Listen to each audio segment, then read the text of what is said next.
Atoms of Empire, Charles John Cutcliffe Wright Hyne, Part 1, The Bait. What on earth does the chief have an animal like this Paget to dine in Government House for? Asked Dayton Phillips, querulously. I expected to rough it, of course, when I came out here to the coast, because they promised us active service, but hang me if ever I expected to rough it at the governor's dinner table with a missionary thing like that. Why, the fellow hadn't got an H to his name, he stoked with his knife all the time, and when he got a fresh stock of perspiration on his forehead my aunt. He was too awful for anything. Forbes, the colonial secretary, fanned himself in his long-sleeved Madeira chair, and suggested lazily that Dayton Phillips had been taken out of lavender too soon, and sent out into the warm, wide world too early. We're a primitive people, we coasters, said Forbes. If a man has a white skin and a dress coat, we ask him to dinner. You're too fastidious, Rot, said Dayton Phillips. And, besides, the Paget person hadn't a dress coat. Oh, of course, I was speaking figuratively. Being a padre of sorts, I forget what his fancy religion is called, never heard of it before. Being a padre, he naturally wears his official cloth. I saw you didn't like him at dinner. But you were very good, you swallowed down what you wanted to say. In fact, you behaved quite nicely. I never wanted to kick a man so much in my life. He insulted you. He said your department was corrupt. He insulted the governor, said practically that he was a disgrace to West Africa. And he insulted the other two men skillfully and rudely. As you all sat tight and tried to look as if you liked it, when it came to my turn I just followed your lead. He called you a hired butcher of innocents, didn't he? Asked the colonial secretary, with sly malice. It was worse than that. Never mind, though I only got my ordinary share. But what amazes me is, why did we stand it? Of course I couldn't buck after all you big men had given me a lead, but what I couldn't understand was, why should the chief swallow it down, when one good square snub would have shut the bounder up permanently, and let the rest of us do the talking? His Excellency the Governor, said Forbes, has to play to the gallery. Uneasy lies the head that wears a governor's helmet. Especially a West African governor's. If a man wants to make any sort of a mark here, and bag say a KCMG, he's got to put on steam and hurry, or else the climate will step in and bag him first. My faith, though, some fellows have luck. Here's His Present Excellency not been back from England a fortnight, and this chance comes slick in his way. Let's see, said Dayton Phillips, you were acting governor, weren't you, whilst he was away at home on leave? I was, said Forbes, and knew exactly what was needed, but never had a ghost of an opportunity of getting it through. It wasn't from want of enterprise, either. I'm as keen on doing my duty to the empire and earning my corresponding step in the service as any of my neighbors. Then the governor comes back, bucked up and rosy from home, and the thing might have been prearranged. It's so handy for him. It's 9 to 1 it comes off, and then he'll get the credit. I've slipped back into my old berth as colonial secretary, and all that will come in my way will be a lot of extra work and a lot of exposure, by which I shall certainly scoop a good many extra doses of fever, and it is not improbable that as I can't be spared for home leave now I shall peg out here in harness. Oh, Rot. You'll not earn a funeral this time. Well, I hope not. But anyway, it's a sure thing I don't get any of the plum. There's one and undivided, and it goes to the head of the colony for the time being, in the ordinary course of routine. Have another whiskey and soda? Not for me, said Dayton Phillips. Man wants a very clear head if he's to follow what you CO fellows mean when you're pleased to be enigmatical. In fact, I'm hanged if I can make out what you've been driving at since we've been sitting here. Now there is no doubt that the colonial secretary was very naturally annoyed at the course of recent events. The commercial fate of the colony had been for 2 or 3 years hanging in the balance. To the trained mind, which could see beneath the surface, it was easy to grasp the fact that the missing coke had arrived, which would, if properly used, set the machinery of state triumphantly advancing again. And Forbes told himself, bitterly enough, that had he been acting governor, he would have been quite as competent to order things for the colony's wheel as the present man who had returned fresh and healthy from his home leave. It was the chance of a lifetime, and on the West Coast, where chances are few and life is short, a man cannot be blamed for a little acidity of mind when these fortunate opportunities pass him by. But at the same time state policy is not a story to be bawled abroad in a moment of spleen to any subordinate official who may not understand its niceties, and the colonial secretary, with a sudden recollection of these facts, pulled up his confidences. I didn't suppose you would follow all that's going on in the chief's office just now, he said. Young men who are seconded from home regiments, and come out here to take up commands in the Horse Police. Do not understand much about high politics. Dayton Phillips laughed. That's right, he said, take me down a peg.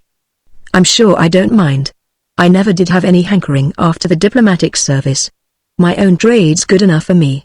But I don't mind telling you straight that I want to rise in that. I didn't come out to the West Coast just for my health.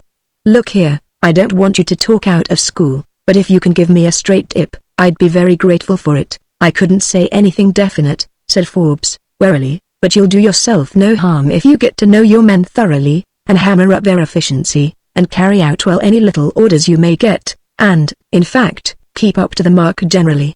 If you're slack, you'll just rank in with the ruck. If you're not, you may see your chance close ahead of you one of these fine days. H.M. I suppose that's active service you mean? The Colonial Secretary evaded an answer. By Jove, he said, it's grown almost cool enough to turn in with the hopes of getting a bit of sleep. Let's see, you said you wouldn't have another whiskey and soda, didn't you? You're beginning to think the talk has got on dangerous ground, eh? All right, I'll clear out. I've heard my rickshaw boys shuffling about down below there for this last half hour, and if I keep them waiting much longer, they'll probably upset me on the road home, by way of a lesson. Good night, old man. Dayton Phillips thought a good deal that night as the rickshaw boys ran with him down to the police barrack, whilst the quiet heat lightning blinked at him from overhead, but still he failed to see the reason for his excellency the governor's civility to the obnoxious Paget. He was a young officer newly come out from home, and he had only been in Africa long enough to shuck off the notions he had acquired about the engineering of a West Coast colony in the island of his birth, and so far had gathered very little knowledge of the real article which was used on the spot. However, at a dinner table before which he found himself a couple of nights later, he got a deeper insight into the question, and heard imperial policy discussed with a freedom which, a month ago, he would have set down as blasphemous. His host was head of a big coast trading concern, the other diners were all commercial men, and, unlike the colonial officials, they were able to say openly what they thought, with never a care as to whether their sentiments leaked over into print. Especially were they bitter against a certain section of the English community who are very highly looked up to by many of their neighbors here at home. I wish, said Charteris, that we could get some of those canting, whining fools out here for a bit to see for themselves the mischief they are doing. But no fear of that, they've nothing to gain by knowing the truth, and meanwhile they're making a living out of their silly theories. What's worse, good old mutton-headed England believes them. West Africa is a poisonous swamp that isn't worth sticking to. The white man is still the palm oil ruffian of 50 years ago. The black man is a little angel, only kept from being drowned in gin by their pious efforts. The sole reason the country isn't chucked away to France, or Germany, or anyone else who wants it, is because it's such a fine hunting ground for the blessed missionary. Oh, it makes me sick and ashamed to be a Britisher when I see the way those solemn noodles handicap the fellows out here who must know the coast best, and who would make fine prosperous colonies if they weren't perpetually clogged. Baines, the man next him, tenderly filled his glass. Tommy, he said, wet your whistle, and don't waste your wind. It's no use telling all this stale history to us, because we know it already, and it's no good going home and shouting it out there, because people would only look superior and not believe you if you did. Moreover, there's a silver lining to every cloud, and ours looks as if it's just going to show through. What are you driving at now? If you don't know, I shan't say. But I got a hint out at Government House today, and I dare say other people in this room know a thing or two as well.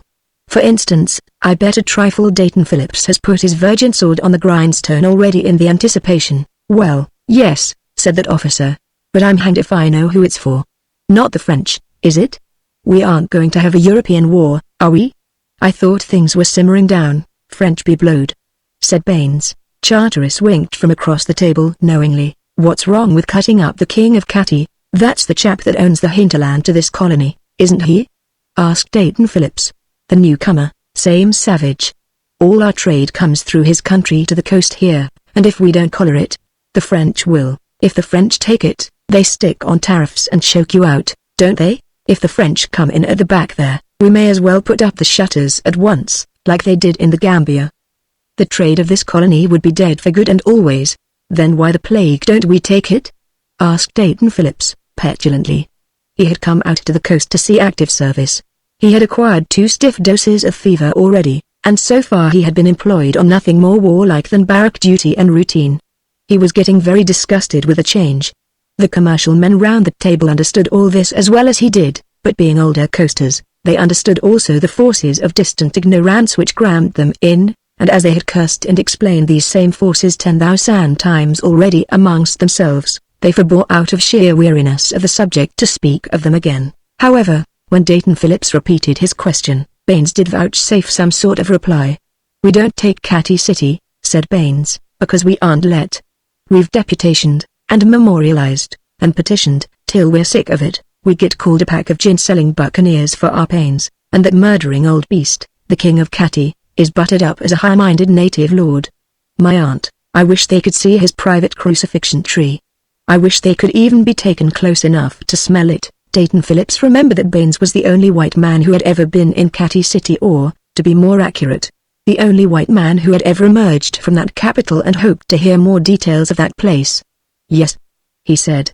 "Latterly the old cock's closed the roads. He's put juju on rubber, ivory, and palm oil, which means all our trade stopped, and when we post him a letter to expostulate, he sacrifices the messenger on somebody's grave. Thanks to our clogs at home, we've got no prestige here, and he doesn't funk us in the very least, and he's showing his bally independence and high-mindedness and lordliness just now by depopulating the country right and left. The only way to put things straight is to send up a big expedition. But the red tape guided by the black coat at home won't hear of that. After badgering at them for the Lord knows how long, the governor got permission to send, I'll trouble you, an unarmed expedition to ask would the king kindly say he was sorry, and be a good boy for the future. Did you ever hear of such fart-headedness? I never heard of an expedition going. Not likely. His Excellency here may be a bit of an old woman about some things, but he does know something about the ways of the up-country nigger, and the King of Catty in particular. I can tell you there was a fine boil up in Government House here over the suggestion. He wrote home that he took upon himself to countermand the order. He said he wasn't going to send a batch of his young men to be deliberately murdered in the Catty Fetish Grove as a sop to anyone, not even to get an excuse for starting a very desirable war of annexation. Well, said Dayton Phillips, I can't say, from what I've heard of the gentleman, that I should care to go and pay a polite call on the King of Catty with nothing but a walking stick and a card case myself. And for the time being the topic dropped, but Dayton Phillips, not being altogether a fool, was beginning to have inklings of what was fluttering the colony just then, and next evening at the governor's dinner table he saw the matter even more clearly. The function was a solemn one. Officially it was described as the leave-taking of the Reverend Alfred Paget, but the esoteric significance of the gathering was patent to everybody. With one exception, all the diners, from the governor downwards, were in a queer twitter of excitement. The only really calm man there was Paget himself, and as it was plain that everybody present listened to even the least of his words with open fascination, he took advantage of his opportunity. He did not mince matters in the very least, he did not try and ingratiate himself with anybody, but he took each diner in turn, from Forbes, the colonial secretary, to Charteris and Baines, mere traders and the members of council, and insulted each over his particular share of the colony's work, with deliberation and system.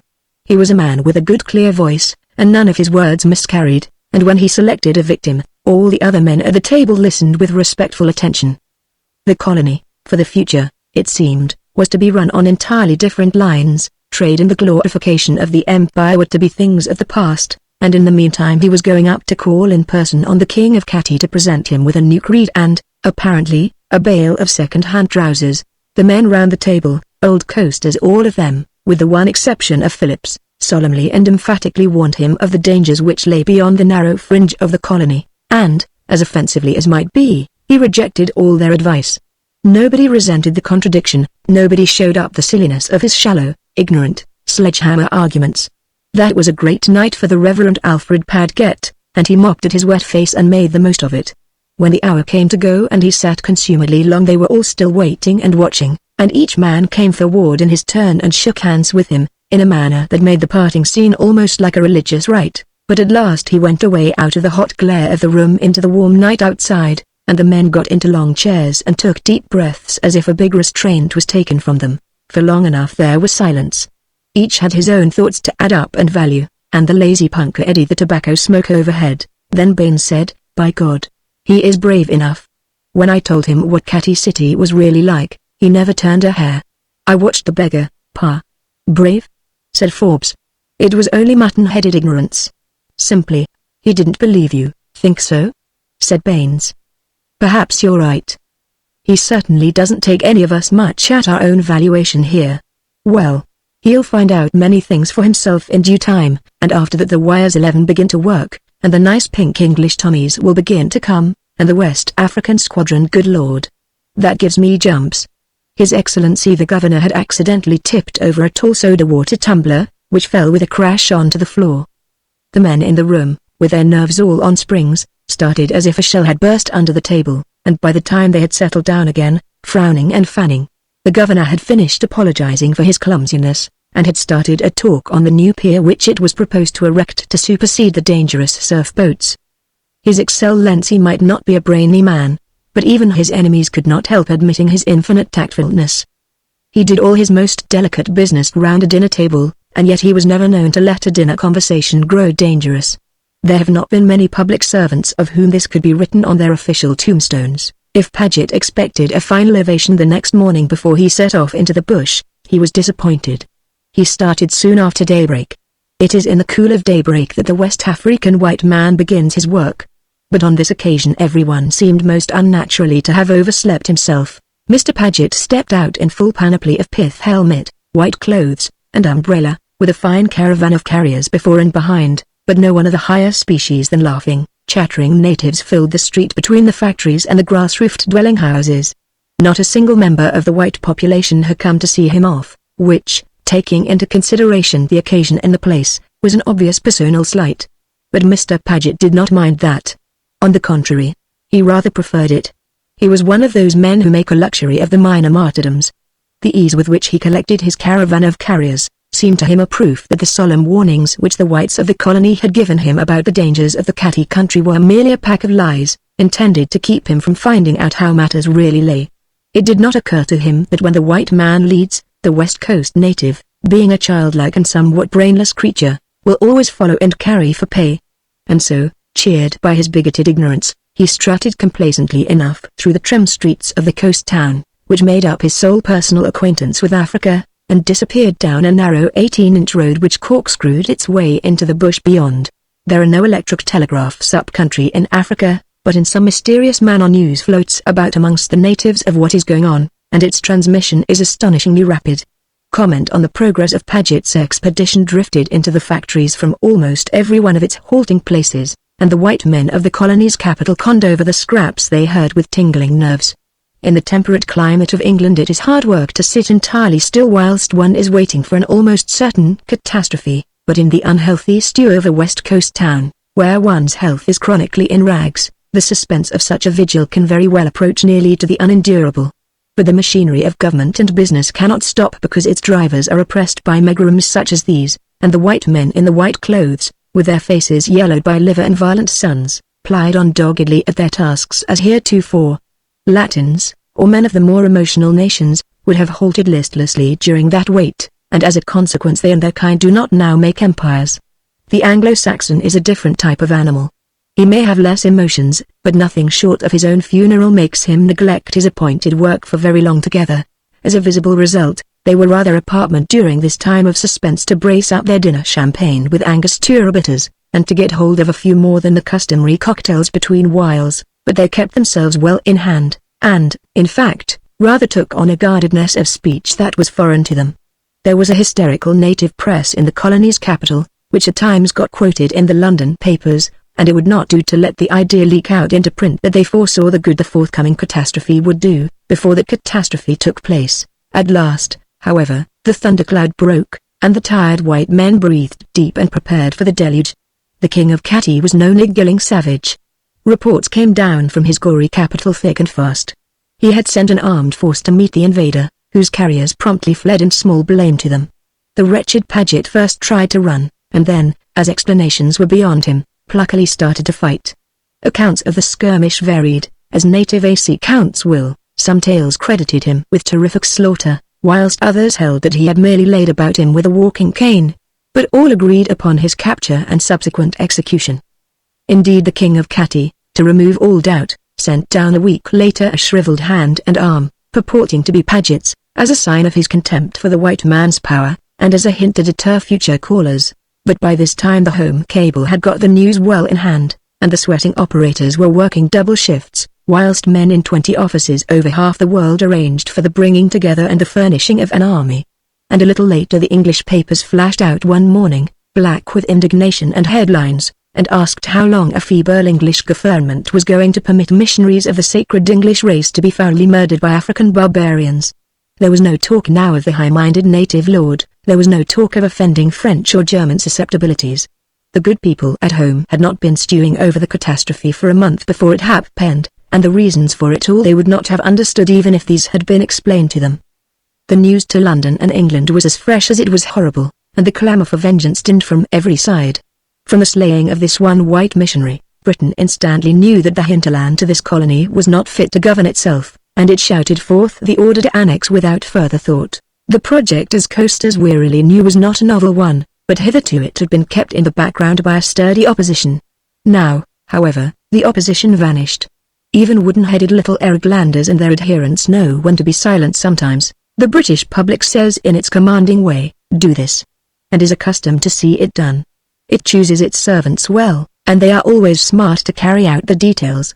Forbes, Dayton Phillips, His Excellency the Governor, and the other men on the spot, with the eye of prophecy, had secured a month's start, and Natta Raleigh had got a wealth of preparations mapped out up the sleeve.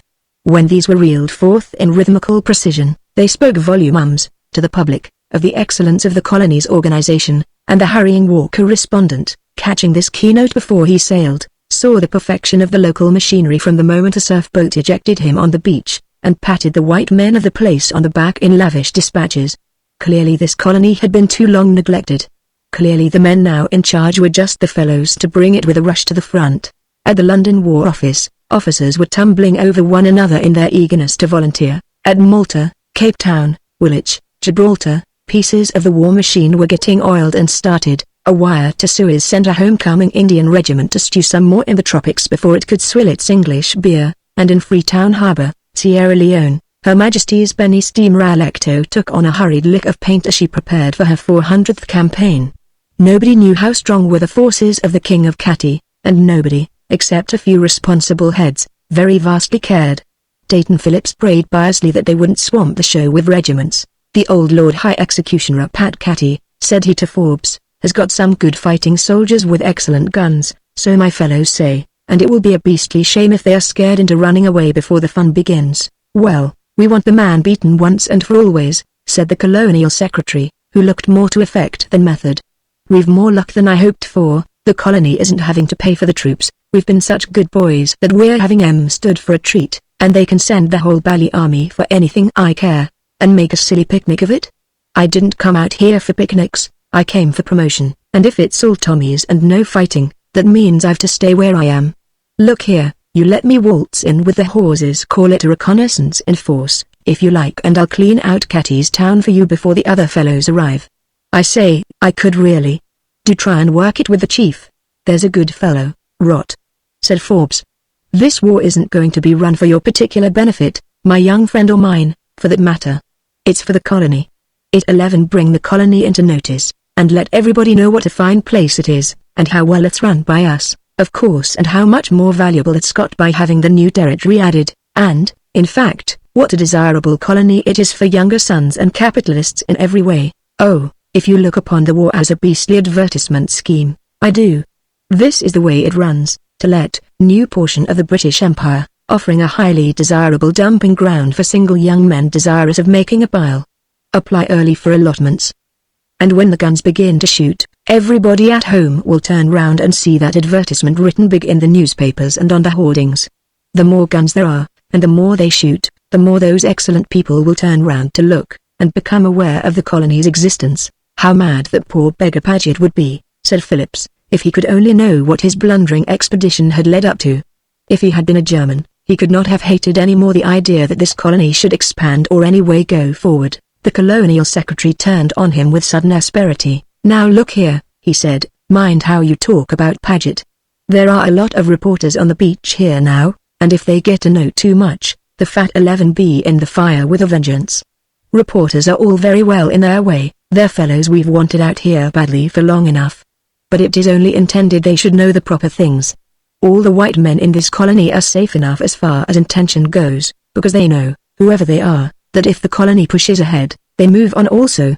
But the man that scares me is your loose-lipped man. Dayton Phillips flushed. I am not altogether a damn fool, he said. The whole business mystified me at first, I loan. You were also infernally close about it. But I began to see that the chief wouldn't have a bounder like that to come and insult him day after day at Government House without a considerable reason, and after I sat down to think the matter out, I wasn't very long in seeing how Paget would be of use. You see, I'm a bit of a fisherman myself, and when you can't rise 'em with a fly, live bait's usually the best thing, if you're fishing for the pot. But you needn't necessarily think I was the kind of fathead to go and bawl out the whole yarn to one of those correspondent fellows when he came into barracks for a cocktail. I'm not long enough out from home myself to forget how they look at things there. All right, said Forbes, I didn't mean to draw you like that, only I thought a hint might be useful. Well, I must go down to the office again. My faith, though, this kind of tea party does mean a mountain of work for the men on the spot. I wish I could think there was a chance of it bringing in something in the way of reward besides. Now, it is no place here to reprint what the war correspondents with the Expeditionary Force wrote of with such breadth of color and detail. The converging troops, with their paraphernalia of guns, rockets, commissariat, ambulance, and all the rest, steamed out to the colony from a dozen points, in warship and hired transport. Every dwelling in the town was a barrack, and Government House was an officers' free restaurant. The men on the spot who knew the country, suddenly changed from exiles into residents, and Dayton Phillips, with little thrills of glee, found himself giving advice to an admiral, 3 colonels, and a general, who had already won high place in the traffic of war. Sharp fellow, that young what's his name Phillips, said the big men amongst themselves. Must try and shove him into something a bit better when this affair's through. He hasn't done much, of course, but he hasn't muddled everything, like these black regiment fellows generally do, and in due time the nice pink English Tommies, which Baines had sighed for, were dumped on the noisy beach by the surf boats, and the march up country, with its attendant miseries, and road-making, and fever, was carried out according to an honored precedent and rule. His Excellency the Governor accompanied the force, not necessarily to be shot at, but merely as a guarantee of good faith, and Dayton Phillips and his horses headed the advance, and ambushed the ambushing catty men very cannily amongst the bypaths of the bush. The correspondents who accompanied the column painted the horrors of Catty City in fresh bright red, as though they were a thing which had never been heard of before, and quite ignored the fact that the colonials had been vainly crying against them for years. One illustrator, more ingenious than his fellows, sent home a somber photograph of Reverend Paget's grave. But, truth to tell, Paget had rather dropped out of history by this time. He was dead. He had been useful, and he was forgotten. What more could the man expect? In life he had not endeared himself to the colonials. There was no hitch anywhere. Great Britain makes a speciality of these little wars, and in them trains the sections of her fighting machinery perfectly, as someone will find out expensively when the threatened big war arrives. The King of Catty was duly caught, tried, and deported to a distant shore. His ecclesiastical arrangements were upset for good, and human sacrifices finally abolished, and in his place was set up one Dayton Phillips, an ordinary British subaltern, as resident, with a guard of horses, to uphold his dignity. The country, wearied of its old rulers, settled down at once, and the horses, who, being natives, are good judges of such a matter, showed their appreciation of the quietude by sending for their wives and families to come and take up immediate residence in Catty City. Charteris and Baines bought over the government loot of carved ivory and gold dust at such a nice profit to themselves that they were able a year later to chuck the coast for good and live decently at home on ample incomes, and His Excellency the Governor received the reward of his tact and luck in the shape of the coveted KCMG, and promotion to another colony where the death rate for Europeans did not average more than 27 per thousand, which of course was by comparison quite a health resort. Even Forbes got the reward which he so persistently refused to expect, and is now His Excellency the Governor, in his late Excellency's place. And at home people studied their maps and remarked complacently that territory eager for trade had been added to the British Empire, in acreage equal to the British Islands, with Belgium and Holland thrown in. But Paget was the discontented man, and in my humble judgment rightly so. He had acted on his own pig-headed initiative certainly, but all the same he had been made use of as a bait neither more nor less. It appeared that he had not been killed at all, and the shriveled hand which had been sent down as a mark of bona fides had been borrowed from some unknown stranger. Pleasantries of this sort are quite admitted in the diplomacy of the African interior. Instead, he had been hailed off up country in the custody of a couple of local ecclesiastics, who, as probably he would have done himself, treated their prisoner with some intolerance, and did not liberate him till long after the trouble was over, and he had ceased to have value as a hostage. He got down to the coast in rags, but quite unchastened in spirit. Men certainly knew him, but after the first formal congratulations on his escape, their recognitions were disgustingly dry and inhospitable.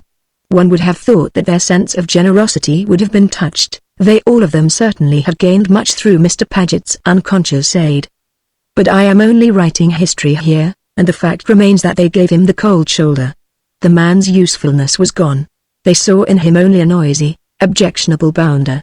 Mr. Paget went home as an assisted passenger by an early steamer, vowing vengeance on colonial officials, the coast, and every piece of work to which a white man can put his hand in West Africa. He would have a general inquiry, he would frame a list of abuses, he would have questions in Parliament. He would procure a royal commission. He might have done it, too, had the journalistic season been propitious, being a man of astonishing energy against his dislikes. But there was another excitement on hand, and the colony was saved from worry. One small evening paper, after much clamoring at editorial doors, did publish an expurgated statement by Reverend Paget, but there the matter rested. The statement was not copied by any of the other journals. The other excitement on hand beat it in interest. There is luck in these minor matters of cantankering, just as there is in the larger affairs of empire-making. Suitable baits do not come to hand every day of the week. Part 2, Run Down. Hello. There's Calvert, of all people. I heard a brisk voice say behind me. Now, he's the very man. I'll introduce you to him this minute, and then we'll go below and see your room, and backsheesh the steward into civility. I turned my head and saw Van Reenen elbowing his way amongst the crowd which swarmed on the steamer's bridge deck between the gangway and the head of the first-class companion. He had a couple of dressing bags in his fists, a bundle of rugs under his arm, and a pair of ladies in his train. To these last he introduced me. Mrs. Codrington, and my sister Mabel. They're going across to New York to stay with some friends, and then, when the warm weather comes, they're off with a party to see the Yosemite Valley. They'll be met on the wharf at the other side, but up to there they'll be two lone females, and I want you to give them the benefit of your countenance, and do the genial watchdog business. By the way, you're taking matters pretty coolly. You look either as if you had been settled here for a week, or else had no connection with the steamer whatever. I suppose you are crossing by her? I laughed. Oh, yes, I said, I came on board her 16 minutes ago, saw the purser, and found I knew him, made him give me the best room in the ship instead of the one I'd got, carted my things in the one time, and locked the door, and then cleared out here, and didn't worry any more. You're an old hand, said Van Reenen, and many years of wandering have made you perfect in the art of looking after yourself. What do you think of the boat? Oh, she's a fine steamer, and she'll do a quick passage. Moreover, because she is a foreigner, they'll feed us extremely well, which is a great thing for this time of year. Then do you think we shall have a very bad crossing? Mrs. Codrington asked anxiously. We may have a breeze, or we mayn't. The Western Ocean is always delightfully uncertain about that. But I was thinking about the cold. There'll be precious little going out on deck. Meals will be the most interesting item of the day, and therefore a good table is a distinct pleasure to look forward to. Do you think there is any danger? Said Mrs. Codrington. I smiled. Remarkably little. Considerably less, for instance, than you would be exposed to if you travelled by train for a week backwards and forwards between London and Glasgow. In fact, if you care to give me the sum of 1 penny apiece, I'll insure you each for .1000 against fatal accident all the way across, like the weekly papers do ashore. Come, now, will you let me do that stroke of business? Save your coppers, said Van Reenen, laughing. Calvert is too grasping. Come along down below and get settled in your quarters, and then bid me an affectionate goodbye. I shall have to clear if I don't want to be taken on. Ta-ta, Calvert, old chap. So awfully good of you to take these damsels under your charge. Hope you'll all have a good time on the other side, and not get frozen on the road.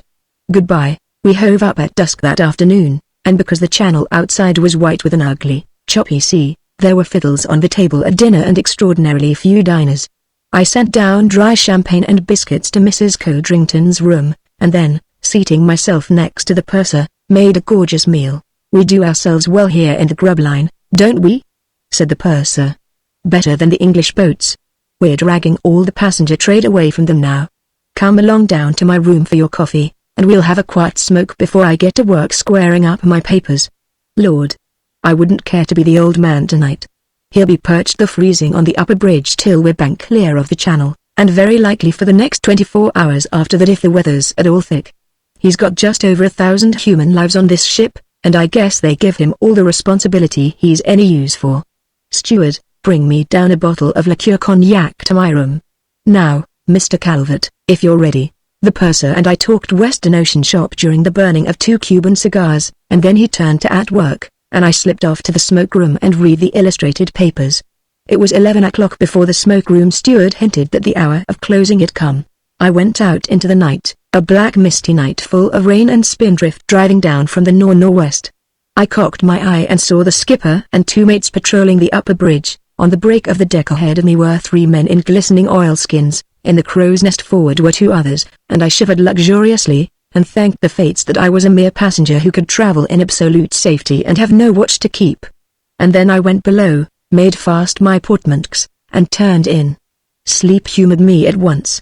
I woke to the tune of colliding ships and the full orchestra of death. To say that my senses came to me without flurry and at once would be too great a claim. By some violent shock from beneath I was banged up against the iron roof of the cabin. I pitched back on the floor, and for a minute or so lay there stunned. Something serious was going on. I became dully conscious of this, and with an effort roused myself and stared curiously at the curtain rod of the bunk, which lay doubled up and twisted between my hands. Then it began to be borne in upon me that the ship was awake with screaming and the trampling of frightened feet, and then the interpretation of these things came to me in a flash. We were in collision. A man snatched open my door, stammered out, "We're going down, oh! What shall I do?" and ran away shouting. The ship was full of noise and darkness and hammering.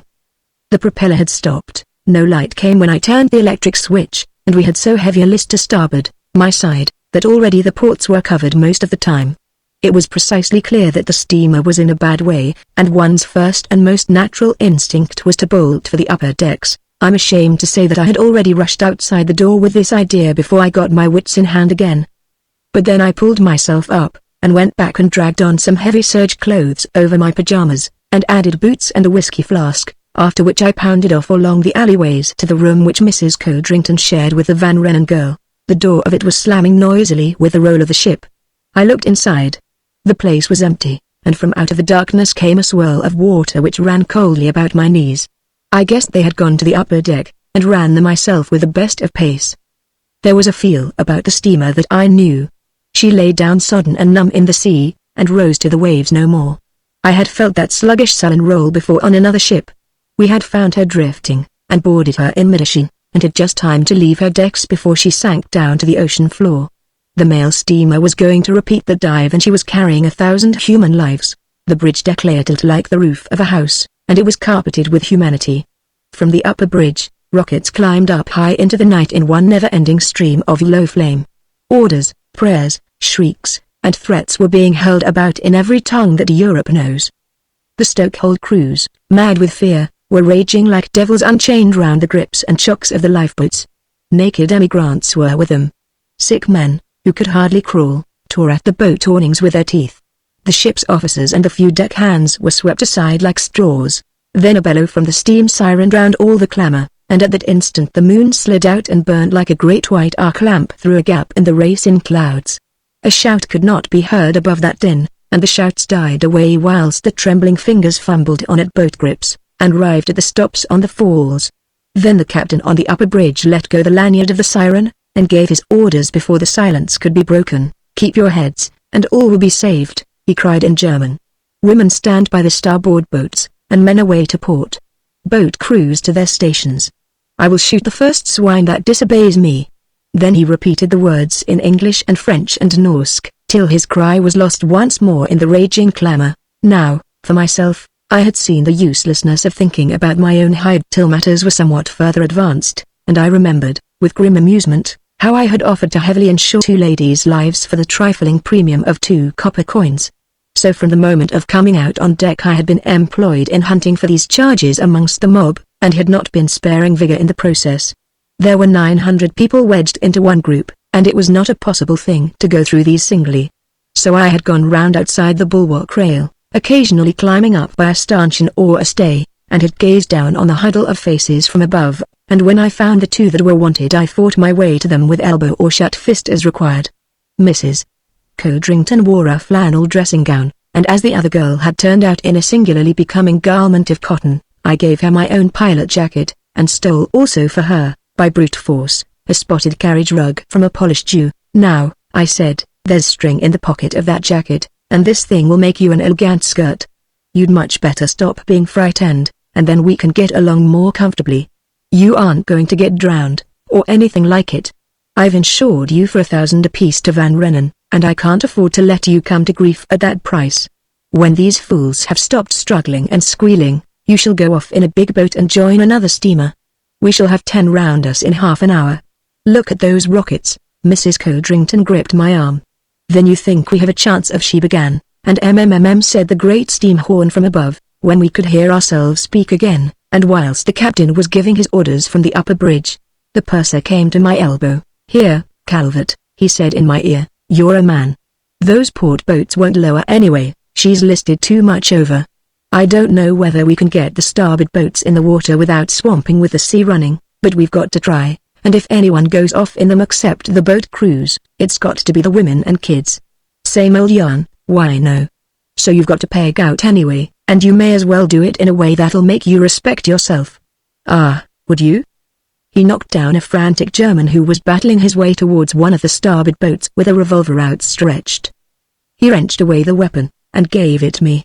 "Here's a gun, old man. Just you wire in and murder the swine if they try to swamp you. They'll soon see those port boats won't lower, and they'll be back here in a minute." Now a peculiar feeling had come over me. I had made up my mind that I had got to die, and didn't waste time by being sorry for myself over it. All my brain was turned on 2 objects. First, I had got to keep my ticket clean by seeing that the 2 girls I was looking after were sent away clear of the mess. And second, I wanted to leave a very red mark on the cowards who were wasting other people's lives because they could not save their own. That last wish amounted to a mania. I was ashamed of being a man whilst some of those brutes lived and could call themselves men also. One of the starboard boats had been lowered already, packed with people. But before she was in the water the afterfall had jammed in the block, and because the other took charge, she tilted bow downwards, and spilt her wretched freight into the charging seas. Another boat was swung out, and lay beating against the rail as the steamer rolled. I would have hustled my 2 charges into her, but she was crowded in an instant and lowered away. She took the water safely, shoved off, and with oars straddling out on either side, crawled away over the inky water like some uncouth insect. Then came the rush. The list had grown till the port boats hung inboard against their davits, and the waiting crowds beside them saw that that road of escape was cut off for good. In half the tongues of Pentecost they screamed into the windy night that the ship was sinking, and each brute amongst them thought that his own life was worth more than all the honor and the wealth of the world combined. They poured down the slope of the decks in a raving horde, Polish and Russian Jews, Hungarian peasants fleeing from the conscription, Italian thieves, Belgian stokers, a foul gush from the dregs of Europe, and with them came men who ought to have known better, but who had gone mad also, smitten by this same infection of terror. I had slung the 2 women onto the floor grating of number 3 lifeboat, and stood with my back against the gunwale. One of the mates, a gigantic Swede, rose up beside me, his teeth gritting with fury and a belaying pin gripped in his hand. 3 deckhands were sweating and swearing at the falls, getting the boat lifted right off her chocks and swung outboard. The other women on the decks were knocked down and stamped on, and the mob of men leapt at the boat. It was no time for words. The mate and I hit out at every face we could reach with savage fury, but none turned to hit again. They scrabbled at the boat's gunwales with their hands, and those behind tore the leaders back. I could have beaten their faces in my hate, but I could not bring myself to shoot. There was nothing there worthy of a bullet. The boat was lifted from its bed, and swung outboard. The steamer had ceased to roll, and the seas were coming green on her bridge deck rail. The boat was floated almost before the falls were let go, and a wave came up and swayed her clear. The crowd shrieked and drew back up the slanting decks. I leaned up against a davit, my breath returning to me in labored pants. But the Swedish mate left me, and if ever murder showed in a man's eye, I saw it gleaming from his then, and shrieks coming through the darkness told what his fury was doing. He at any rate, I told myself, would die warm. But the lust for maiming had left me. The last of the boats had gone, and the women and children who were left had got to die with us men, and with those who were infinitely less than men. The rockets were still spouting up in unwearied series from the upper bridge, and once I saw the purser pass me, jaunty as of yore, with a lit cigar in his fingers, and an assurance between his teeth that all would be well. but I heeded him little. The chill of death was nipping me with its agues, and the hopeless minutes were dragging out intolerably. With a lifebelt I might. But there were women left, and I had got to stay. Then of a sudden there burst out a roar, and a clang of iron, and a gush of scalding steam, and the decks ripped and splintered, and the steam rushed down in grey, peeling clouds. No, not that death. I vaulted the rail, and sank. The instinct of the swimmer is curious. I had gone over the side quite satisfied that escape was hopeless, and intending to drown with one long plunge.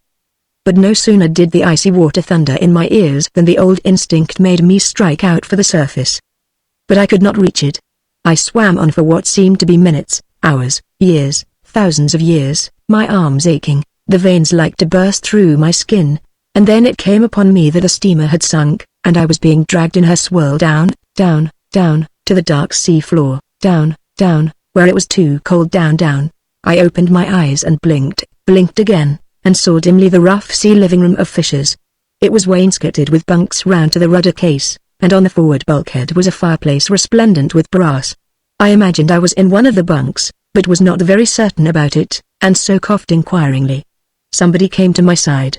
I pondered a while, and then remarked, "I seem, somehow, to know that coat." "It's yours," said the someone. "Don't you remember?" "I'm Mabel Van Rennen." This was more satisfactory. I woke further, and inquired, "Where's the other Mrs. I forget?" "Codrington," said a voice from one of the bunks. Here, I was getting on. "I'm afraid you must have lost all your clothes?" was the next thing that occurred to me. "Yes," said the voice, "and such a lovely diamond star." Then came a torrent of sobbing, and, between sobs, "Oh, how could I be so horrid as to think of such a thing now? There are only 60 picked up, they say. And all those other poor people lost. Isn't it awful to think about?" "Very probably," I said. "But we've saved our own skins, and I don't think we've anything to be ashamed of. It wasn't my fault that someone gathered me up, though." Then a man came in and stared at me thoughtfully. A fisherman, in clumsy sea boots and brown patched oilskin. "Close-ish squeak you've had, mister," said he, slowly. "We just passed that other boat what run you down. She'd about 7 foot of her bow gone, and looked pretty sick, I tell you. We hailed her to know if she wanted anything, but she said no. Got her steering gear fixed up again, and was going to put into Portsmouth. She's a Welsh collier bound there. Rum go this has been." "Where was your steamer hit?" "Haven't a notion." "Well, what were her watertight bulkheads doing?" "Very sorry, but I can't tell you, HM," said the man. "Then what do you know about it?" "Nothing," said I, "except that I'm here now, and that just now I imagined I was drowned." "Well," said the man, "you won't do much towards dirtying any poor beast of a sailor's ticket at the inquiry, that's one blessing. I'll send you in a can of tea, and then you'd better sleep. We're standing in for Penzance to bring the news, because there ought to be a reward kicking about, and by the time you wake we should be there. So long." Part 3, The Finger of Hankin. 1. He was called William Edward Hankin Seal, and by giving him the name of Hankin, his godfathers and godmothers considered that they had provided him with brilliant prospects. Wherefore they economized, and forbore to add the usual christening mug and silver feeding tackle. In after years William Edward Seal had it constantly repeated to him that there was a man called Hankin who lived on a place called the west coast of Africa, where he had amassed wealth, and was still amassing. In his school days William Edward Seal said little about the vague Hankin. He learned that West Africa was a considerable distance from Charterhouse in miles, that the climate was hot, through some connection which it had with a thing called the equator, upon which the sun apparently traversed as a bead does upon a wire, and that the coast produced gold dust, ivory, and monkeys. Afterwards he got hold of the cruise of the Midge, and added to this list of products, slaves, fever, sunstroke, and picturesque fighting. He pictured Hankin as a king of countless Negroes, who owned a long black schooner for nefarious purposes, and he went out for rides on his own private elephant and ate cocoa nuts free of cost. He rather envied the old gentleman, but he did not swagger about him then. Later, however, he did both. He went from Charterhouse to a bank in London, where he labored easily, but acquired no unwieldy prosperity. He lived slightly beyond his income, but kept the leeway in check by waving Hankin before the eyes of his duns. He pointed out that the West Coast was notoriously unhealthy and that Hankin could not live much longer. He was generous in the matter of interest, too. He said that when he put on a black tie for Hankin, they would see that there was nothing mean about him when he came to pay for accommodation. So he lived on, and the rumors of Hankin provided him gratis with dances and theatre paper, and dinners and Sunday river parties were bestowed upon him by people who had marriageable daughters. "It's no use your asking me to pay for anything," he would say cheerfully. "I've barely a sixpence beyond my salary at present." Occasionally he came across some man who had been in the colonial service or in a trading house on the west coast, and asked about his connection, who, he stated, was some sort of a 19th cousin. But none of the coasters ever knew about Hankin, or, what is perhaps more accurate, they never said they knew.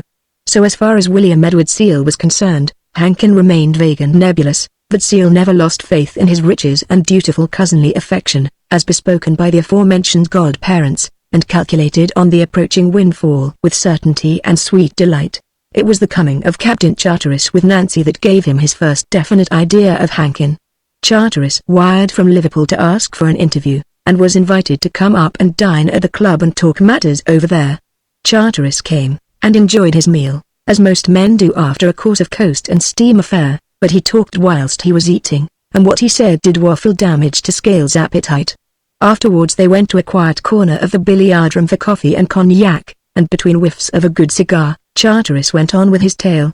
"We aren't mighty particular out there as a general rule, why no, but that was a bit too blackguardly and low for anything. They kicked him out of the service, of course, and they told him that if he didn't clear out of the colony one time, they'd prosecute him to boot, and he'd get sent home to do 5 years for an absolute cert. So he cleared, and went to Lagos, but he was very rich at that time, wasn't he?" Seal asked. "Rich?" "He owned the finest assortment of debts of any man in Accra. They had to pay his steamer fare to get him away. I don't believe the old scamp ever did have a cent beyond his pay, but he'd a knack of hinting that he was a millionaire, and people sometimes believed him. He blarneyed himself into a trading house in Lagos on the strength of swaggering about money, which of course he hadn't got, and he might have worked himself back into a comfortable position if he had only chosen to keep straight. But that was not his way. He hung on there for a couple of years till he got his fingers well into the pie, and then one fine day he pulled out all the plums that were available and skipped by the British African boat to Grand Canary. He'd about £1,000 all told in his pocket when he landed at Las Palmas, and on the strength of it he married that pretty little woman I was telling you about, who died when Nancy was born, after which he took the child back to the coast again, and brought her up like a savage. No, he didn't, and that's about the only good point I ever heard the old ruffian accused of. He left her in Grand Canary, farmed her out, don't you call it? In a village just outside Las Palmas, and went back again to the coast to find money for the upkeep of her. It was a pretty plucky thing to do, because several jails were waiting for him anxiously, and he dirtied his ticket so thoroughly up and down, that no white man would touch him with the end of a swizzle stick. What he did was to steam down coast to Lagos roads, change over to the branch boat and get across the bar, and then slip away from her by native canoe. He didn't land on the island at all. He went off over the lagoon, and then on, right up to the back of the Igbo country. There was a hot war on then with the Yorubas, and it was about 9 to 1 he got knocked on the head and chopped. But somehow the old scamp slipped through, and then he started in to collect rubber.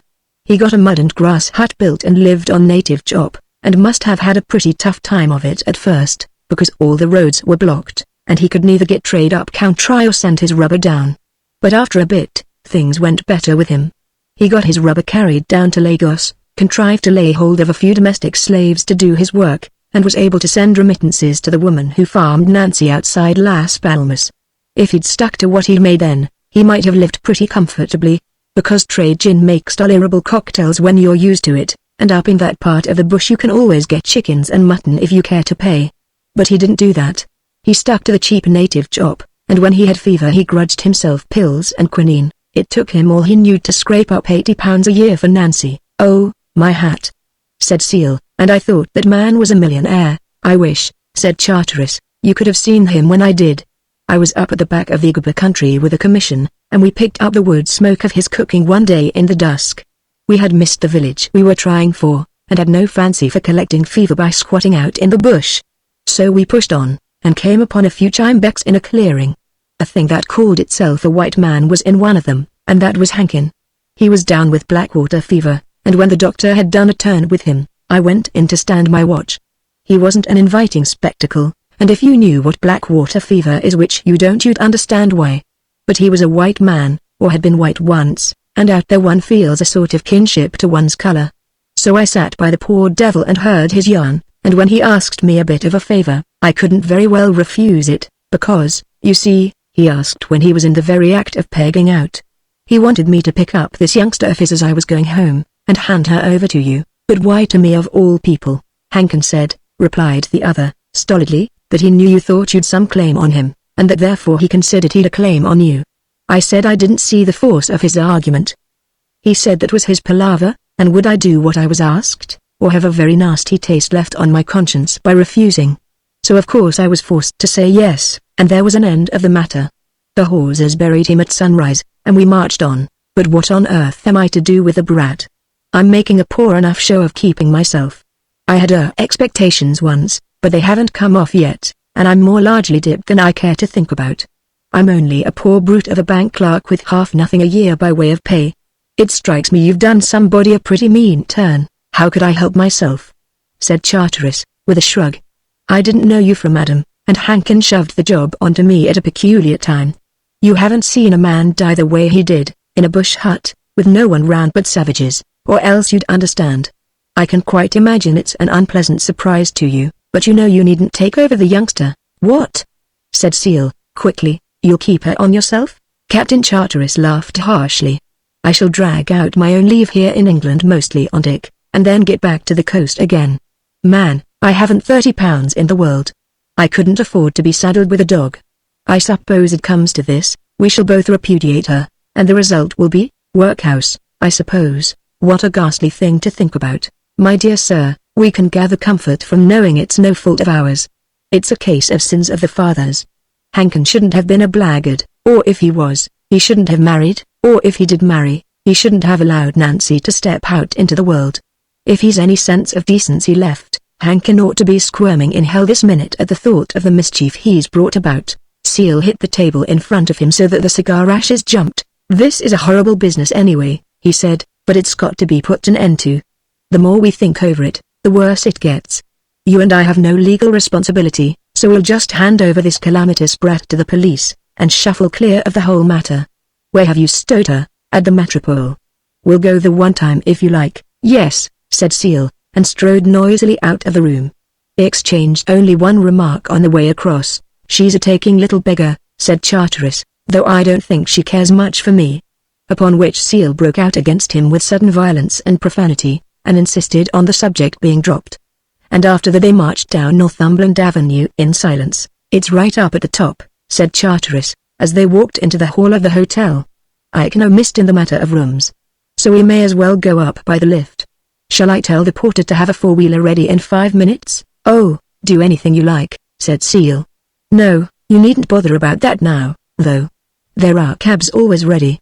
Here, come along, there's a lift just going up. 2 minutes later Captain Charteris opened a door and showed Seal a pretty child of 6 asleep in a deep armchair.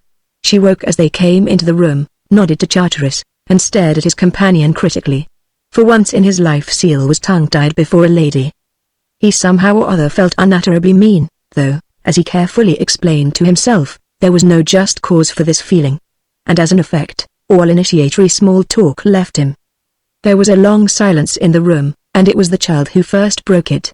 You must be the gentleman, said she to Seal, who is going to take care of me. No, he answered sullenly, I am not. Oh, said Nancy, leaning back in her chair again, I am sorry for that. Seal could not help asking why. Because, came the answer, I like you. I like you better than him, she added with a nod across at her steamer escort. This is gratifying, said Charteris. But I am afraid, young lady, that it is a rather useless avowal. Now we've come to take you out for a drive somewhere. So suppose you put on your hat and jacket. Can't, said Nancy, cheerfully. I've not begun to dress myself yet. I'm not grown up enough for that. But you, she said with a nod at Scale, can put on my things for me if you like. They're all lying there on that sofa. Shoes first. Oh, look here, said Charteris, we'd better ring for the stewardess chambermaid. I mean, no, said Seal, I may as well do what I can for the kid. Hang it, man. Let me do something. God knows I'm feeling brute enough as it is. So with infinite pains and clumsiness he put on Nancy's outdoor raiment, and when he had finished, he stepped back to overlook his handiwork. Well? She said. What? He asked. Don't I look nice? Yes, I suppose you do. Yes, distinctly you do, Then what are you waiting for? I don't understand. The others, said Nancy, judicially, when they dressed me, and when I was good, and when I looked nice, always gave me a kiss to finish up. Charteris laughed. Scale turned on him savagely with a "drop that." Then he stooped and took hold of the child's hand and said, "Come on, kiss first," said Nancy. "I've been good." Shamefacedly Seal pecked at her with his mouth, and Charteris laughed again. "I wouldn't do it," said Charteris, "if I were you. That sort of thing leaves a nasty taste afterwards when you remember she is rigged in workhouse uniform, you know." Seal kissed the child again, this time more scientifically. "Now, look here," he said, "we'll just drop that foolishness, please, for always. If you think I'm going to let this jolly little beggar go to the parish pauper shop, you're badly mistaken. What will become of her in the end, I'm damned if I know, but for the present, and until something turns up, I'm going to take her off to my own rooms, and my landlady and I'll dry nurse her between us. We shall probably make a poor enough job of it, because funds are very scarce, but I guess we're about the only opening Nancy has before her at present. Come along, Nancy, and we'll drive off in a rubber-tired hansom to my palatial chambers." "I say," said Charteris, as they were going back along the corridors, "you're rather a good sort, you know." Seal turned upon him with a sudden glow of passion. "I'm about the most unlucky brute in London this minute," he cried, "and if there's one man I ought to hate, that's you. You've landed me in the devil of a mess, and there's no getting out of it. You knew what she was, you'd seen her, and I don't think you did the fair thing not telling me beforehand. Of course, I thought that being Hankins' kid, she'd be well, just fit for the workhouse. How was I to know that she was like this?" "You're a bit unreasonable." "I'm not going to argue with you," said Seal. "The thing's done, and I've got no use for you any further." "I don't quite take your meaning." "Well, it's this, Captain Charteris, what little I've seen of you will last me the rest of my time. You may say goodbye to Nancy if you like, but you needn't bother to shake hands with me.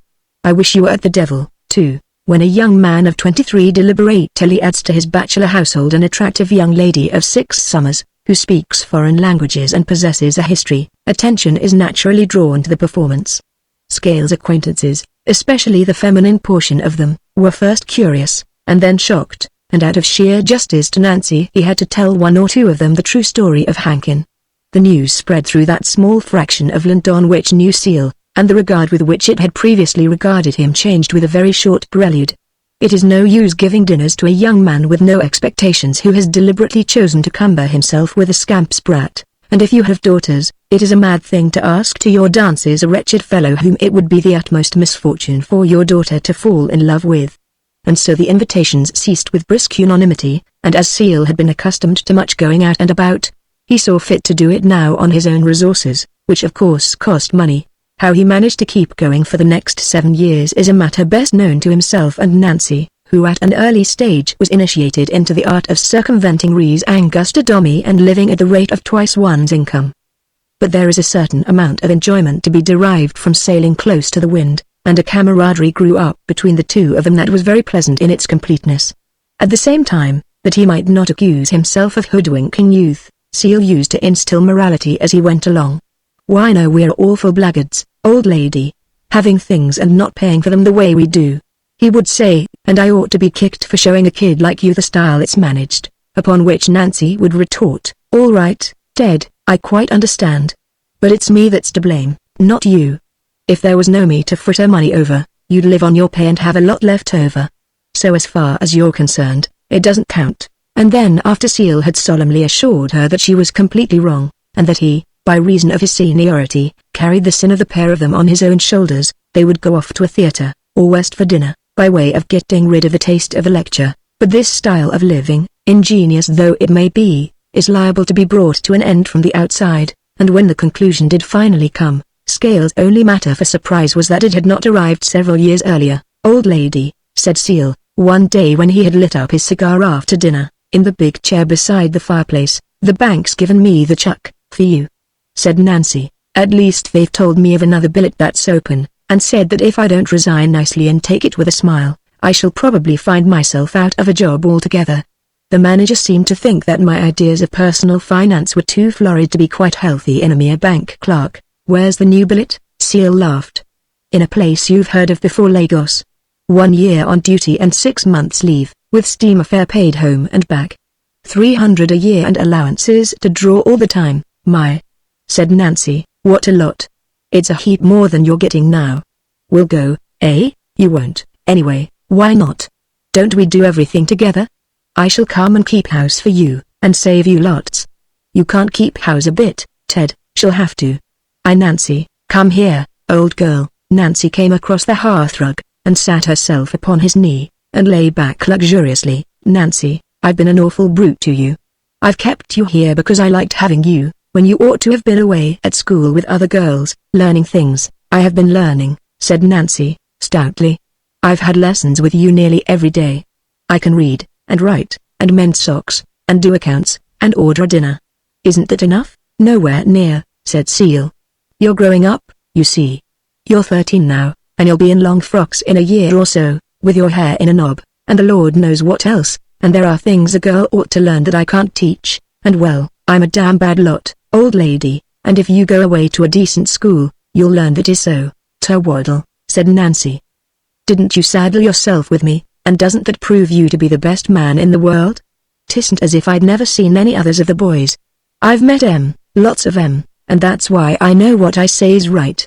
And besides, it would never make any difference to me whether you were the biggest sweep on earth, or the biggest angel. You're just my Ted, and that's all I care about. Yes, but, Nancy, you couldn't go to the Gold Coast, anyway. You'd lose all your good looks for one thing. Don't care, but I do. I'm proud of them, if you are not. And besides, you'd spoil all the arrangements. This way, you see, I get allowances for one only. If you went, there'd be your steamer fare to pay, and an establishment to keep up. And that would run away with all the cash. Whereas if I go alone, I shall get everything paid, come back with all my screw saved, and then you and I can spend the 6 months' leave on the jolliest spree imaginable. But Nancy did not see it, and said so with point and argument. However, for once in his life Seal was firm. He had a feeling that he would have a much better chance, and a much better time of it, if he started this new life on the coast as a bachelor without encumbrances. Still, he did not work openly upon this principle. He said he was leaving Nancy behind, entirely for Nancy's good. But in the end, of course, he got his way. 3, A.B. and A. boat took Seal across the bay, and after calling at several African ports, brought up to an anchor head onto a heavy swell in the Lagos roads. A small branch steamer came out to her from inside the bar, and Seal tasted the joys of being transhipped in a tossing surf boat paddled by yelling Elmina boys. The branch steamer deposited him at one of the wharves which jut out from the boulevard of the marina into the lagoon, and his new chief met him there with a pink rickshaw and a white umbrella. Knowing that Lagos is a town of Negroes, Seal had somehow or other been prepared to find unlimited stinks, and because these were entirely absent, the air of the place came to him as a pleasant surprise. He settled down in 2 large, cool, whitewashed rooms, and proceeded to enjoy himself.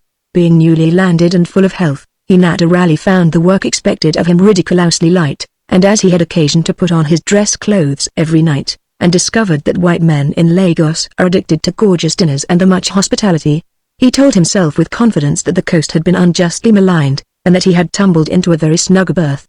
He retained this ecstatic frame of mind for exactly 14 days, and then one morning a man came into his office and asked him to dinner for that evening. "Can't," said Seal. "Much obliged all the same.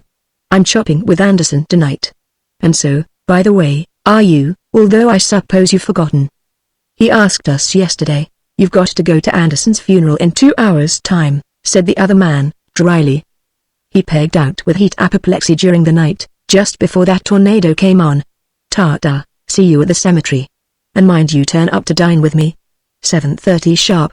The other man nodded and left, and Seal mopped a very moist brow with his pocket handkerchief. This, he told himself, was the very devil of a climate. And by way of having the lesson rammed home, he was invited to stand and frizzle in the sun, precisely 1 week later, whilst the flippant other man was himself being buried. Seal was consumed with a mild touch of coast fever that night, and the fear of death gripped him by the heart. He reviewed much of his past life, and was truly sorry that he had not amended his ways earlier, and so avoided coming to Lagos. He laid much solid blame upon Hankin, and told himself that he could dance with calm delight upon Hankin's tomb. Incidentally he remembered Nancy, and tried to carry his resentment along to her, but that did not act. No, it was no fault of Nancy's that he was out in this abominable exile. She was a good little beggar anyhow, and a hot, new trouble rose in him when he thought of what must happen to her after he died, as, he was quite sure, must take place within the next few hours. However, of course, he did not die then, and as an early dose of fever is the very best thing to acclimatize a man, he soon settled down into a very healthy fellow from a coast point of view. But that early scare had bitten in deeply, and it prevented him from remaining popular with the Lagos community, where everyone is lavishly free-handed. The careful man who does not keep open house is not called careful merely. They give him an uglier name. And if a man of any obstinacy once overhears himself spoken of as that stingy brute, he is rather apartment to act up to the character. Besides, every time the dangers of the place were brought home to him more nearly, either by illness within the marches of his own proper body, or by the news of death amongst the white community, Seal could have screamed aloud in his agony of dread as to what would happen if Nancy were left unprovided for, yet torment himself how he would. The fund which he was making for her grew with exasperating slowness. He had to eat and drink to live, and everything was expensive, and the pay and allowances which had seemed dazzling enough at a distance, shriveled woefully when counted on the spot. Moreover, he had always possessed the unwieldy knack of making 2 shillings go as far as 1, and had never contrived to shake himself adrift from it. And so when the time of his first leave came round, he drew his home pay and accepted a 6 months' billet in the bush for extra lucre. He wrote home to tell Nancy that he was so hard-worked that he could not get away, which was scarcely true, and also that he was in brilliant health at the time of writing, which was a solid lie. His next leave he also tried to miss, but broke down with dysentery, and had to spend a much-grudged 2 months in Gran Canaria to save his life. But he came back to the coast again with new health, and hammered desperately at the dollar mill to make up his leeway. He was not liked in Lagos still, but a rumor had got about that there was a reason for his stinginess, and some of the men had got a respect for him, though of course that is a vastly different thing from a liking. And at the end of 4.5 years from his leaving England, Captain Charteris came to him again and put a change into his life, as he had done once before. Scale had not forgotten his old animosity against the man, and when he first brought his face into the office quite unexpectedly, for Charteris had come into money, and was living at home as a decent English gentleman now, Seal bade him uncivilly enough to get out. One time, "You must hear my message first," said Charteris, "although I'm repeating an old offense." "What do you mean?" "I'm bringing Nancy to you. She's upstairs, waiting in your house this minute, and I've just come down here to break the news." "What? Nancy here?" "Man, you're either dreaming or drunk." "I am neither, although I wish I was both. The Lord knows I've no cause for rejoicing." Seal sat at his office desk and passed a finger round inside his shirt collar. "You'd better explain," he said. "Quite so. To begin with, Hankin, or rather his ghost, is interfering again. It seems he once invested money in one of the coast mines here at Hyne. That followed the habit of most gold mines by going pop. But they found magnificent quartz reefs on either side of his property, and so the ground has been valued at £90,000, and, what is better still, has been sold for £80,000 and paid for. That's Nancy's now, and nothing would suit her but that she must come down here and give you news of it herself." "My God," said Seal. Then after a minute he added, "But what have you come down here for?" "Because," said Charteris, slowly and quietly, "because I love her." "You love Nancy? You love the child one, but there, I suppose she's grown up." "Well, are you going to tell me next that the pair of you are to be married?" Charteris looked at him queerly. "Shouldn't you mind," he asked, "if I did tell you that? I shouldn't like it. To be candid, I don't particularly care for you, as you know. But I suppose she'll marry someday. I always have pictured that, ever since I've been on the coast, because, you see, she must be provided for some way. But man, don't you care for her yourself?" "Care for her?" Seal gave a mirthless laugh. "If you knew what I've been doing here all these years, you wouldn't ask that. Of course I care for her. But how?" "Oh, I've never defined it. Paternally, I suppose, or like a brother. That kid and I were the best of friends." "Seal, you're a fool." "Kid, you say? She's a woman. She's the loveliest, but I'm not going to talk. You must see for yourself. Only, don't you go upstairs and make any mistake. She's got no daughter's feelings for you, or sisters, and if you go and break her heart over any nonsense of that kind, I've got it in me to shoot you for your pains. I've had my life ruined for me during these last months by you being in the way, and if hers is to be spoiled too by your blundering, you can understand that I shall want to kill you very badly." "Wait a minute," said Seal, unsteadily.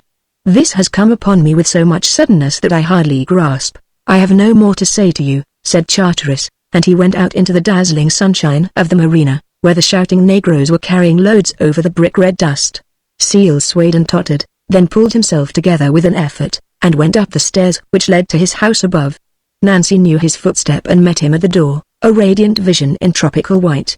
He felt himself tangled by her arms. Her lips were against his ear. "Oh, Ted. My love," she was saying to him, "I could not wait away from you any longer. Ted, darling, I had to come. Oh, my own love, if you only knew how I had hungered for you, you would have come to me sooner." Then Scales' eyes were opened. He did not make the blunder which Charteris had warned him against. He felt no inclination that way. A new feeling towards the girl surged within him like a glow of fire. "Sweetheart," he whispered back to her, "I never knew you would be like this. If I had known, I could never have kept myself away from you." Part 4. The Cholera Ship. She was not the regular Portuguese mail. She was an ancient 7-knot tramp, which had come across from Brazil to Loanda, and had been lucky enough to pick up half a cargo of coffee there for Lisbon. She called in at Banana, the station on the mangroves pit at the mouth of the Congo, where the river pilots live, and on occasion die, and where the Dutch factory used to bring trade till the Free State killed it with duties, and at Banana she had further fortune. There were 230 negroes there, Accra men and crew boys mostly, a gang that had made their 15 or 20 pounds apiece on the railway, and were waiting to go home. The passenger boys had collected their chattels, and were gathering in a howling, chattering mob by the surf boats ready to go on board, when the first notion came to me of joining her. It was the Danish harbour master who gave it. He came up, under his old white umbrella with the green lining, to the house where I was staying, and told me that the tramp was going to call in at St. Thomas 6 and the Bonnie River. F66. "Now, we don't hanker to get rid of you here, Mr. Calvert," he said. "But if you want to climb that mountain in Fernando Po, you're not likely to get so good a chance for the next 3 months to come. Your place is on the road between Santhorn 6 and Bonnie, though, of course, you'll have to make it worth the skipper's while to stop. But that's your palaver, can you put a figure on it?" I asked. "I should take it," said the harbour master, "that you could hustle the man into Fernando Po for 10 sovereigns. He's only a porter. Come aboard now in my gig and see him." The tramp's interior was not inviting. We went into the chart house and drank the inevitable sweet champagne with the captain, and whilst a bargain was being made, 1,000 cockroaches crawled thoughtfully over the yellow-eyed paint. "I tell you straight," said the harbour master in English, "she's a dirty ship, and the chop'll be bad enough to poison a spotted dog. But if you will go to these Portuguese and Spanish places to sweat up mountains, that's part of the palaver. Oh, if the grub's good enough for them, it won't kill me. Then if you will go, I'll send my boy off in the boat for your boxes one time, because the old man's in a hurry to be off. He's got a bishop on board below, very sick with fever, and he wants to be out of this stew and get to sea again as quick as it can be done. Thinks it'll give the ship bad luck, I suppose, if the bishop pegs out." The harbour master's boy was speedy, and the harbour master himself piloted us out into the wide gulf of the river's mouth. The beer-coloured stream gave up its scent of crushed marigold strongly enough to pierce through the smells of the ship and the smells of the crowded chattering negroes on the foredeck, and the old steamer began to groan and creak as she lifted to the South Atlantic swell. The sun went down, and night followed like the turning out of a lamp. The lighthouse flickered out on the Portuguese shore away on the port bow, and above it hung the Southern Cross, a pale, faint thing, shaped like an ill-made kite. The bumping engines stopped, and the Dane came down off the upper bridge. He stood with me for a minute on the brown, greasy deck planks, and then went down the ladder into his boat. "Oscar Stress, Tretton, K. Job Nhaven," he shouted, as the gig dropped astern. "Mind you come. I shall be home in another 9 months. Wanderers Club, London, don't forget." "Sorry I haven't a card left," I hailed back, and wondered in my mind whether in any of the world's turnings I should ever meet that good fellow again. But the steamer was once more underway, mumbling and complaining, and the storekeeper at that moment was beginning to open the case of dried fish bacalhau, as they call it on the coast, to which we traced back the hideous plague which in the next few days swept away her people like the fire from a battery of guns. There were only 2 other passengers besides the bishop and myself, a pair of yellow-faced, yellow-fingered Portuguese from down the coast, traders both, with livers like Strasbourg geese. The skipper was a decent, weak little chap from Lisbon, who might have been good-looking if he had sometimes washed. The chief engineer was a Swede, who spoke English and quoted Ibsen, and the other officers I never came specially across. There was only one of my own countrymen on board, a fireman from Hull, one of the strongest men I ever met, and certainly the most truculent ruffian. His name was torn off on the ship's books, but that was a purser's name. He spoke pure English when he forgot himself, and certainly had once been a gentleman. It was baking hot down below, and the place was alive with rats and cockroaches. I rigged a windscoop through the port in my room, got into pajamas, and lay down on the top of the bunk.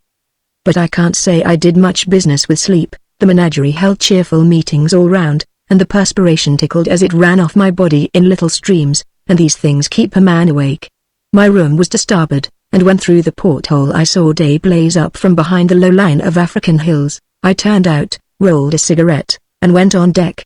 I was just in time to see the first funeral. 4 very frightened-looking men and a profane mate were fitting a couple of biscuit sacks over a twisted figure which lay on the grimy, greasy deck planks. They pulled one over the head and another over the heels, and then with a palm and needle made them fast about the figure's middle. Afterwards they lashed a fire bar along the shins, and then, with faces screwed up and turned away, they lifted the body as though it had been red hot, and toppled it over the rail. The dead man dived through the swell alongside almost without a splash, but, as though his coming had been a signal, a dozen streaks of foam started up from various points, each with a black triangular fin in the middle of it, and I did not feel any the happier from knowing precisely what that convoy meant. However, the sharks and the body drifted away into the wake astern, and I rolled another cigarette and got a chair and sat on the break of the bridge deck. From there I saw the mate and his 4 hands fetch one by one 5 other bodies out of the forecastle, and prepare them for burial. 3 they covered with canvas, and then the supply of biscuit sacks seemed to run out, because the last 2 they put over the side with the fire bar attachment only. The 5th man had to be content with 4 participators in his funeral. The remaining sailor held strangely aloof, his face turning through a prism of curious colors, his body swaying in uncouth jerks. As the 5th corpse toppled over the rail, this fellow threw himself down on the hatch cover, and lay there writhing and screaming in a torment of cramps. At that moment a man in a white serge cassock, which reached to his heels, came out of one of the forecastle doors and walked rapidly across to the new victim. He was a long, lean man with a hawk's nose, and bright, large eyes. The skin of his face was like baggy yellow leather, and it was dry with fever. As he knelt beside the writhing sailor, I saw the metal crucifix nearly fall from his thin hands through sheer weakness. He was the Portuguese bishop from down coast, of course, and when I remembered that he had just been through Blackwater fever, which is own brother to Yellow Jack, I judged that, from a human point of view, he was behaving with exquisite foolishness in meddling with first-crop cholera patients. But I respected him a good deal for all that, and went and got opium and an acetate of lead and gave the man on the hatch a swinging dose. It was a useless thing to do, because the chap had got to die, and one incurred one's own risks by going near him. But if that bishop was a fool, I had got to be a fool too, and there was an end of it. Mark you, I wasn't feeling a bit frightened then. I'd been through cholera cramp in India, and knew what my chances were, and was ready to face them without whimpering, though of course I'd freely have given every farthing I was worth to have been snugly back in the Congo again. But the thing had got to be seen through, and I intended to keep my end up somehow. I couldn't afford to die like a rat in a squalid hole like that. I had breakfast all to myself that morning, because no one else turned up, and afterwards the captain did me the honor to call me into consultation. My Portuguese is off color, but I speak enough to get along with. You English know so much about these things, he said. We keep clean ships, I answered, and when anything goes wrong on them we do not lose our heads. Also we try to trace our way back to the root of evils. How did this plague start? You must have brought it on board at Banana. We had none in the ship before you came. We did not bring it. There is no cholera in the Congo now. And, moreover, your passenger boys are none of them sick. You must try back further. We did that together laboriously, and at last traced the mischief to that fatal case of bacilhau which had been shipped at Bahia, an infected port, and had this essence of pest promptly thrown to the sharks. Next we went into the question of hands. I have not enough firemen and trimmers left to man a single watch, said the captain. The cholera hit the stokehold first. The fellows who are working there now have stood 3 watches on end, and they are hardly making enough steam to give her steerage way. If you let your old beast of a tramp stop and drift about here like a potato chip in a frying pan, it won't improve matters. Those of us who don't peg out with cholera will start murdering one another. The niggers will begin. Yes, I know. I wanted some of them to serve as firemen for good pay. But they will not listen to me. I do not think they understood.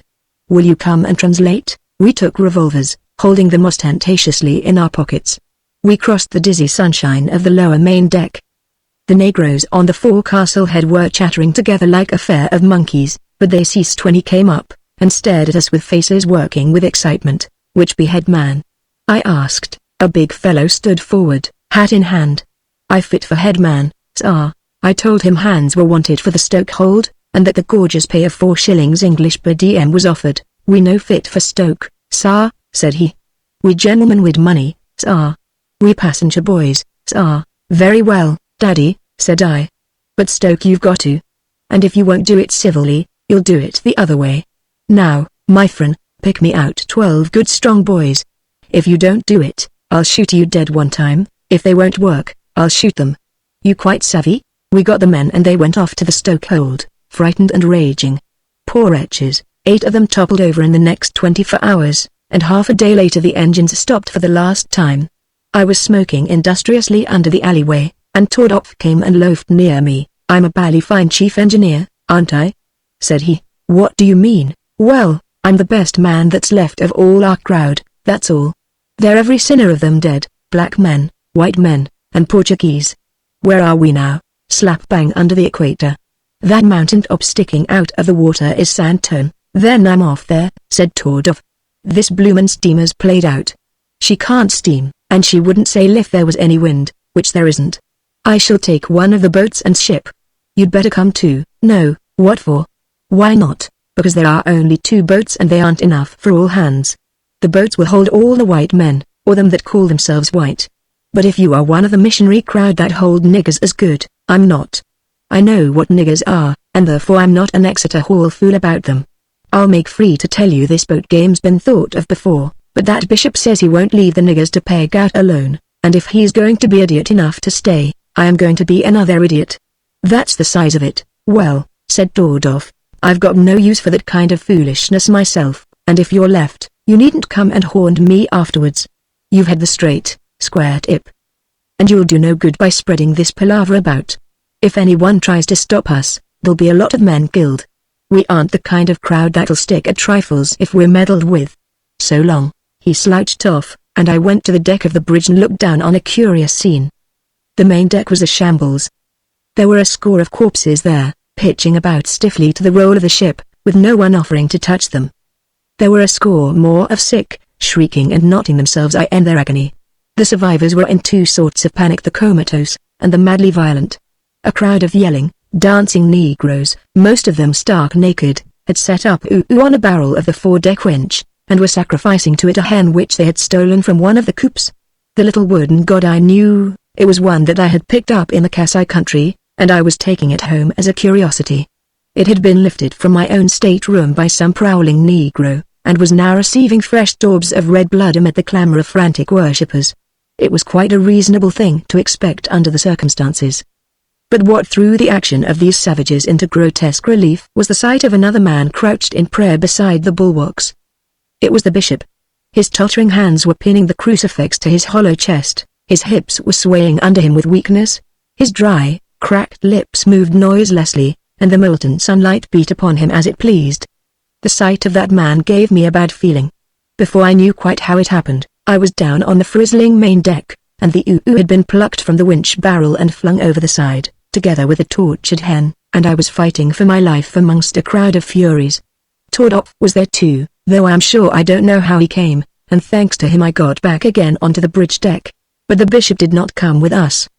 He stayed down there amongst those sullen animal blacks, imploring them, praying with them, soothing them. He was a brave man than I, that Portuguese.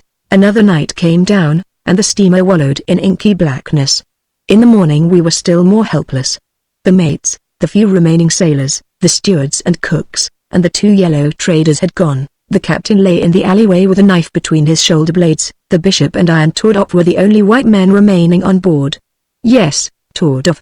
I went into the pantry smoking a cigarette, and found him there, eating biscuits and raisins. "You here?" I said. "Why, man, I thought you cleared out with the rest." "No," he said, "I thought it would be fine to stay behind and be able to scoff the cabin grub just as I pleased. I just stayed for the grub, and it's worth it." "You're rather a decent sort of liar," I said. "Do you mind shaking hands?" "I don't see the need," he said, "and besides, I'm using my hands to eat these raisins, but you may kick me if you like. There isn't a redder fool than me in both Atlantics. By the way, how's the padre? Very sick?" I looked into his room and found him lying in his bunk. He couldn't talk. I put him there. Found the old fool preaching to those beasts on all fours this morning, and looked on till he dropped. Then I lugged him under cover. "Any more dead?" "5 pegged out during the night. They were lying pleasantly in and amongst the others. And there were 7 more sick. I told the head man when I went down with the padre to have them put over the side or I'd kill him. And when I came back I found he'd shoved over the whole dozen. The man and a brother's a tolerable brute when he comes to handling his own kind, Mr. Calvert. We went out then and set the passenger boys to washing down decks.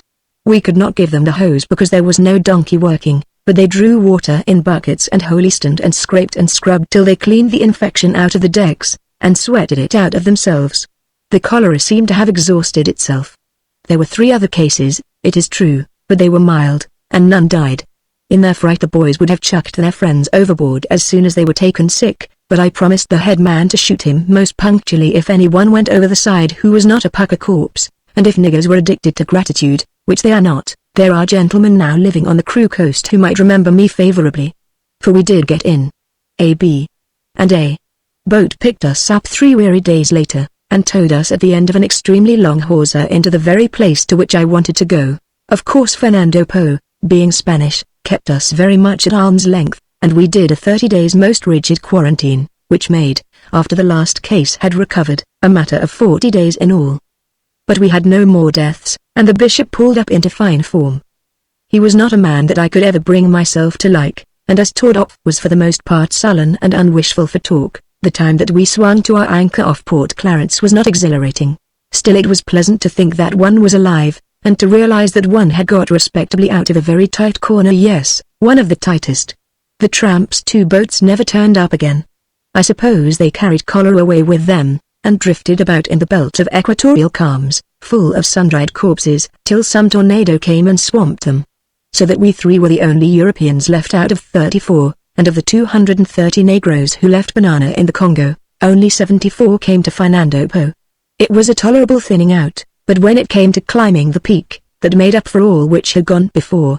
Indeed, it is a wonderful mountain. I saw Tordov again just as I was going away from the island, and tried to put it to him delicately that I was not badly off, and would like to give him a lift if the thing could be managed. "No, Mr. Calvert," he said, "thanks.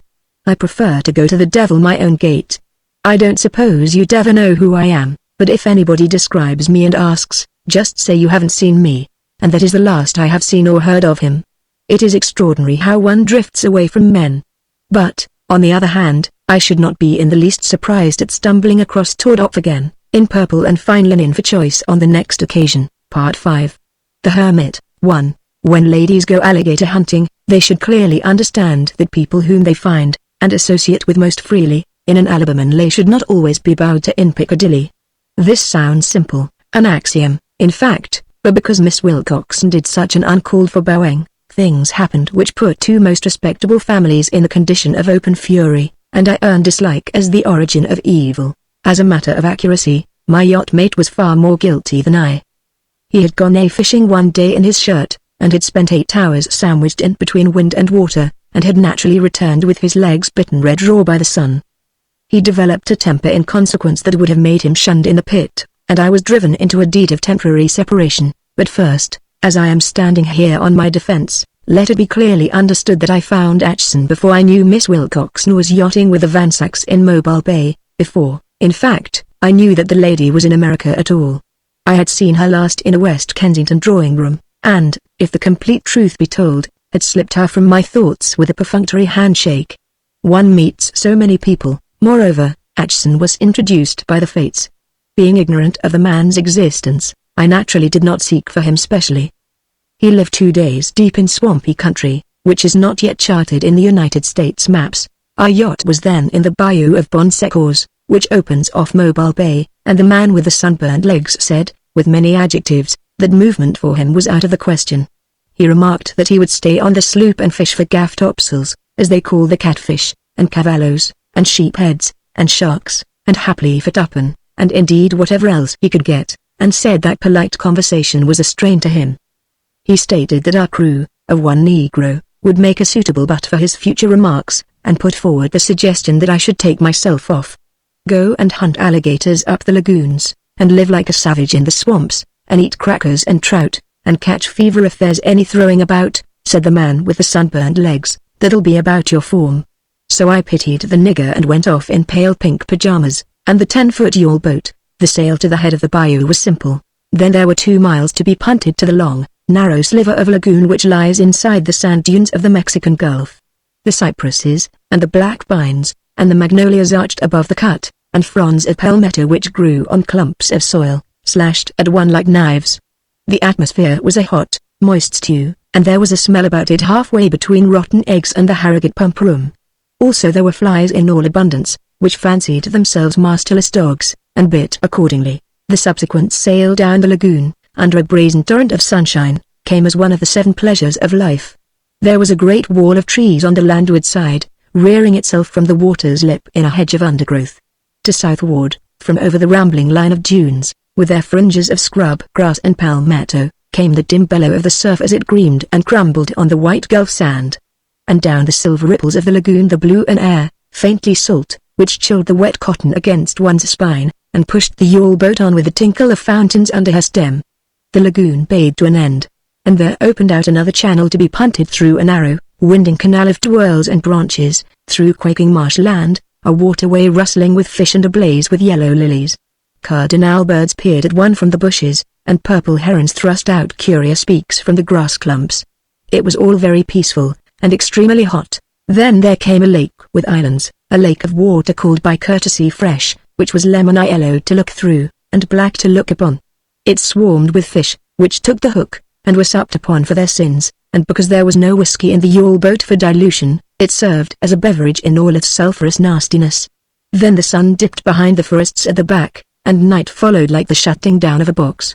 One mounted a bull's-eye lantern on the hat band, which would shine down a rifle's sights, and put out again in the boat, paddling stealthily. It is not always easy to distinguish between a firefly and the gleam from an alligator's eye, and shots are apartment to be wasted and the neighborhood scared. But on that night fortune helped, and the lead went home 6 several times. Then the dead were made more safely dead with the axe, and their slayer laid him down to sleep on the boat's floor, with his head beside the centerboard drunk. So passed my first night away from the sloop. The morning was occupied in the process of skinning, and then once more on towards the east. There were more lakes and more canals all full of their own new wonders, and ever away in the distance, on the starboard hand, was the noise of the surf as it broke where the logs from the Gulf rivers bristle in the milky sand. In late afternoon I came to a lagoon with a wooded island in it, and amongst the trees of the island, when they grew distinct from one another, I saw a man. I bore down to him under sail, for there was a spanking breeze coming in from the sea, and when we were within hailing distance, the boat grounded. "Do you want to land here?" he shouted. "I don't mind if I do." Then shove off again and drop down to the tail of the island, and luff up sharp where you see a box tree on the beach. There's no deep water till you come to there. I did as he told me, put the boat's nose on a small beach of pebbles, and waited, smoking. I waited half an hour maybe, and then he strolled up very leisurely with his thumbs in the waistbelt of his trousers. I can't say he seemed over pleased to see me. He asked with point what I had come for. I told him, and then said, "By the way, you're a varsity man, aren't you?" "Yes, Oxford, the house." "You are, too, I've a notion, from over the way, Claire. Well, if you've nothing better on, leave your boat and come up to my place. Sorry I didn't tumble to you at first, but then you don't look over respectable just now. Are you much down on your luck?" "Oh, I'm not hunting alligators professionally.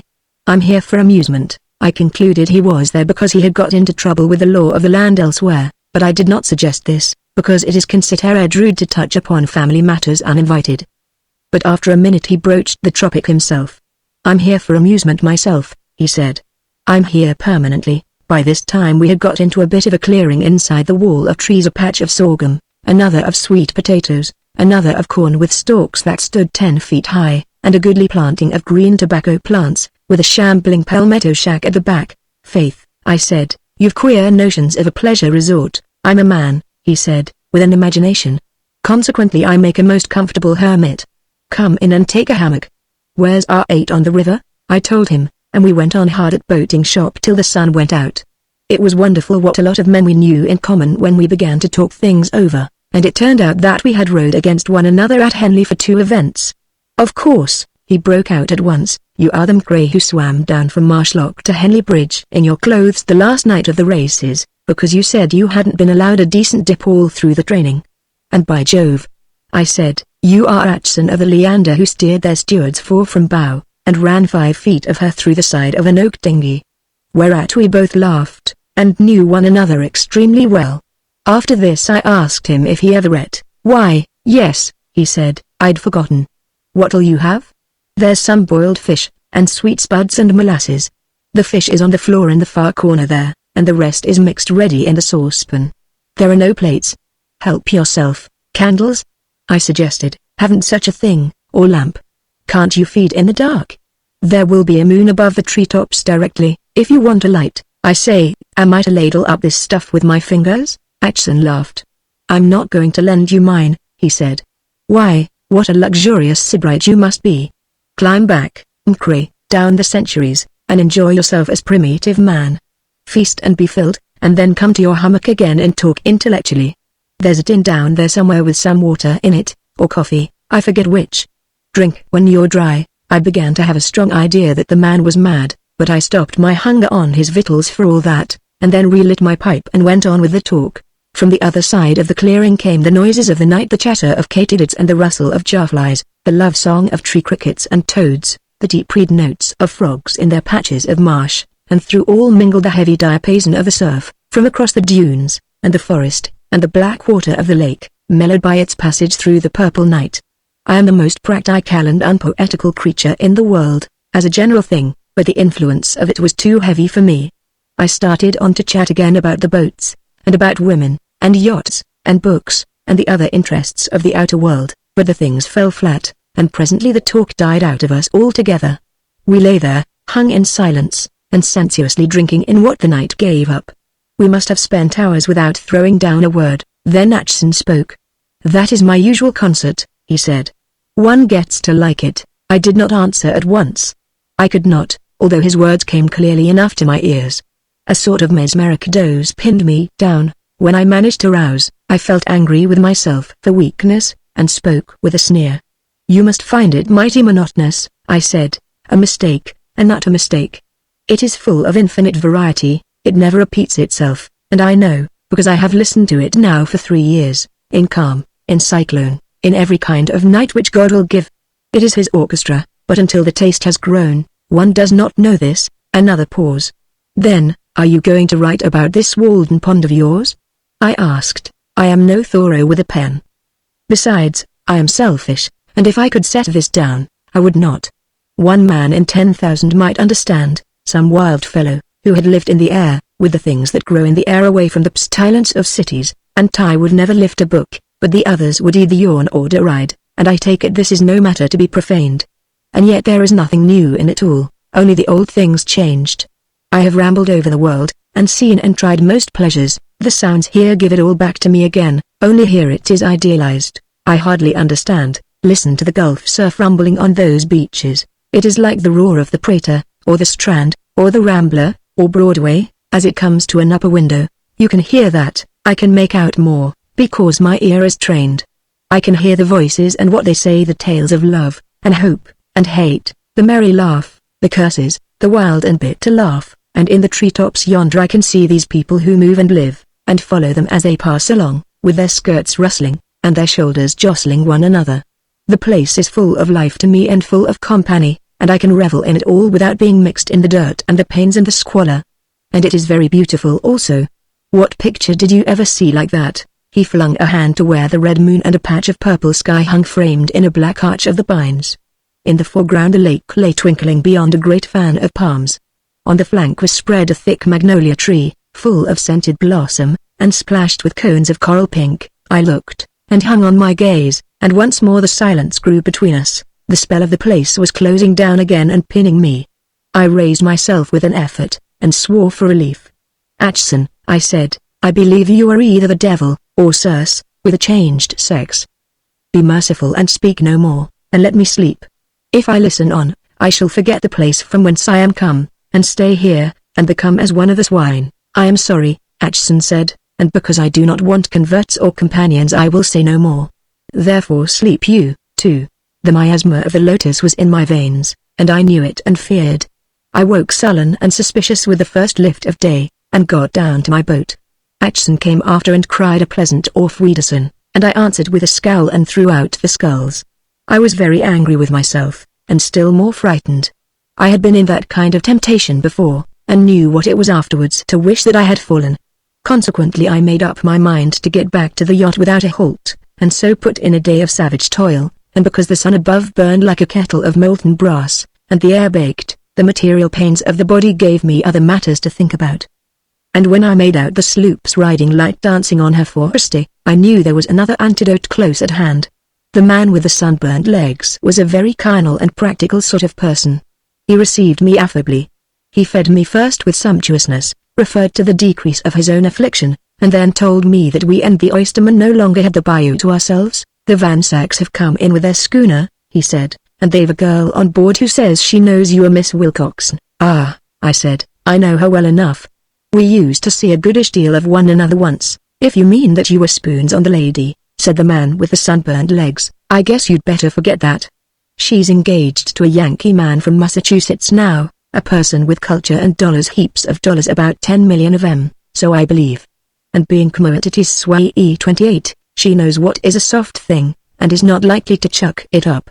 Take off those rags and put on something respectable, and we'll make the niggers scull us across. She said I was to bring you when you turned up, not now. At present I am going to turn into sleep. Probably I shall die in the course of the night. It will save me the trouble and pain of kicking myself if I do. Did you, said the man with the sunburned legs, in the course of your wanderings find a place where they sold corn whiskey? Oh, you're snoring already, are you?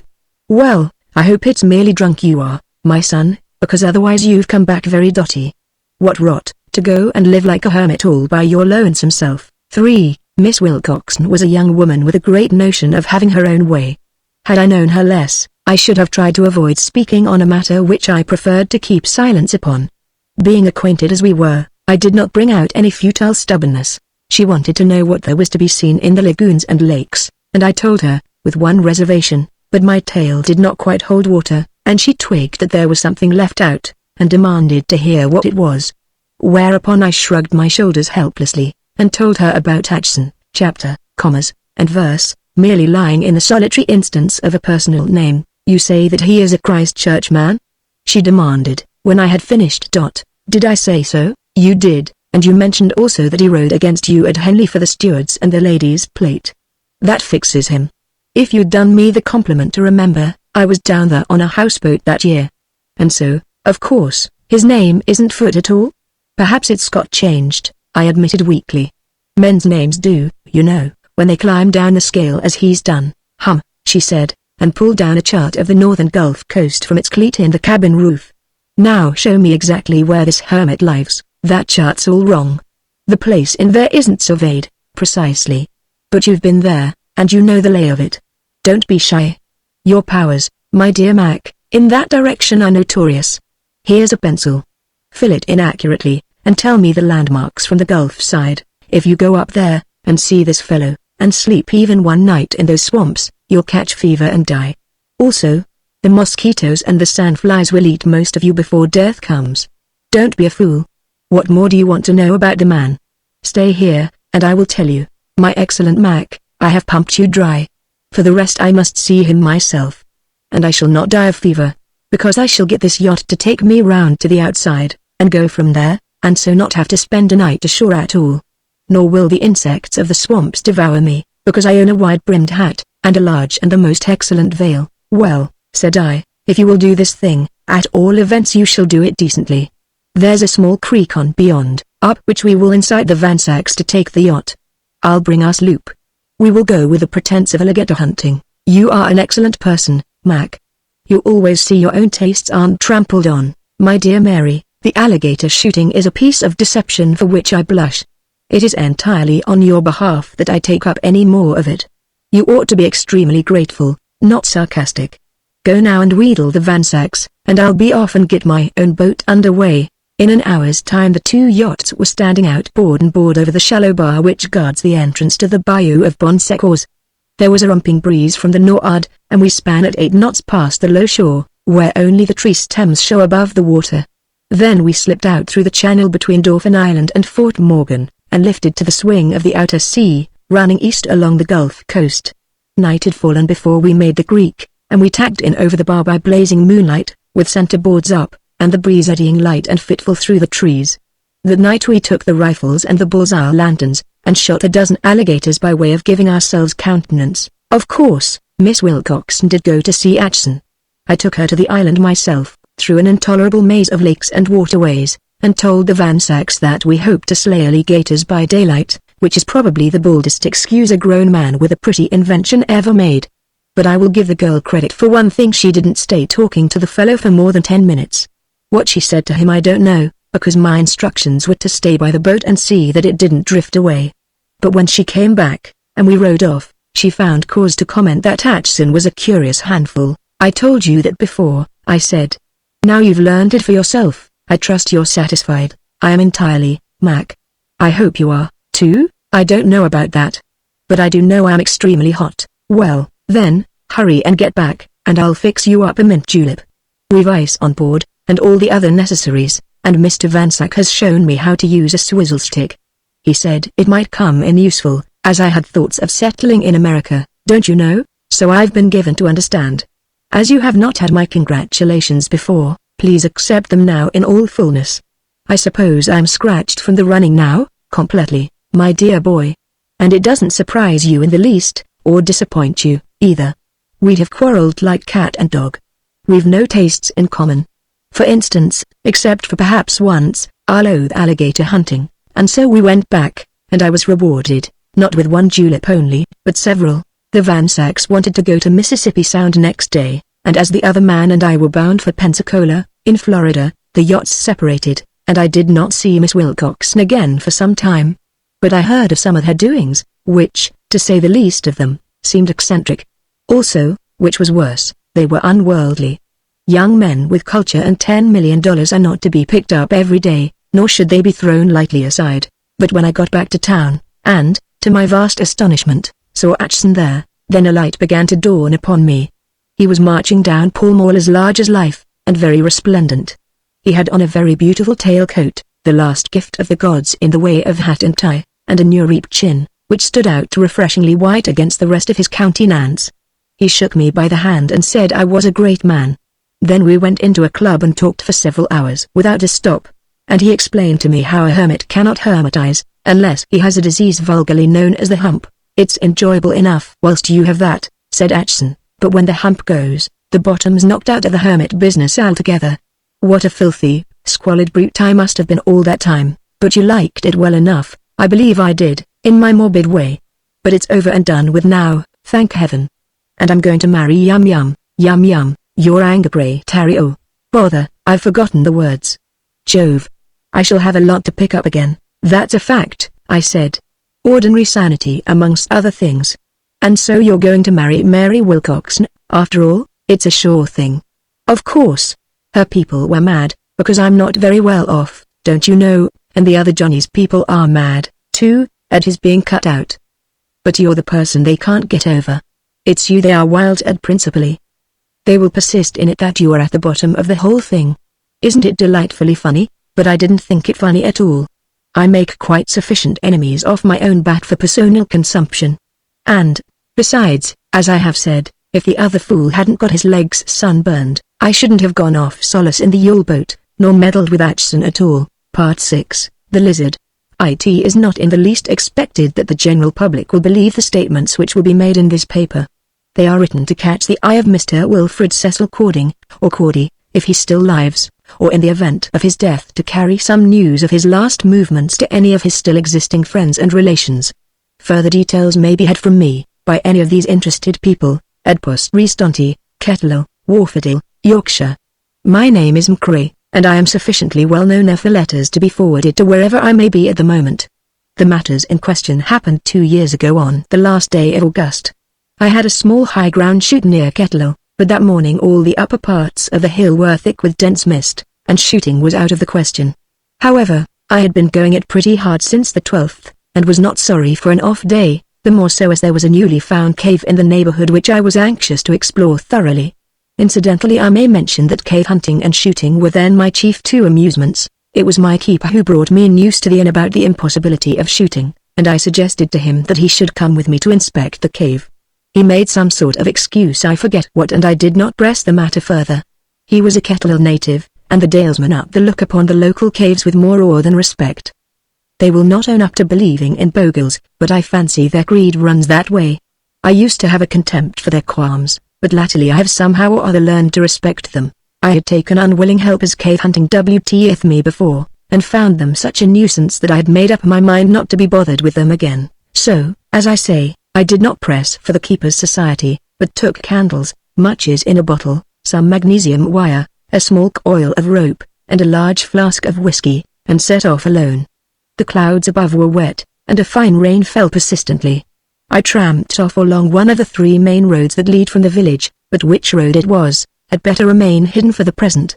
And in time I got off this road and cut over the moor. What I was looking for was a fresh scar on the hillside, caused by a roof fall in one of the countless caves which honeycomb this limestone district, and although I had got my bearings pretty accurately, the fog was so thick up there that I had to take a good dozen casts before I hit upon the place. I had not seen it since the 8th of August, when I first stumbled across it by accident whilst I was going over the hill to see how the birds promised for the following 12th, and I was a good deal annoyed to find by the boot marks that quite a lot of people had visited it in the interval.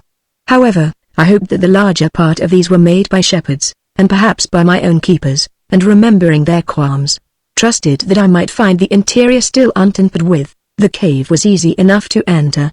There was a funnel-shaped slide of peat earth and mud and clay to start with, well pitted with boot marks, and then there was a tumbled wall of boulders, slanting inwards, down which I crawled face uppermost till the light behind me dwindled. The way was getting pretty murky, so I lit up a candle to avoid accidents, stepped knee-deep into a lively stream of water, and went briskly ahead. It was an ordinary enough limestone cave so far, with inferior stalactites, and a good deal of wet everywhere. It did not appear to have been disturbed, and I stepped along cheerfully. Presently I got a bit of a shock. The roof above began to droop downwards, slowly but relentlessly. It seemed as though my way was soon going to be blocked. However, the water beneath deepened, and so I waded along to inspect as far on as possible. It was a cold job, for the water was icy, but then I am a bit of an enthusiast about cave hunting, and it takes more than a trifle of discomfort to stop me. The roof came down and down till I was forced into the water up to my chin, and the air too was none of the best. I was beginning to get disappointed. It looked as if I had got wet through to the bone with freezing cold cave water for no adequate result. However, there is no accounting for the freaks of caves. Just when I fancied I was at the end of my tether, up went the roof again. I was able to stand erect once more, and a dozen yards further on I came out onto dry rock, and was able to have a rest and a drop of whiskey. The roof had quite disappeared to candlelight overhead, so I burned a foot of magnesium wire for a better inspection. It was really a magnificent cave, but I did not stop to make any accurate measurements or drawings then, and for reasons which will appear, I have not been near to do so since. I was too cold to care for prolonged admiration, and I wanted to, so to speak, annex the whole of the cave's main contours before I took my departure. I was first man in, and wished to be able to describe the whole of my find. There is a certain keen emulation about these matters amongst cave hunters, so I walked on over the flat floor of rock, stepping over and through pools, and round boulders, and dodging round stalactites which hung from the unseen roof above, and slipping between slimy palings of stalagmite which sprouted from the floor. And then I came to a regular big subterranean tan which stretched right across the cavern. Spaces were big here and the candle did little to show them. It burned brightly enough and that pleased me. One has to be very careful in cave hunting about foul air, because once overcome by that, it means certain death if one is alone. The air in this cave, however, did not altogether pass muster. There was something new about it, and anything new in cave smells is always suspicious. It wasn't the smell of peat, or iron, or sandstone, or limestone, or fungus, though all these are common enough in caves. It was a sort of faint musky smell, and I had got an idea that it was in flavor rather sickly. It is hard to define these things, but that smell, although it might very possibly lead to a new discovery, somehow did not cheer me. In fact, at times, when I inhaled a deeper breath of it than usual, it came very near to making my flesh creep. However, Hesitations of this kind are not business. I nipped off another foot of magnesium wire, lit it at the candle, and held the flaming end high above my head. Before me the water of the Tyne lay motionless as a mirror of black glass, the sides vignetted away into alleys and bays. The roof was a groined and fretted dome, far overhead, and at the further side was a beach of white tumbled limestone. I pitched a stone into the black water, and the mirror woke, I was pleased to think, for the first time during a million years, into ripples. Yes, it's worth even a year of hard cave hunting to do a thing like that. The stone sank with a luscious plop. The water was very deep. But I was wet to the neck already, and didn't mind a swim. So with a lump of clay I stuck one candle in my cap, set up a couple more on the dry rock as a lighthouse to guide my return, lowered myself into the black water, and struck out. The smell of musk oppressed me, and I fancied it was growing more pronounced. So I didn't dawdle. Roughly, I guessed the pool to be some 35 yards across. I landed amongst the white, broken limestone on the further side, with a shiver and a scramble, and there was no doubt about the smell of musk now. It was strong enough to make me cough. But when I had stood up, got the candle in my hand again, and peered about through the dark, a thrill came through me as I thought I guessed at the cause. A dozen yards further on amongst the tumbled stone was a broken cast, where some monstrous uncouth animal had been entombed in the forgotten ages of the past, and mouldered away and left only the outer shell of its form and shape. For ages this too had endured, indeed it had only been violated by the eroding touch of the water and some earth tremor within the last few days, perhaps at the same time that the slip was made in the moor far above, which made an entrance to the caves. The cast was half full of splintered rubbish, but even as it was I could see the contour of its sides in many places, and with care the debris could be scooped out, and a workman could with plaster of Paris make an exact model of this beast which had been lost to the world's knowledge for so many weary millions of years. It had been some sort of a lizard or a crocodile, and in fancy I was beginning to picture its restored shape posed in the National Museum with my name underneath as discoverer, when my eye fell on something amongst the rubble which brought me to earth with a jar. I stooped and picked it up. It was a common white-handled penknife, of the variety sold by stationers for a shilling. On one side of it was the name of Wilfred Cecil Cording, or Cordy, scratched apparently with a nail. The work was neat enough to start with, but the engraver had wearied with his job, and the Cecil was slipshod, and a surname too scratchy to be certain about. On the hot impulse of the moment, I threw the knife far from me into the black water, and swore. It is more than a bit unpleasant for an explorer who has made a big discovery to find that he has been forestalled. But since then I have more than once regretted the hard things I said against Cording, if that is his name, in the heat of my first passion. If the man is alive, I apologize to him. If, as I strongly suspect, he came to a horrible end there in the cave, I tender my regrets to his relatives. I looked upon the cast of the Saurian now, with the warmth of discovery quite gone. I was conscious of cold, and moreover the musky smell of the place was vastly unpleasant. And I think I should straightway have gone back to daylight and a change of clothes down in Kettleville, but for one thing. I seemed somehow or other to trace on the rock beneath me the outline of another cast. It was hazy, as a thing of the kind would be if seen through the medium of sparsely transparent limestone, and by the light of a solitary paraffin wax candle. I kicked at it petulantly, some flakes of stone shelled off, and I distinctly heard a more extensive crack. I kicked again, harder, with all my might in fact. More flakes shelled away, and there was a little volley of cracks this time. It did not feel like kicking against stone. It was like kicking against something that gave. And I could have sworn that the musk smell increased. I felt a curious glow coming over me that was part fright, part excitement, part, I fancy, nausea, but plucked up my courage, and held my breath, and kicked again, and again, and again. The laminae of limestone flew up in tinkling showers. There was no doubt about there being something springy underneath now, and that it was the dead carcass of another lizard. I hadn't a doubt. Here was luck, here was a find. Here was I, the discoverer of the body of a prehistoric beast preserved in the limestone down through all the ages, just as mammoths have been preserved in Siberian ice. The quarrying of my boot heel was too slow for me. I stuck my candle by its clay socket to a rock, and picked up a handy boulder and beat away the sheets of the stone with it, and all the time I toiled, the springiness of the carcass beneath distinctly helped me. The smell of musk nearly made me sick, but I stuck to the work. There was no doubt about it now. More than once I barked my knuckles against the harsh, scaly skin of the beast itself against the skin of this anachronism which ought to have perished body and bones 10 million years ago. I remember wondering whether they would make me a baronet for the discovery. They do make scientific baronets nowadays for the bigger finds. Then of a sudden I got a start. I could have sworn the dead flesh moved beneath me, but I shouted aloud at myself in contempt. "Pa," I said, 10 million years, the ghost is rather stale by this. And I set to work afresh, beating away the stone which covered the beast from my sight. But again I got a start, and this time it was a more solid one. After I had delivered my blow and whilst I was raising my weapon for another, a splinter of stone broke away as if pressed up from below, flipped up in the air, and tinkled back to a standstill. My blood chilled, and for a moment the loneliness of that unknown cave oppressed me. But I told myself that I was an old hand, that this was childishness, and, in fact, pulled myself together. I refused to accept the hint. I deliberately put the candle so as to throw a better light, swallowed back my tremors, and battered afresh at the laminated rock. Twice more I was given warnings and disregarded them in the name of what I was pleased to call cold common reason, but the third time I dropped the battering stone as though it burned me, and darted back with the most horrible shock of terror which, I make bold to say, any man could endure and still retain his senses. There was no doubt about it, the beast was actually moving. Yes, moving and alive.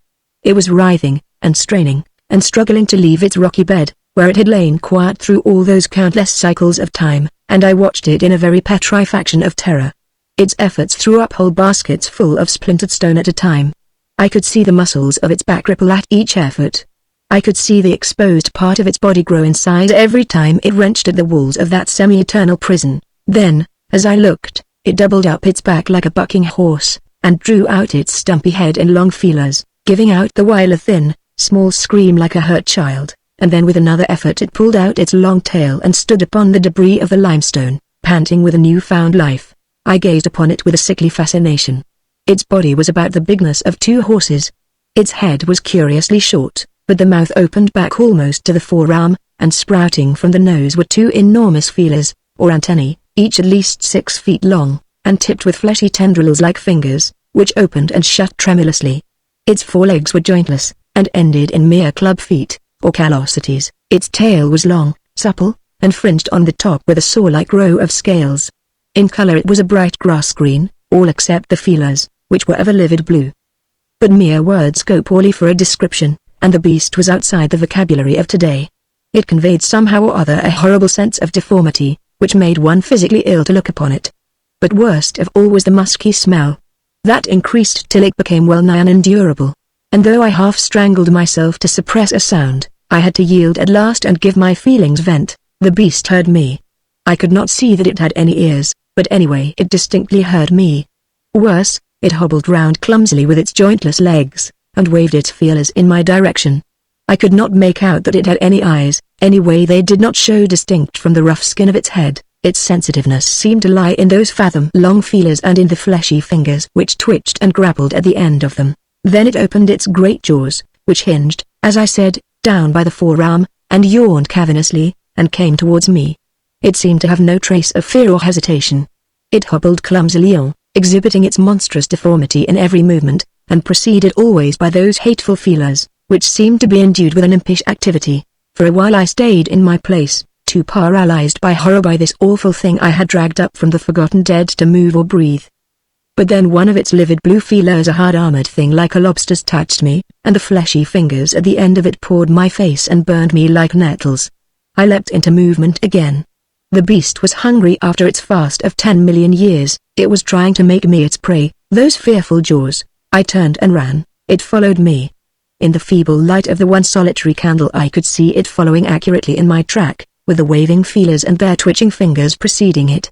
It had pace, too. Its gait, with those clumsy, jointless legs, reminded one of a barrel-bellied sofa suddenly endowed with life, and careering over rough ground. But it distinctly had pace. And what was worse, the pace increased. At first it had the rust of those eternal ages to work out of its cankered joints, but this stiffness passed away, and presently it was following me with a speed equal to my own. If this huge green beast had shown anger, or eagerness, or any of those things, it would have been less horrible, but it was absolutely unemotional in its hunt, and this helped to paralyze me, and in the end when it drove me into a cul-de-sac amongst the rocks, I was very near surrendering myself through sheer terror to what seemed the inevitable. I wondered dully whether there had been another beast entombed beside it, and whether that had eaten the man who owned the penknife Cordy, or Cording, his name was. but the idea warmed me up. I had a stout knife in my own pocket, and after some fumbling got it out and opened the blade. The feelers with their fringe of fumbling fingers were close to me. I slashed at them viciously, and felt my knife grate against their armor. I might as well have hacked at an iron rail, still the attempt did me good. There is an animal love for fighting stowed away in the bottom of all of us somewhere, and mine woke then. I don't know that I expected to win, but I did intend to do the largest possible amount of damage before I was caught. I made a rush, stepped with one foot on the beast's creeping back, and leapt astern of him, and the beast gave its thin, small scream, and turned quickly in chase after me. The pace was getting terrific. We doubled, and turned, and sprawled, and leapt amongst the slimy boulders, and every time we came to close quarters I stabbed the beast with my knife, but without ever finding a joint in its armor. The tough skin gave to the weight of the blows, it is true, but it was like stabbing with a stick upon leather. It was clear, though, that this could not go on. The beast grew in strength and activity, and probably in dumb anger, though actually it was unemotional as ever, but I was every moment growing more blown, and more bruised, and more exhausted. At last I tripped and fell. The beast with its clumsy waddle shot past me before it could pull up, and in desperation I threw one arm and my knees around its grass-green tail, and with my spare hand drove the knife with the full of my force into the underneath of its body. That woke it at last. It writhed, and it plunged, and it bucked with a frenzy that I had never seen before, and its scream grew in piercingness till it was strong as the whistle of a steam engine. But still I hung doggedly onto my place, and planted my vicious blows. The great beast doubled and tried to reach me. It flung its livid blue feelers backwards in vain efforts. I was beyond its clutch. And then, with my weight still on its back, it gave over dancing about the floor of the cavern, and set off at its hobbling gait directly for the water. Not till it reached the brink did I slip off, but I saw it plunge in, I saw it swim strongly with its tail, and then I saw it dive and disappear for good. And what next? I took to the water too, and swam as I had never swam before, swam for dear life, to the opposite side. I knew that if I waited to cool my thoughts, I should never pluck up courage for the attempt. It was then or not at all. It was risk the horrors of that passage, or stay where I was and starve and be eaten. How I got across I do not know. How I landed I cannot tell. How I got down the windings of the cave and through that water alley is more than I can say. And whether the beast followed me I do not know either. I got to daylight again somehow, staggering like a drunken man. I struggled down off the moor, and onto the village, and noted how the people ran from me. At the inn the landlord cried out as though I had been the plague. It seemed that the musky smell that I brought with me was unendurable, though by this time the mere detail of a smell was far beneath my notice. But I was stripped from my stinking clothes and washed and put to bed, and a doctor came and gave me an opiate. And when 12 hours later wakefulness came to me again, I had the sense to hold my tongue. All the village wanted to know from whence came that hateful odor of musk, but I said stupidly I did not know. I said I must have fallen into something. And there the matter ends for the present. I go no more cave hunting, and I offer no help to those who do. But if the man who owned that white-handled penknife is alive, I should like to compare experiences with him, and if, as I strongly suspect, he is dead, these pages may be of interest to his relatives. He was not known in Kettle or any of the other villages where I inquired, but he could very well have come over the hills from Petit Bridge way. Cording was the name scratched on the knife, or Cordy, I could not be sure which, and, as I have said, mine is McCree, and I can be heard of at the Kettle post office, though I have given up the shooting on the moor near there. Somehow the air of the district sickens me. There seems to be a taint in it. Part 7, held up. Although he did attempt most callously to slay me in my boots within half an hour of our ceasing the game, I will say that Quintal played dollar-limit poker like a gentleman. So also did the fat man, but as he rarely opened his lips except to raise or call, his agreeableness was more of a negative order. Quintal, on the other hand, was as good a conversationalist as I've met, a trifle New Englandish, to be sure, but none the less entertaining. We were the only 3 passengers in the Pullman, and had foregathered in the smoking room, where we doffed our coats in deference to the heat. Within 3 minutes from our meeting, Quintal had read a label on my gripsack and proceeded to make himself known. "My name's Hugh H. Quintal, sir. I see you are Mr. Calvert, and I guess from the old islands. Delighted to make your acquaintance. How do you like our country?" The transition from this to draw poker was natural and easy. We commenced with quarter limit, sprang this to 50 cents for fear lest the game should get slow, and, on crossing the border out of North Carolina, raised the limit to $1, because South Carolina is a prohibition state, and we were saving money by being allowed no drinks. I had luck, and rather more than held my own, but the fat man played by far the smartest game of the three, gave his whole attention to it, and won money. Quintal did the paying. He was useful enough with the cards, but he would let his attention wander. He talked on 10 new subjects every quarter of an hour. His nerves seemed to be on springs. We played in our shirt sleeves because of the heat. Once when I had got up and turned to get a handkerchief from my jacket which was hanging from one of the brackets, he said, "It's plain to see you're not an American, Mr. Calvert." I laughed, and placed a suggestive hand upon my hip. There was no sly pocket there. "Oh, yes," said I, "that's been commented on before, but I prefer not to go heeled. You know we've an insular prejudice in favor of our hands. And I'm pretty useful with them." Mr. Quintal shook his head. "Gimme a gun, sir, and then I'm safe. I know your British theory of rushing a man before he's lined you on his bead. But I don't hold to them fancy touches. I'm no acrobat myself. I guess I'd feel very mean if a gentleman was to start pumping lead into my lot and I'd no show to see him better. You see, sir, where I was raised they told me this proverb, whoso tarrieth on the draw, and landeth not his bullet on a correct button, that man shall be planted before he reacheth prime. No, siree, it's the invariable custom amongst gentlemen in the South to carry a gun in the hip pocket, because they know it's as conducive to health as the habit of wearing shirts. You bet they don't tote a pistol round for the fun of the exercise. Now I must go and suck at the ice water. I guess this temperature's making me lard some." We played on another score of rounds, and then the conductor came in and affably informed us that Byronville was the next stoppage. "Getting out?" inquired the fat man. "No, I'm going through." "So are we," said Quintal. Well, I'm loser over this gamble, so I can propose. What do you say to dropping the game after Byronville? We've a long run on to the next stop, and we shall have the Pullman all to ourselves. There'll be nobody getting on here, only an old nigger or so for the second class. We might peg out claims in this car and throw in an hour's siesta.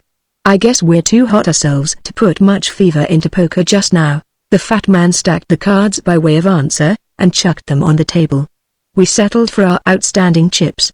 I put up my feet on the seat and nodded wearily. Then the other two yawned, mopped their faces, and passed through the alleyway to the other end of the car. Forests passed by the window, cornfields and plantations of bumblebee cotton, and then more forests, and then the cars passed through a red, rain-furrowed cutting, and rumbled out over a trestle. They were traveling fast, and swayed a good deal. The motion would have made some people seasick. Me it sent off into a doze, spite of the heat. Of a sudden I was disturbed. My eyelids rose with a snap, and I sat up listening. Then the sound which had aroused me was repeated, a woman's shrill cry, a squeal brought out by arrant terror. I dropped to my feet, strode through the doorway of the smoking room, and down the alleyway behind it. The Pullman was empty. Above the clang and rattle of the train I could make out one voice speaking in loud tones from the next car, to the blurred accompaniment of women's sobs.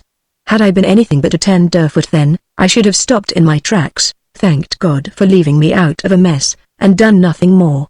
As it was I opened the door at the end of the Pullman, crossed the swing gangway, and entered the next car, the ordinary first class. There I saw a sight which filled me with amazement. All the passengers in the car, men and women alike, to the number of quite 24, were sitting with their hands forked out above their shoulders. They looked for all the world as though they were voting eagerly upon some pressing question. In truth they were doing this, they were voting against being shot, and the fat man of my recent acquaintance was standing in the further doorway of the car, with a heavy revolver in each fist, superintending their election. His beady eye caught me on the moment of my entrance, and the pistol muzzle swung up and covered me. Though the whole length of the car separated us, that tube of iron seemed to grow till its black depths were wide enough for a dog to crawl in. "Up with your hands, you meddling fool, or you're a dead man." The hail put spirit into me again. I would not shame my manhood by joining in this tame surrender. I turned sharply and fled, and the fat man's bullet, coming faster, snipped the lobe of my ear. Then I got on the steps of the platform, and the noise of the train drowned the sounds from within the car. The sear of the pistol shot made me dizzy for the moment, and I hung on to the iron cleat at the angle of the car for a good minute without taking any action. I was adding up the situation. The Pullman was empty. The folk in the first-class car were held up by the fat man with an obvious view to pillage. But forward of that there was the second-class car, where the colored people travel, and which was certain to be tenanted by a small number of white men who wanted to smoke. Forward, again, were a brace of express cars with the usual complement of baggage men of both tints of complexion. It was obvious that the fat man could not hold these in awe, and equally obvious that someone else was preventing them from taking him in the rear. As the majority of the whites disregard the law of the United States anent the carrying of concealed weapons, so also do the colored sections. Greater than a male nigger without a razor hidden somewhere about his person is a biped mighty hard to find, so, thought I, there's bound to be another man in this, and if he doesn't coincide with friend Quintal, I'm Yankee. Now I can understand his nervous chatter in the smoking room. I don't owe him any personal grudge, but on general principles I'm going to try and damage this new game, if it's only to prove that fists may stand against pistols. With that I set to and clambered onto the roof of the first-class car, a job which was by no means easy, because the eaves sloped, and the train was swinging and swaying most consumedly. But I landed at last, ran along, and jumping 3 gaps, reached the further end of the foremost express car. The engineer stuck his head through a window of the cab, stared for a moment with blank amazement, and then covered me with a prompt revolver. "Don't shoot!" I yelled, and then told him what was happening. "You'd better pull up," said I. "What, and play their game?" "Not likely. I guess I'll steam 'em right up to the calaboose at the next stop." He had hardly got out the words through his teeth when a heavy grinding roar made itself heard down all the length of the train, and speed was perceptibly slackened. "By gum," said the engineer, "they've more savvy than I gave them credit for. They've got at something sliced through the linking pipe of the Westinghouse with a bowie, likely, and that's down brakes all along. This blame old Kettle 11 never pulled them cars up the next grade again at drag. Then come along with me, and rush the scoundrels from this end of the train." The engineer snorted. "I allow you a queer, mister. No fancy shooting for me. Sides, I've me engine to see after. She'll cough herself to a standstill directly." I considered the engineer a coward, but didn't say so, because of his pistol. However, I didn't choose to stay where I was like a stray rooster on the shingles, so I jumped to the coals on the tender, and clambered thence onto the platform of the foremost express car. I opened the door gingerly and peered in. A man in shirt sleeves was coming through the opposite entrance at a run. The quick snap of a pistol shot rang out from behind him, and the man stumbled.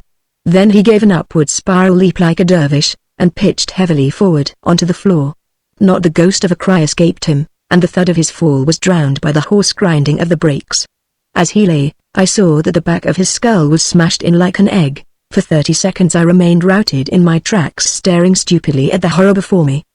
The man was the express agent. These 2 foremost cars were his own territory. The thick of the turmoil, as I understood it, lay amongst the passengers' compartments behind, and yet this man had been murdered when to all seeming he was in full retreat. The matter was beyond my comprehension. Gaining courage, I worked my way down between the stacks of trunks and boxes with which the car was crammed, and, stepping over the corpse, cautiously opened the door. The gangway was tenantless. The door of the second express car, swinging idly on its hinges, showed me that the car itself held nothing animate except a coop of game fowls. The desertion of the place puzzled me. There should have been baggage men in evidence. Crossing the car to the further door, I opened it a couple of inches, and reconnoitered through the cranny. Then I gathered what had taken place. Quintal had burst upon the express cars and driven the occupants before him towards the rear of the train. One of the whites had broken back, and fate had overtaken him in the manner I had seen. The rest, marching in grotesque procession with hands thrust up like masts above their heads, were, as I watched, forming rank down the center alleyway of a second-class car, and, falling in with them, were colored folk of both sexes and white passengers who had come there to smoke. Quintal, revolver in hand, was marshalling the procession, his eye quick to note every movement, his big voice speaking clearly of life and death. He held that crowd of 8 and 20 people cowed as broken-winged pigeons. Indeed, 3 or 4 of the men trembled so violently that they could barely keep their feet. The women were frightened naturally, but none were so bad as this. Perhaps they had a lingering assurance that sex would preserve them from anything more deadly than wordy scare. The procession closed up till the breast of each member lay on the shoulder blades of his predecessor, and then with shuffling steps it moved down the car. The door was latched. The foremost man pressed it, and, slewing round his head between the framework of his arms, showed me a face of incarnate terror. "I can't get through, boss. Lemme drop one of my fists to turn the handle? I ain't got no gun about me, boss, and I swear I won't." "Keep your claws up," thundered Quintal. "If you're not past that door before I count 10, I'll blow you through it. 1, 2, 3. The frightened face turned away and pressed against the woodwork, and the man's clenched hands beat frantically on the door above his head. 4-5. The procession rustled and shivered. It felt that murder was very near. 6-7-8. The long file of people instinctively compressed itself. Each man thrust his hardest. A mulatto woman shrieked in pain. The door, yielding to the pressure, burst widely open, and the man against it shot out headlong. He clutched at the rail, and missed it, toppled down the steps, and fell onto the side of the track, rolling over and over like a half-filled bag. The others filed out along the gangway and entered the first-class car, joining the other passengers already held under the fat man's pistol. I saw all these things clearly, and understood, then, how two men could stake up a trainload. The majority know quite well their potential strength, but what they lack is an initiative. Each man may want to fight, but no man dares to make the first burst, because he knows for a fact that whatever happens to the rest, his own death is certain. Now, I had far too great a respect for Quintal's marksmanship to advance upon him from the open, but when, after clearing the second-class car, he turned abruptly towards the express car, I fancied I'd a goodish chance of getting to hand grips with him. I waited in the angle behind the door, rigid as a box. Wheels at their highest strain, I made out the sharp crunch of his footsteps advancing across the gangway between the cars. Then his knuckles appeared on the edge of the door, and in an instant my right palm clapped down upon them. I swung myself round with all the pace I could muster, intending to let him have the left squarely between the eyebrows, but taken by surprise though he must have been, Quintal was too quick for me. Indeed, the man's rapidity of action was something almost more than human. He had no time to raise a pistol higher than his hip. But as I came to his view round the angle of the door, he pulled on me from there, and the bullet raked the skin above my ribs like a hot iron. The powder lit my clothing with a splash of flame. The shock made me loosen my grip on his fingers and stumble back over the coop which held the game fowls. Before I could recover my feet he was standing inside the car, covering me with a steady pistol muzzle. "So you aren't killed, Mr. Calvert?" said he.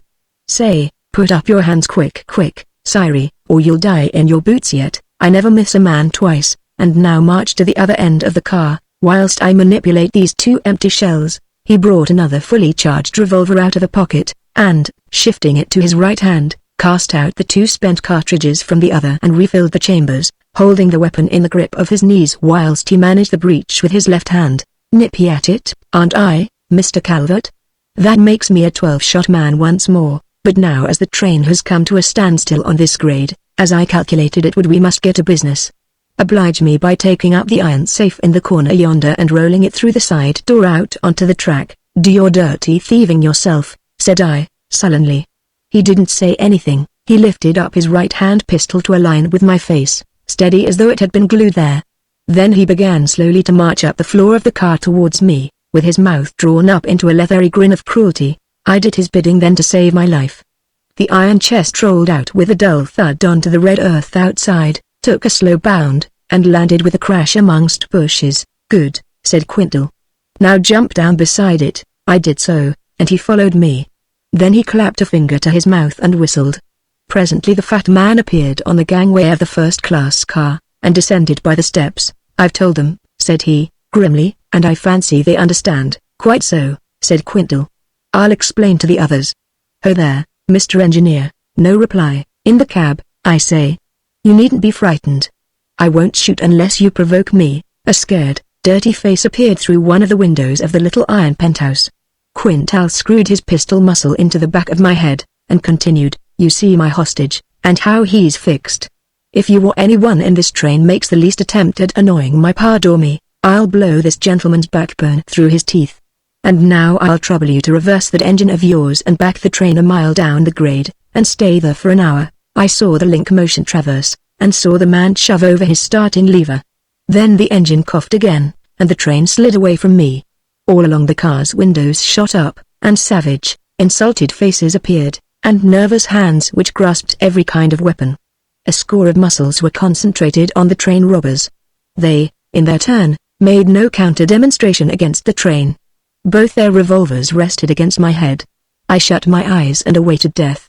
It seemed impossible for me that those humiliated passengers, now that their prey was cast loose, could refrain from revenge. No one would blame them heavily if I fell. The country would applaud if the train robbers were killed. Hours seemed to pass.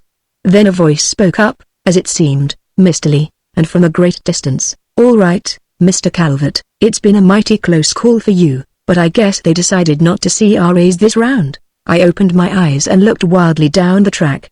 The cowcatcher of the engine was just swaying out of sight round a curve. Quintle's gaze was following mine. Then he turned sharply round and whistled shrilly. A moment's pause, and then a return whistle came. 2 minutes later and a buckboard came down a rough trail, drawn by 2 horses, driven furiously. Quintle and the fat man took up the safe and put it over the hind axle. $200,000 greenbacks in that iron box, said Quintle, as he and his partner got onto the middle seat. "More profitable game than quarter-limit poker, I reckon, Mr. Calvert. So long." And away went the horses in a big turning circle, and spread out to a gallop in a straight, the buckboard, with the safe balanced across its back axle, leaping after them like a spring. The trail twisted and turned amongst the trees, and the buckboard and the robbers were soon out of sight behind the bank of forest. Well, that part of the show was apparently over for good. But it came to my mind that there was still a final act to be played out.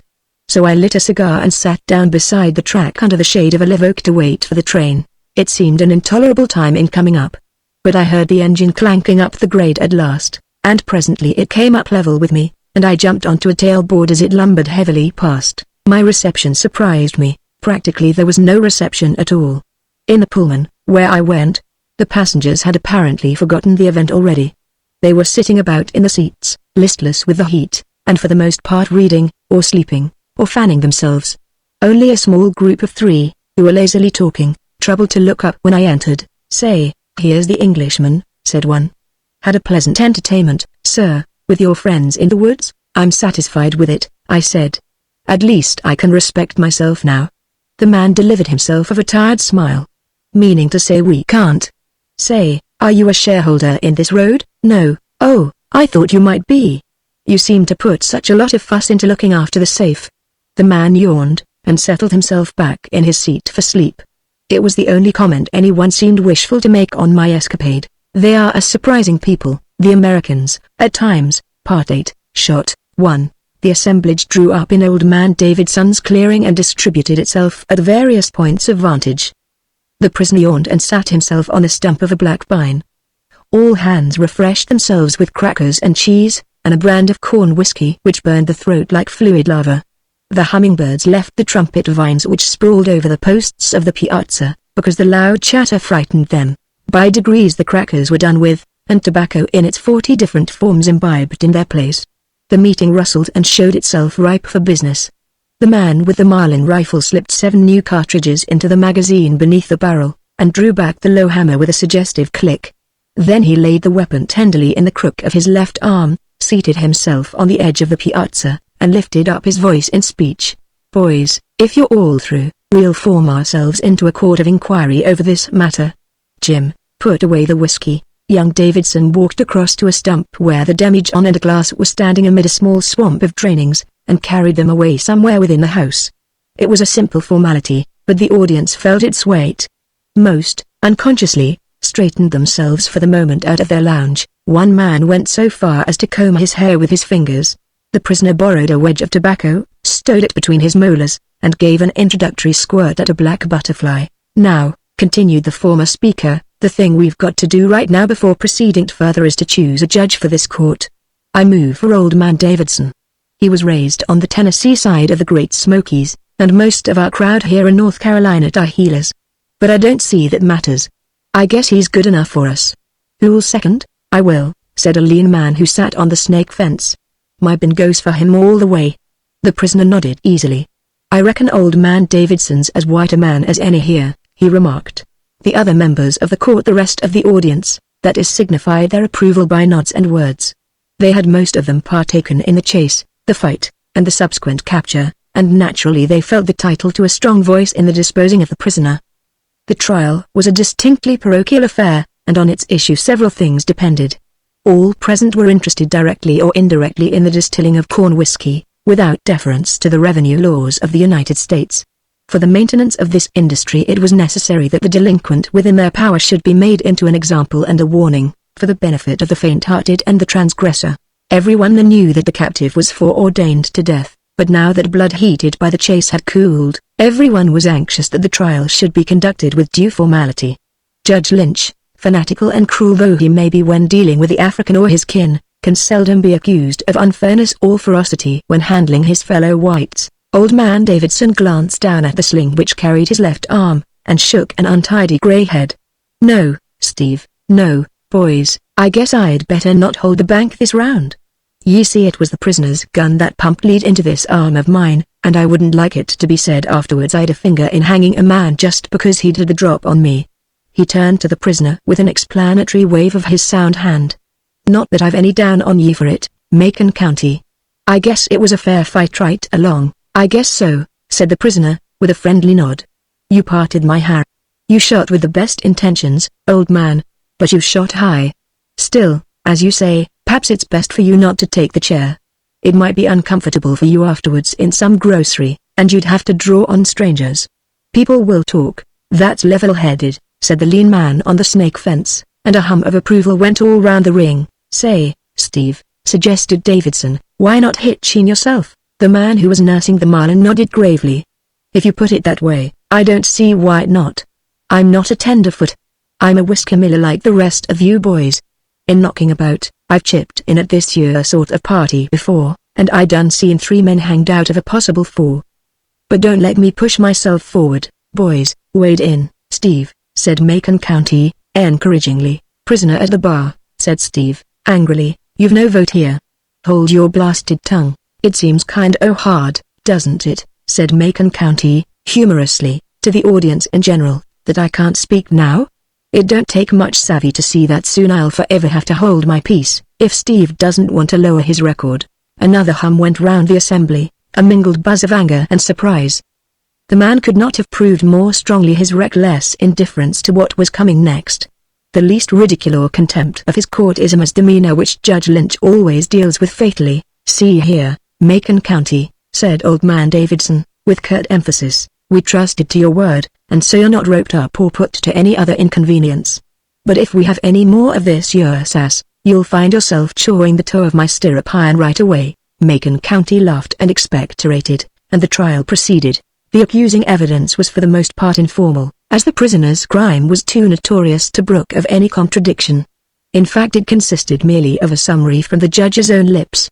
He waved a right hand to the mountainside before them, green with unbroken trees to the hot, blue skyline above. He told how Macon County and another man had the runner blockade still, in a snugly hidden clearing. He spoke of a raid by their common enemy the revenue, backed by a brace of daredevil sheriffs, and a cohort of Pinkerton mercenaries. It was all in the ordinary way of business, the salt of their yearly cycle. Macon County happened to be away, peddling the last brew of spirit. The other partner, Hamilton, was in residence, entertaining a couple of friends. The inevitable fight went briskly through its appointed course. The raiders advanced pluckily to the storm, but the frame house made a fortress which they could not reduce, and they left their dead, and picked up the back trail. Hamilton harassed the retreat with a 9-shot repeating 12-bore, received untouched the fire of the surviving sheriff, and then running in, fired buckshot into his hearted pistol range. It was a good fight, a fair fight, and the heavier side was beaten. Hamilton had done well by the mountain community. The speaker's words came appreciatively, but in a quiet, even voice. The crowd of ragged, armed men scattered about the clearing were respectfully silent. Reassured, the pair of bronze hummingbirds had come back to hover over the red flowers of the trumpet vine. Then came the recapitulation of the crime itself, and Steve's voice rose into angry vehemence. "But what does this year Macon County do on his return? Boys, he was guilty of the most bloodiest treachery ever told of in these mountains. He came back to the clearing, and from what we know of Hamilton, we may guess that he was welcomed with outstretched hand. Hamilton would mention how he had saved the still and the rest of the rig. He wasn't a fellow given to boast in, you'll remember, and then he'd suggest that the sooner the pair of them pegged out a new claim, the more chance they'd have of continuing business. But d'ye think Macon County'd bear a hand to set the rig on the wagon? Not he. He said he'd weakened on moonlighting, had got religion or something, and told Hamilton that as a murderer he ought to go and give himself up to the sheriff right away. Now, boys, you'll all bear me out, that to say such a thing to a gentleman of Hamilton's opinions was tantamount to asking him to draw on you, and I guess Macon County wasn't much disappointed when Hamilton did it. Macon County here is a fair tough, but Hamilton, when he got roused, was a holy terror, and I allow the way they fit must have been a caution to wildcats. I'd have given $25 to seen it. murmured the lean man on the snake fence, but this year fight went on queerly. Neither was knifed, nor gouged, nor lead poisoned, neither was much the worse except in losing scraps of fur and hide and so on, and Macon County finished out topside almost as sound as you see him here today. But, says you, there's nothing wrong in two gentlemen having a pleasant set-to of this kind over an argument, so where's the harm done? Wait a minute, boys. What does this year Macon County do next? Having bunched the sense out of Hamilton by thumping his head with a rock, he next proceeds to rope him up, hands and heels, and take him to Asheville in his own wagon. And that's where Block Hamilton is this day, in Asheville calaboose, and with the evidence they've got against him, he'll be electrocuted as sure as we can't pay for law enough to save his life. Of course there must have been an almighty pile of dollars handed across to Macon County over this job, liar! Thundered the prisoner, his olive face flushing pink. Fellas, he continued, appealing to the audience with outstretched hands, you've known me for a white man all these years, and you'll not think so mean of me as that. You'll not believe that I gave up Block Hamilton for all the greenbacks betwixt here, and his remaining words were drowned. The audience had risen up as one man in noisy clamor to protest against the interruption. The judge on the piazza held Macon County's breast covered with a steady rifle muzzle. Gentlemen, said Old Man Davidson, making his voice with difficulty heard above the uproar, order in court. Order, I say. Order. By gum, he went on to 3 or 4 ardent spirits who still persisted in having their say, if any man of you doesn't drop his voice to a coon's whisper, I'll lay for him myself. Macon County, speak in your turn, and go slow on language, or you shan't be heard at all. The prisoner had regained his cool indifference. I've entered my protest, old man, he remarked. I guess I shan't want to chip in again. We'll weigh this question, said the judge, as I don't see that it matters much, and I'm not here to create any ill will. There's counts enough without it. Macon County's clearly convicted of the murder of Hamilton, he of course using another man's fingers to do the actual trick, and besides, he's guilty of a much wickeder crime. He's not stood by his pard, he's done the rank opposite. And in rounding on Hamilton, he rounds on us. The lesson Hamilton taught him with that repeating shotgun is all chucked away. No sheriff's posse can ever respect us after this. This is what I call Macon County's biggest crime, and you'll all understand me, though I can't give it a fancy lawyer's name. Seems to me, remarked Davidson, thoughtfully, it foots up to a kinda high treason, Steve. Plum center, said the judge, with a nod of approval. Murder and high treason, and if that doesn't entitle a man to a rope and a tree, damn me if I know what does. The court hummed acquiescence, and Macon County borrowed another chew of tobacco. But before we go any further, continued the judge, I'd like to ask the prisoner what it was that made him hitch onto this job. Say, is it true that you got religion? Macon County expectorated in contempt. You bet not, Steve, I'm glad of that. But out with it. What was the cause? Give it a name, you tire me. What does it matter? But if you do hanker after knowing, why I took a sudden fancy for the laws of the United States, and thought it a pity they should be trod on. That's it, Steve, note that down. I ran in Block Hamilton because I'm a law-abiding citizen and love the interests of justice with a big J. The sarcasm was so outrageous that the humor of it overdid all efforts to keep grave. A ripple of laughter ran round the audience. Of course, said the judge, grimly, if you don't care to let on your real reason, Macon County, you may keep it t'other side of your teeth. You've had your chance of palaver, and now I guess you may as well swing without further waiting. Jim, bring out Popper's new well rope, too. Hold on. The shout came down the rough horse trail which led into the clearing, and the scattered group of men instinctively slid hands onto their weapons. But the next moment the ready fingers were drawn away, and some of the men smiled. The newcomer was a girl of 20, unattended. She was mounted on a rough, long-tailed colt with a sack by way of saddle. She came into the clearing at a canter, a goodly expanse of bare brown ankles showing beneath her skirts. She was bareheaded, ragged, unkempt. Like themselves, she was a dahilah of the mountains. Now, Liza, said the judge, what do you want? I guess you'd better get.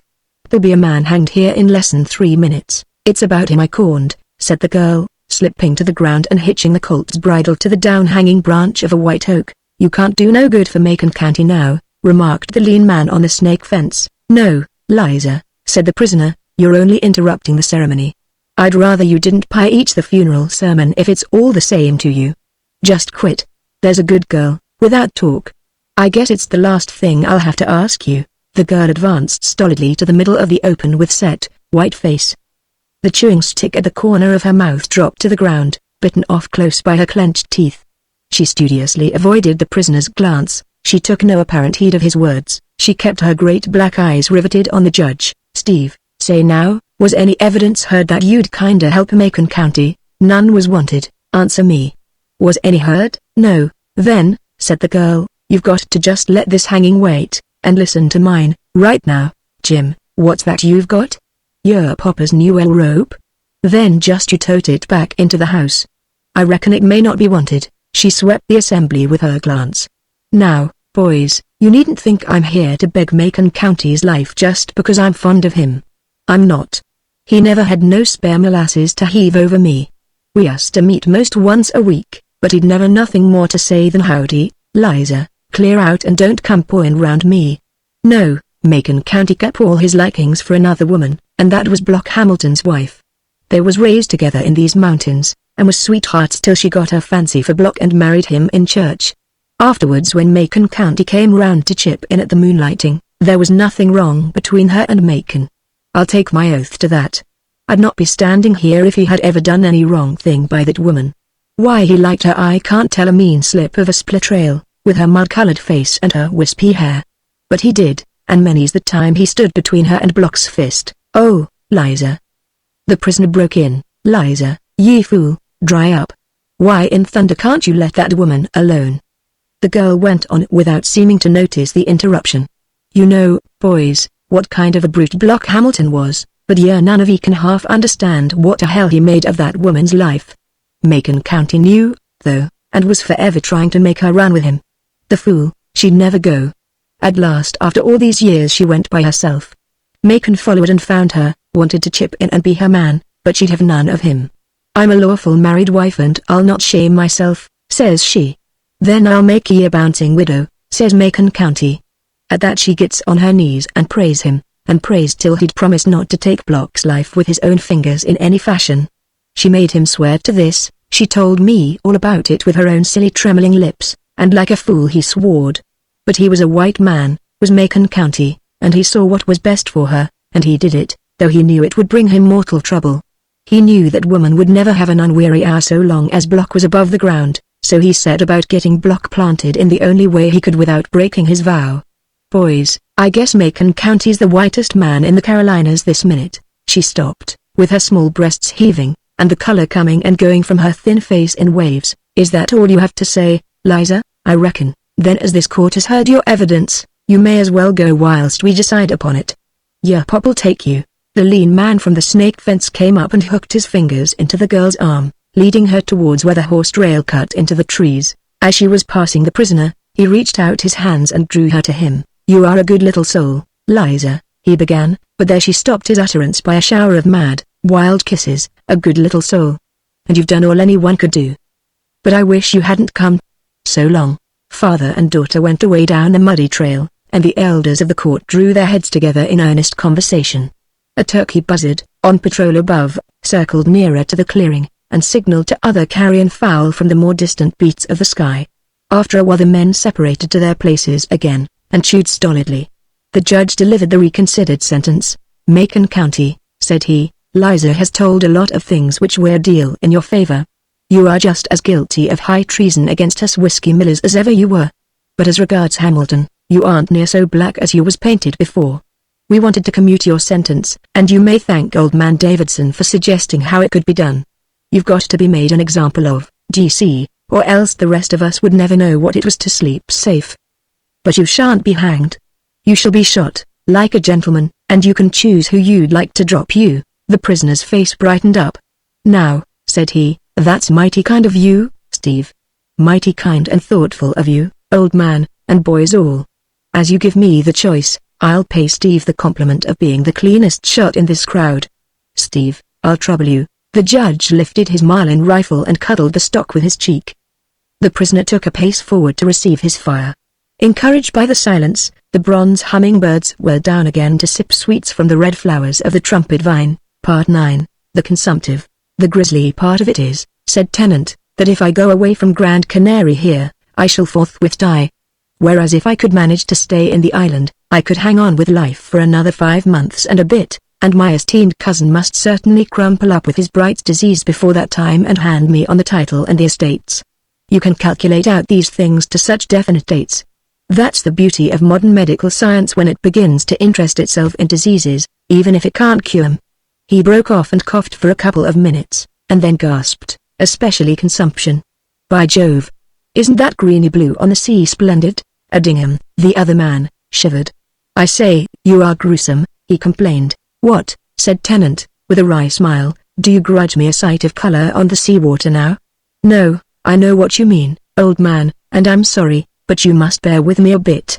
We consumptives have such a way of talking about our blessed health, and dreaming about it, and counting up the exact number of days we've got to live, and swapping views on vintages of cod liver oil, that we forget that all these details are a bit noisome to outsiders. Oh, it's not that, said Addingham, rather feebly. Yes, but it is, and I'm going to make things worse by keeping on with the same tale. Here are the Americans on the point of declaring war with Spain, and when they actually do, Las Palmas won't be a safe place for an Englishman to live in. I suppose it won't be for you, especially for me, as you say. If a man will be fool enough to interfere in the national amusement of beating a mule to death, he must expect to be locally unpopular. You hit the tartana driver across the face, remember, with your stick, because I was too limp and feeble to do more. My dear boy, I'd cheerfully have cut him to ribbons if I'd been equal to the exertion. You see, I'd been looking on at the process of torturing that mule for some time, and was naturally feeling rather sick and very wrathful. I suppose from the driver's point of view it's equally natural that he and his friends should have done their best to knife me at intervals ever since. Addingham rubbed his chin. It's awkward, he said very. These canaries are the tamest of people generally, but since this war trouble's been on they've developed a fine patriotism, and grown very excited over it. I don't suppose many Americans find their way as far out as this, and so, as an Englishman talks the same language, they make him do instead. In fact, to tell the truth, I was mobbed near the cathedral today, and had a howling escort of them to see me home right out here to the hotel. I wish the Yankees were at the devil, one said Tennant, irritably. Or rather, I wish they'd once suspend hostilities till I get through my 5.5 months here below, and then come down like the Assyrians and sweep the place clear. And I wish you wouldn't talk of your horrible 5.5 months, said Addingham, waking up to a memory that it is always a sound man's duty to hearten the sick. You are looking a sight better than you did a week ago. You'll pull round again all right with a bit more rest, my dear boy, said Tennant. Don't pit your puny opinion against science. My local pill mixer here has done nothing but handle consumptives for the past 10 years. He gets hold of his patient on landing, sounds him, tries his wind, counts his teeth, puts the result on paper, and multiplies by 10. 3 days later he takes a second observation to check the first, and then he tells your friends the exact number of weeks, days, and hours you've got to live. If they're new to Grand Canary, the friends bet he's wrong, and lose their money. He tells you, of course, as all doctors are forced to by their initiation oath, or whatever it is, that there's not much the matter, and you'll probably live forever, but you can worm the truth out of servants for a tip, and that's the way you get hold of the expert opinion that you've paid the doctor to give. Addingham was going to speak, but the sick man put his thin brown bird's claw of a hand on his wrist, and stopped him. Just let me have my way, he said, without more argument. You know I'm right, and I know you know, and so let's chuck conventionality. I've stared at death too long, and guessed at what's behind too much, to have any room for further emotions on the matter. But you can do me a very real service if you'll put me in the way of not being robbed of my appointed span. I'm always very sick at sea, and if I go away from here to Madeira or any of those places, I shall certainly shake myself to bits on the road, and die before I get there. If I do that, my venerable cousin will outlive me, and my will may be counted as waste paper, and I shall die writhing. But if you can think of a way to let me dangle on to the end of my allotted tether, his Bright's disease must collar him for a certainty within this next week or so, and then, well, I shall inherit, and can dispose of the cash as I please. But honestly, the only way I can think of is by grabbing the fort on the hill behind from the local army, and holding it till we're through. Otherwise an enthusiastic mob will scrag me to a certainty the day war breaks out.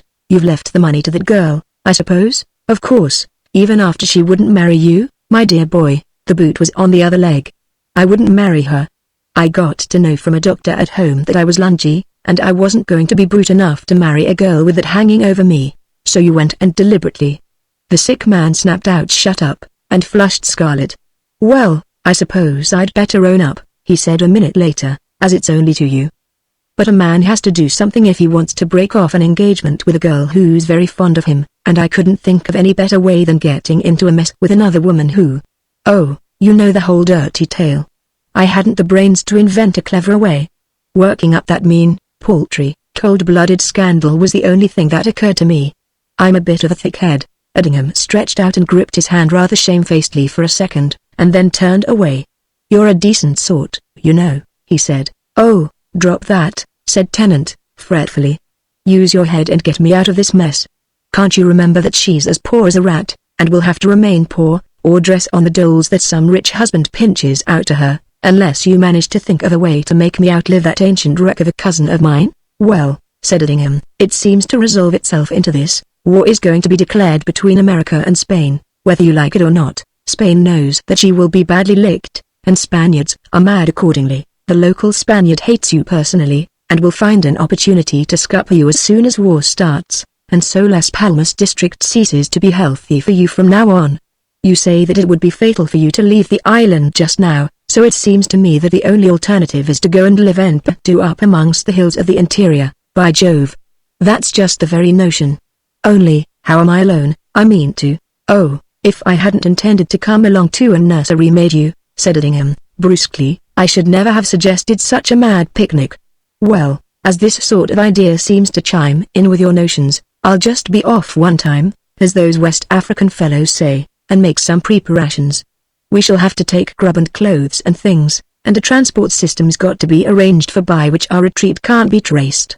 It would never do to let the general public know which way we might be found, or we'd have your mule-beating friend and his cronies round with their knives before the week was out." Now, Edingham was a man who knew Grand Canary thoroughly. He had visited it for the first time 8 years before, and, as was customary, the charm of the island grew upon him, and he had returned to it again at least once every year since. He knew every peak and every cinder slide, he had explored every one of the great barrancos, he knew personally every vineyard, every tomato garden, and every banana farm in the circle of the island, and, finally, he probably knew more about the Guanche caves than any Englishman living. He had visited all the mummy caves, the store caves, and the living caves of the dead race which were already known to exist, and during his ramblings amongst the lava cliffs and the dry, crumbling hills he had found others whose existence he kept to himself, lest vandal tourists, and more vandal museum collectors, might desecrate those few remaining signatures of the past. He had grown to have a feeling akin to comradeship for those long-forgotten dead, and on the rare occasions when he thought about the matter in such an aspect, he congratulated himself that at least he had never done anything to rip more of the cloak from their decent past for the vulgar stares of the 10 days tourist. Incidentally, in wandering about the island, Edingham had learned the Canary patois of Spanish, the intricacies of local paths and transport, and a list of the needs for a residence in the highlands of the interior, and so, on the day after the subject was broached between them, he was able to get Tennant away from the hotel, and through Las Palmas, and out past Monte and Santa Brigida, without his journey being in any way noticed. It is forbidden by doctor's law for consumptives to be exposed to the air of evening, and so that night they stayed under a roof, and Tennant coughed in a tempered atmosphere, but next morning, when the sun had made the air benign, they left their carriage and set off again, this time with one pack mule and another for riding, and left the road finally behind them. They were none too soon either. War had been declared the previous night, and though Madrid, and even Spain itself, might be calm and unemotional, the towns and villages of Grand Canary were in a seethe of patriotic ferment. Even the locally known Edingham would have been in considerable personal danger, and as for the unpopular Tennant, with his foreign prejudices against beating a mere worn-out mule to death, his life would not have been worth 10 minutes' purchase. The way they traversed I also have to rod, but as I am under pledge of secrecy, it will not be described here. Indeed, without a map, it would be hard to direct a traveler so that he might refine it. There are so many stony barrancas, leading to so many barren valleys, in an interior of the Isle of Grand Canary, and each one at times has the same semi-tropical sun blazing with genial warmth overhead, and the same euphorbia bushes growing from the austere cinders underfoot, and the same dwelling caves, and store caves, and mummy caves of those long-dead Guanches discreetly screened behind ingenious rocks. They journeyed on, up and down and up, till the weak sick man on the jolting mule was nearly at the end of his meager strength, game though he might be in uncomplaining endurance, and then the two beasts were hobbled in a tiny dell of coarse grasses, where moisture accumulated from the slope above, and there remained before the men a climb too steep even for a Spanish mule. The Guanche of those dead old years had his enemies, and so he delved his house at some spot where he would have full advertisement of an enemy's approach. Edingham clapped a sturdy arm round Tennant's waist, and half dragged, half carried him up the inclines, and Tennant, with vicious energy, thrust out the last embers of his strength to help. "You're sweating like a pig," he gasped, as they grappled their way up the rocks, "and so am I. By the Lord, it's fine to do a climb, just once again. You stay here and get back your wind," said Edingham, when at last they scrambled through the hole which made the entrance, and sprawled on the floor of the cave. "I'll go down and bring up the furniture and the grub to fit out this desirable residence." It took him 4 journeys to bring the contents of the mule's pack up the rocks, and when the work was finished night had fallen, and Tennant was sleeping a calm sleep of exhaustion. The mountain air was cool and sweet and fresh, and slightly tinged with salt from the southeast trade. A great globe of moon hung above their valley, lighting the lava cliffs and the harsh cinders in stern black and white, and behind him, in the ramifications of the cave, Edingham fancied he could hear the ghosts of goatskin-clad mummies, passing the news in whispers concerning these strange men of non-Guanche race who had arrived out of space to visit them. "Men have been born in these caves," Edingham mused, "and have lived here all their days, and have died here, and have been buried in the caves beyond, where their dust and parchment still remain, and presently I suppose another man will die where those others have died before him. For me it will be to look on, and watch helplessly whilst he coughs himself into the next world. We're friends, I know, and I suppose it's my duty to stay on and watch, and help," but he broke off in his definite musing, and shuddered at a vague horror of thought. The caves and the valley were lonely beyond words, and the idea of his isolation, and of the man dying by inches close by, shook him and unstrung his nerves. "I suppose it was a foolish thing to do after what poor old Tennant told me, and after what he's done himself. But I'm glad I wrote that letter to the girl. Bah! What a miserable coward man can be when he's got a bad sickness to nurse." Edingham woke with the first of the dawn, and saw that the sick man was still warm and sleeping. He lit a candle, and rambled away into the dark of the caves, returning presently with a stone measure full of grain and a primitive quern, also of stone. He toasted the grain, pinch by pinch, over a spirit stove, and then, after sprinkling it with salt, ground it in the quern. Then he kneaded it with water into a dough, and prepared to make his breakfast. Tennant woke and saw him. "What's that stuff you've got there?" he asked. "Gofio. All the country people in the Canaries eat it, and for a change I like it myself. I didn't know you'd brought up any corn with you on the mule." "I didn't. This was stored up by the last tenant of these caves 1,000 years ago, in a stone rat-proof chest, which I'll show you directly if you like. The original storer doesn't want it now, and as the stuff's as good today as it was the hour it was put there, I'm robbing him. I didn't expect you were going to wake yet. However, I'll set to and make your breakfast now. Have a nip of cod liver oil just as an appetizer. Hang the cod liver oil. Give me some of that Gofio stuff." Edingham looked doubtful. "It's hardly grub a man would care for if he feels a bit chippy." "Respect an invalid's whims," said Tennant, sitting up and stretching out a hand. "Surrender your breakfast, my dear boy, and make yourself some more. I'm as hungry as a wolf. No, hang coffee too. If we're going to play at being Guanches, let's do the thing thoroughly and drink water. It won't be typhoidy up here." He ate his meal with appetite. "I don't wonder at this Gofio being the principal food that's eaten in the Canaries without break for Lord knows how many thousand years. It's fine, especially if you're hungry. I say, Mr. Caterer, you've a small notion of one's capacity. Look here, show me how, and let me help cook some more. I'm feeling frightfully energetic just now. Now, it is no place here to give a diary of the existence of those two men, the sick and the sound, in those Guanche caves in the center of the Isle of Gran Canary. They lived on the stores they had brought up, on banana bunches and other fruits, which Edingham raided under cover of night from plantations on the lower ground, on occasional chickens, which probably came from the same source, and especially on the hoard of grain stored up by that forgotten savage in the rat-proof coffer in one of the inner caves. Some days Tennant was worse, and counted up with calm cynicism the inroads which were being made into his allotted 5 months and a half, and some days he was better, and talked of swindling the doctors and upsetting current wages. And as time went on the percentage of the hopeful days increased, as Eddingham's strained mind was quick to notice. Of the Spanish-American War and its defeats and successes they heard no word. But from one sign and another Edingham learned that the Canarios were still excited, and that they must continue to live en Guanche if Tennant was to be safe from the knife of the injured tartana driver. Edingham had also another thing which weighed on his mind, and that was the letter he had written on the day of their flight from Las Palmas.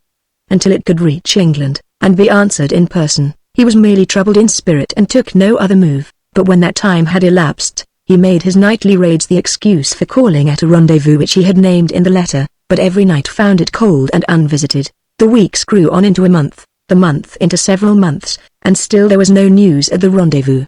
Tennant was quite confident now of outliving his cousin with the Bright's disease, and at times suggested that he would have to be shot when his date arrived, so as to keep up the doctor's reputation for accuracy. He developed a large interest in the bygone Guanche race and their doings, and ate gofio made from prehistoric wheat with an appetite that was frequently wolfish. Day by day Edingham watched him with wonderment and growing satisfaction, but at last there came the event which Edingham had now begun to dread. He went out one midnight as usual to the rendezvous, and from that moment Tennant did not see him at the Guanche cave again.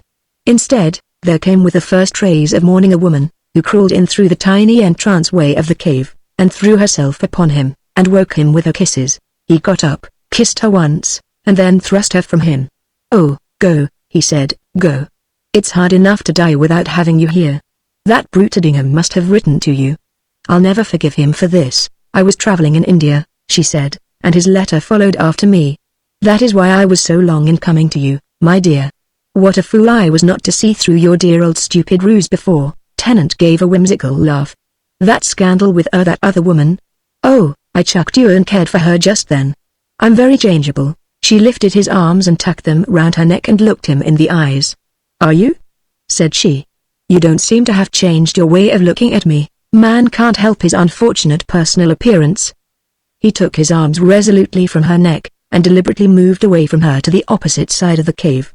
"Mary," he said, "I found out I was in a galloping consumption, and as I knew you'd have some silly notion that you ought to stick to me, I just used my brilliant head to invent a definite order for you to clear out.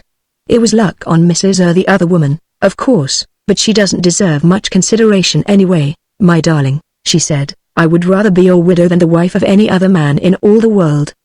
But I am going to be your wife, and remain your wife. You are not going to die.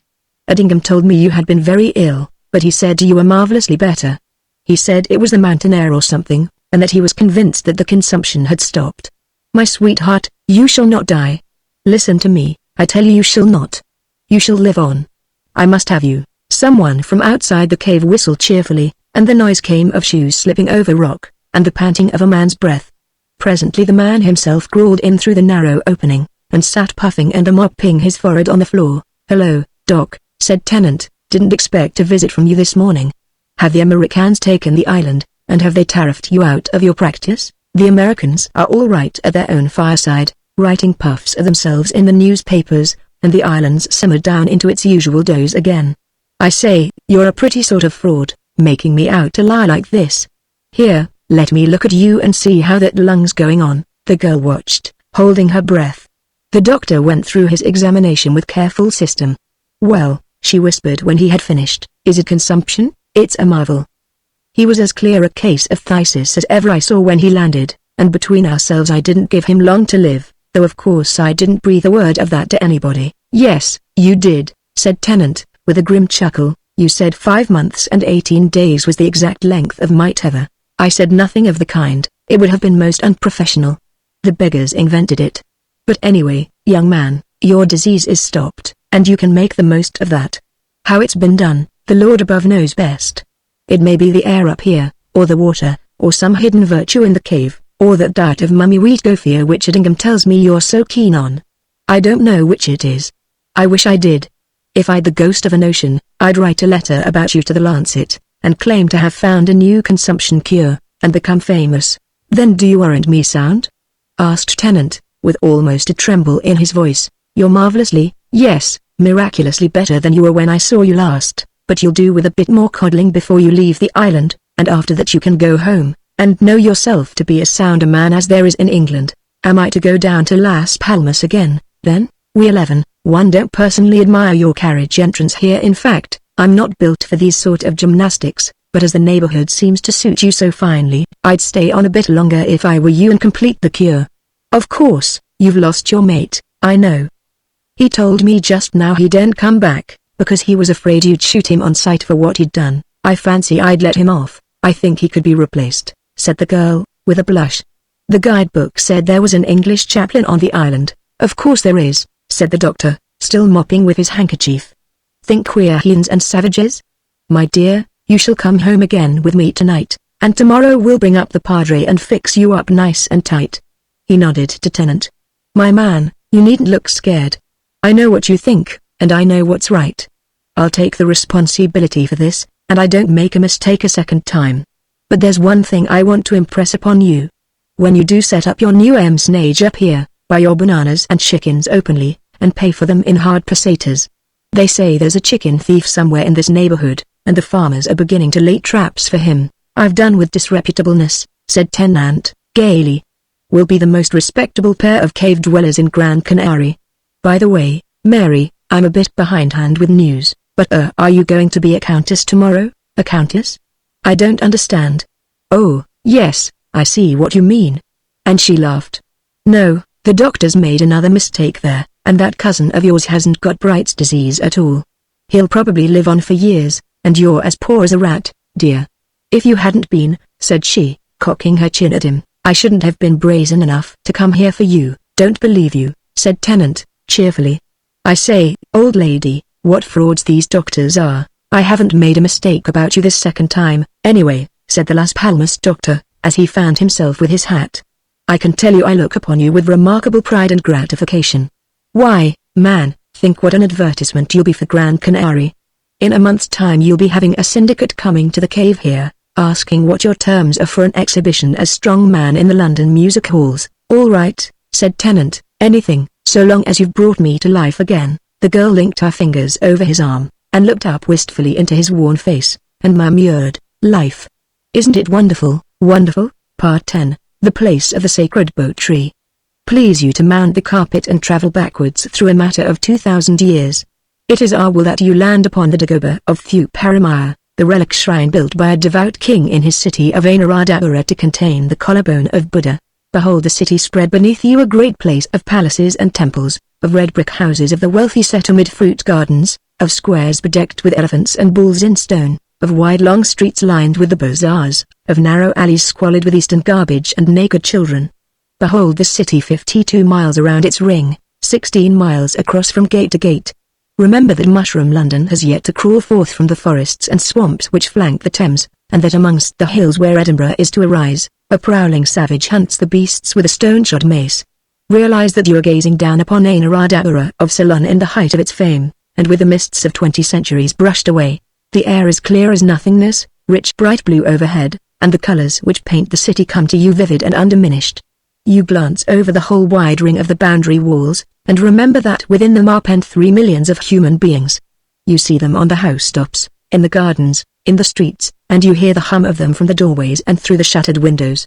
The streets squirm like tortured snakes amongst the houses, divorced as far as may be from any cramped rectangular plan. The houses are built with infinite variety of form and color. The dust rises in faint brown clouds from the feet of the traffic. It is a city of processions, and every street has its cavalcade. A lady of the harem rides by in her shuttered palanquin, and the bearer coolies shout to clear the crowd. A pearl captain with a little leathern pouch follows, surrounded by his crew well armed, carrying the spoils of a year to the merchant who employs him. A religious procession of 1,000 pilgrims and a score of ochre-robed priests treads on their heels. Then come more coolies with bales of silks from India across the water, and bronze sword blades, and wood for the lance shaft sellers in the bazaar. The striped awnings above reach halfway across the street, and under them the hard red brick of the houses gives out the heat soaked in through many centuries. But the units of the great city never rest. They are no worn-out trace of Orientals. They are a people in their prime. They are full of a huckstering feverish energy. In the main street of the city, a gorgeous thoroughfare of 10,000 houses, a little storm arises. A naked thief has pilfered from one of the merchant's stores displayed under a cavernous archway. A servant runs out to seize him, and the fellow struggles. Blood is shed. A guard of armed men presses up through the gathering crowds, clanking, stalwart, upright. They seize the thief, words are spoken, and the thief ceases to exist as an entire man. Then they take money from the merchant and depart to the place from which they came, leaving behind them a battered corpse in the roadway. The gaunt dogs are already beginning to arrive from down the alleys, and the carrion fowl collect above the housetops. It is an incident not uncommon. There are 3 millions of people in the city, and order must be kept. A swarthy, reckless-looking fellow rolls up the street, kicks one of the pariah dogs out of his way, and proceeds to do business with a merchant who has just been despoiled. He wears a purple rag round his neck, battered armor on his trunk, and a broad axe slung by a thong to his wrist. He has got so thoroughly used to danger of every conceivable sort that 10 minutes of assured safety would unnerve him. He is mariner, peddler, pirate, the last always when occasion serves. His home is in the distant seaport of Tyre, in the little-known Northern Sea. He has brought with him a tiny cargo of dice tufts for disposal, and habit makes him plant his back against the wall and grip the axe handle as he barters. Another religious procession with densely filled ranks surges by and blots the Tyrian and the merchant from view. This one goes to a temple, and the yellow-clad priests chant, and butterflies flicker in the gloom before the image of the god. Buddha is great, and his worshippers devout. Throughout all the days of the year and through all the nights they cease not in their prayers and praises. The rest of the city may sleep, but not the priests. When one tires, another takes his place, and when one dies, a novice joins the priesthood. The man who scoffs at religion is a man yet to be born long centuries hence, but the people are not without their lighter moments. In the squares and in the public gardens are platforms on which men and women dance and posture, and trained animals show their tricks, and jugglers make a mango tree grow out of a seed, or throw a rope into the air and climb up it and disappear into nothingness. There are feastings too, and races, fights with the knuckle duster and tricks on the balanced pole, and those who come to watch, and those who stay to feast, pay in kind or coin according to what they get and according to their means. There are baths, too, which are places for luxury and rest. They are placed in every ward of the city and are built for every caste and grade. There are baths built of marble and baths of homely granite. There are private baths in the houses of the king's brothers of burnished gold and ivory, and over all, the soldiery of the king keep guard and order. The king. Yes, a real king, a monarch such as has ceased to exist for many a weary century, and who lives in a palace appropriate to his state. You that stand on the high dome of the Dagoba of Thew Paramire, behold. This royal dwelling is built in a square, with sides 230 feet in length, and the uppermost story is the 9th above the ground. On every floor there are 100 rooms, and in every room 4 windows filled in with gilded trellis. Above all is a thing which one believed to exist only in the Arabian Nights entertainment, a roof of polished brass. See the winking splendor of it under the blaze of sky, and guess at a millionth of the things that have passed beneath its shelter. There is a procession of howdah elephants coming up this moment, huge fellows without tusks, who plod on entirely careless of the crowds which scuttle from their path. A glittering squadron of cavalry attends them, and the banners tell that the pageant is made to escort in a visiting king from his halting place without the city walls. The great bronze doors open, and he passes into the palace, and the doors clash behind him as they have closed on the heels of mightier than he. Hiram of Tyre, in earlier days, has sent an embassy to that palace, and with him was a hook-nosed man who took back word to Jerusalem of apes and peacocks, and excited a new avarice in Bless Solomon. Dynasties might change, had changed, but that palace with its glitter of roof was destined to endure down 8 centuries, and to house a king who was a real king. It was always the king who did everything, whose will was the people's law. One king built palaces, another bazaars, one spent his life in war, and another in breeding peacocks. King Prakrama was who, for the better water supply of his country, caused 1,470 tanks to be constructed, which were to be known as the Seas of Prakrama all down through the ages. But Evnipiatisa the king, of 307 BC, was the most renowned of all, for he it was who set up the cult of Buddha, as the national worship, and who planted the sacred bo tree, in 288 BC. The tree was started as a trivial budding slip. They brought it to him from far without his city of Anuradhapura, in a great procession which gathered pomp and numbers as it advanced. It was a cutting from the tree under which Gautama had become Buddha, a thing of indescribable holiness, a gift more precious than all the king's possessions. He honored it fittingly.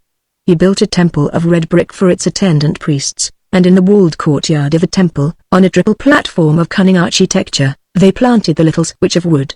The tree grew, looking like a banyan with branches which did not root, and it put forth heart-shaped leaves with long, attenuated points.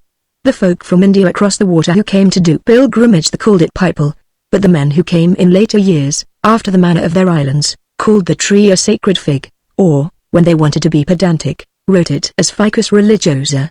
And now, you who read this, step from the carpet which has held you back 15 centuries in the past, and look at Anuradhapura as it is in the current year of grace.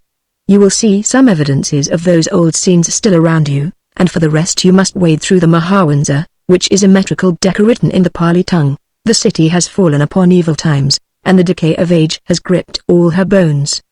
The king and his 3 millions of subjects are not, and the fierce-growing Sinhalese flora has invaded even the sanctity of the temples. The great houses and bazaars are mouldering rubbish heaps. The stone bulls and elephants peer from amid scrub that is hung with orchids. The king's palace itself shows only a bristling forest of 1,600 granite columns sprouting out from a wilderness of rubble. Of the great brass roof, who shall say into what melting pots the plates of that have found a way? The forest is the chief holder of the city now. Trees girdle the fallen images, and smother from sight the domes of the huge relic shrines. Shrubs have levered down a myriad bricks, rank jungle plants have burst up the tooled stone causeways. But man has never lost entire touch with the place, and today he is regaining possession. A squalid native village has always huddled amid the center of the ruins, and this is now beginning to glow with a newer life. The agents of the Crown Colony of Ceylon have it in hand. The great tank of Kaloiwa, which for centuries had been a ruin, was in 1888 repaired after years of labor, and once more Anuradhapura has water flowing through her ducts. There is a government rest house, a British magistrate to punish the evildoer, and police to spread the law of the land. On clear nights one can hear the scream of the locomotive whistle from the terminus at Matul. The age is utilitarian. Even dead Pharaoh is hustled from his grave to become a spectacle, but one thing in Anuradhapura has not changed through all the weariness of time, and has not bent a heathen conqueror or bowed to that greater vandal, the civilization of the West. The temple of the sacred Botry still remains, an oasis tilled by religion. The brick of the courtyard walls maintains its blush. The priests are in the same ochre-colored robes. The tree bears leaves to align the same as those it bore when King Evanipatisa sat on his throne of gold and ivory and precious gems. The peacocks are the two, as they always have been, to lend color to the place with their living jewelry. Only once in all its life of over 2,000 years have the newer gods frowned on the tree, and that was in the October of 1887. Then it was that they sent a great storm and splintered off the main stem and threw it to the litter of the courtyard. The yellow-clothed priests with sorrow took the wood and cremated it with vast and mournful ceremony, and the cult of the surviving branches continues. The tree now is hoary with years, and rests feebly on its crutched sticks, and is bound about the middle with many a girdle, but its heart-shaped leaves are as fresh as those it bore in that far mysterious past, and never for an instant do they rest. Unceasingly they circle and dance and quiver before the little monkeys on the wall, and the yellow-robed priests of the temple, and the tired pilgrims who do obeisance in the courtyard. They are never cut, never shaken, but when they fall to the ground, then the devout take them as holy relics, and give what is due to the priests of the temple. This is the year of our Lord 1895, and the Buddhist pilgrims have done reverence to every leaf which has fallen from that tree since 288 years before his birth. We know that the heel is an erring man who bows down to wood and stone, but we do not always realize that his constancy is a thing we cannot match. 2183 years, one tree, one religion. Think the matter out. It may bring understanding to other things which lie within that smiling, haggard, mysterious east. Part 11, The Mummy of Thompson Pratt. Cutcliffe was a fellow of Clare with rooms in college, who lectured twice a week on constructive Egyptology, as a rule to empty benches.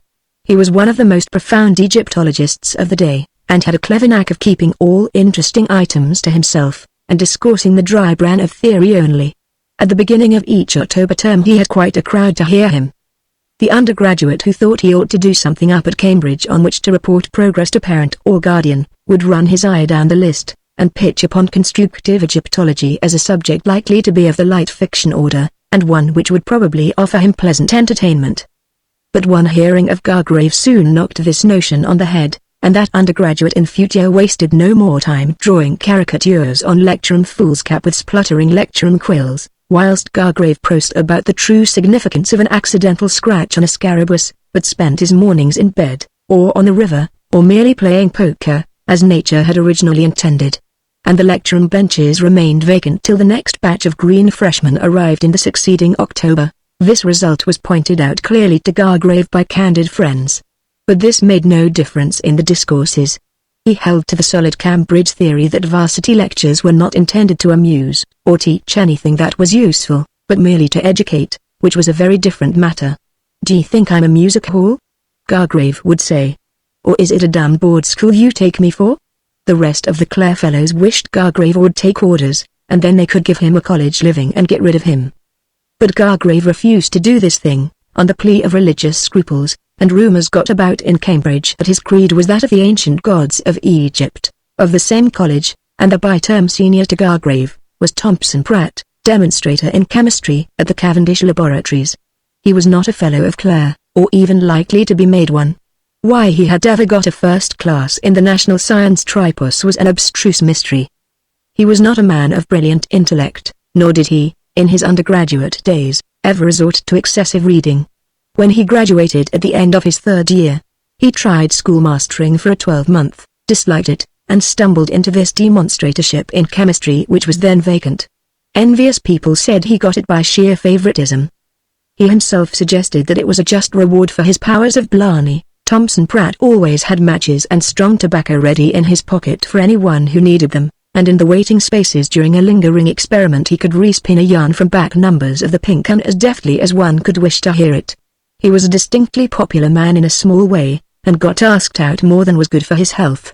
Gargrave dined daily at the high table in hall, drank 2 glasses of port and ate 4 walnuts in the combination room afterwards, and then returned to his own rooms on the Don's staircase and worked till 2 a.m. Thompson Pratt kept in Green Street, dined at the Hoop, and spent his evenings at Threepenny Rise poker with 4 other bachelors who entertained one another in turn and sat up till daylight. He knew Gargrave and disliked him candidly, and Gargrave despised Thompson Pratt. So here are the men, and these are the relations between them. Gargrave brought home the mummy himself by long sea from Alexandria in a P&0 boat, and as I happened to be on board, and was a man of his own year and college, he looked upon me as his especial prey and bored me accordingly. I told him at the outset that except as fuel I was not interested in mummies in any degree whatever. But that did not choke him off in the least, and he poured conversational mummy dust into my ears all down the Mediterranean, and through the Straits, and across the bay, and down Channel till we fetched up in Southampton. I gave him the slip there in the custom house, and hoped he'd get run over by a cab in the street. 2 years later I went up to Cambridge to take my MA degree. I was paying my fees in the butteries, when in came Gargrave and passed the time of day. "Look here," he said, "I wish you'd come round to my rooms after you've finished your business in the Senate House. I've got an experiment I want you to be in at." "What sort of experiment?" I asked. "Not mummies? It has to do with a mummy. The one you saw me bring home from Egypt." "No, thanks, old man," I said. "I hate the whole breed of them. Besides, I've another engagement." He poured my coat sleeve. "I know you hate them. That's just the very reason I want you. You'll be an unprejudiced witness. Now do stay. You needn't put up at the Bull. I've got a spare bed, and I'll tell my gyp to make it up for you.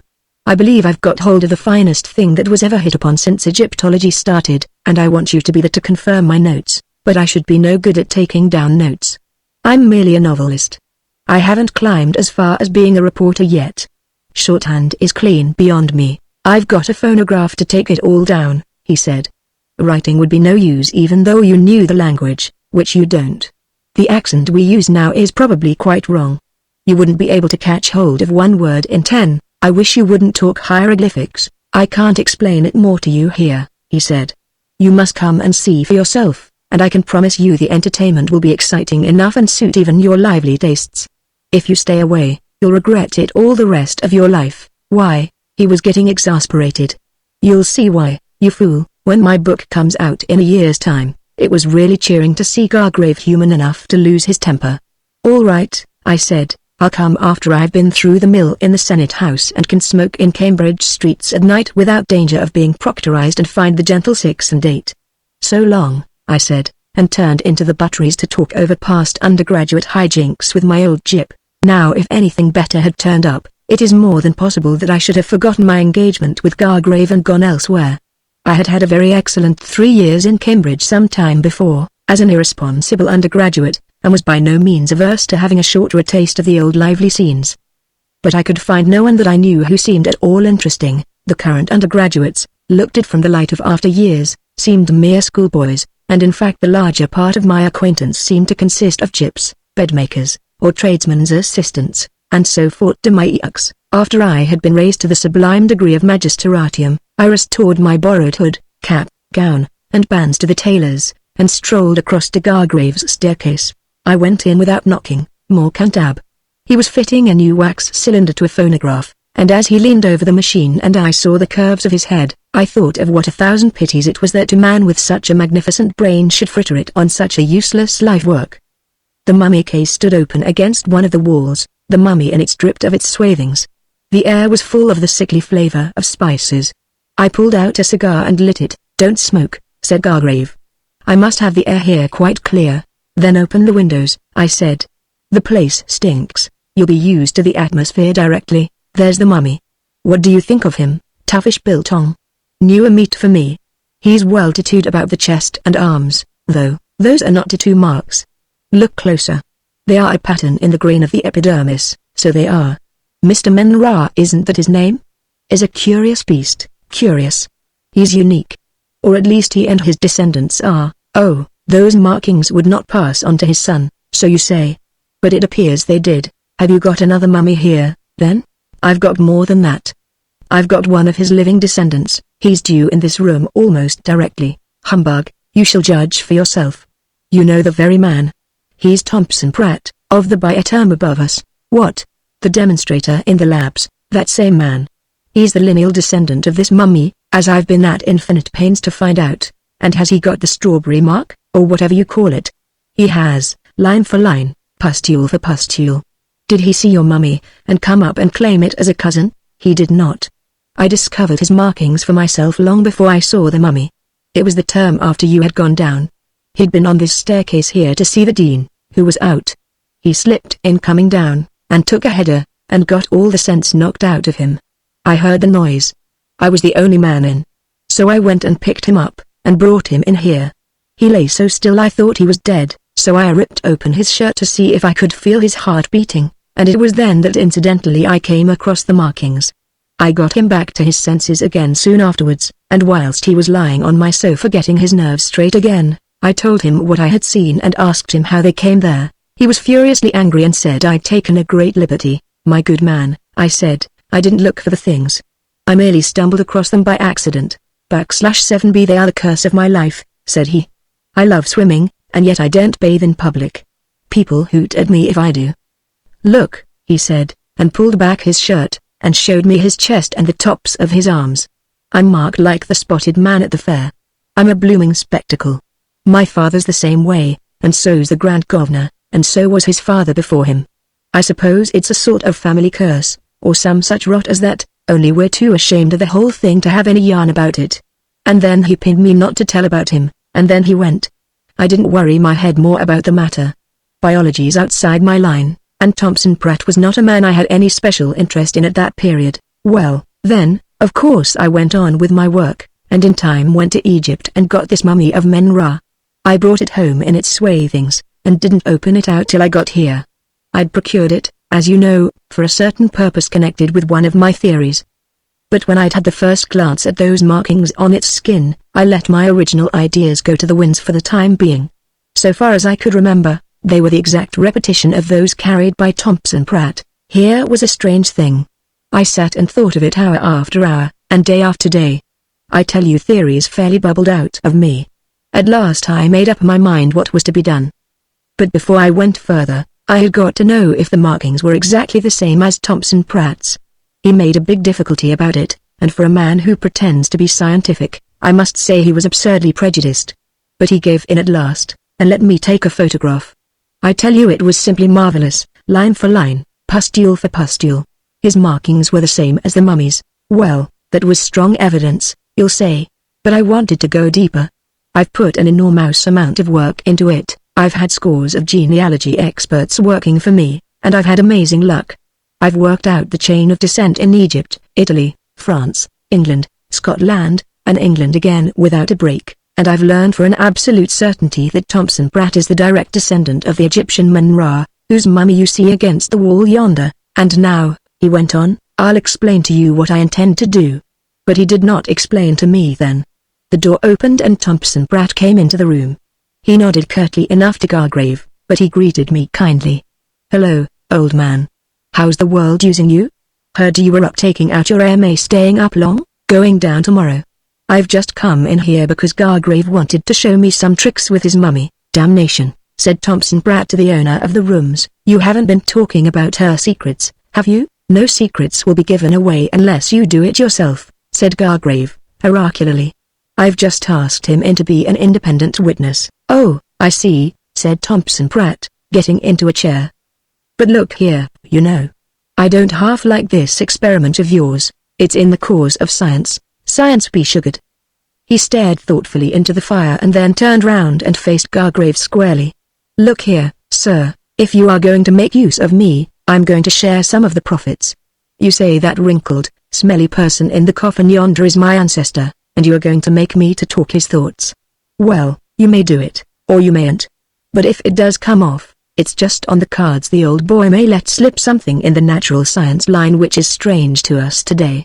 I've a notion those old Egyptians were a lot ahead of us in some branches of chemistry, and if I could get hold of the way of making some new dye, for instance, to use with lysine, you shall have a copy of every word that's said," Gargrave promised, "from the phonograph." "Yes, I see.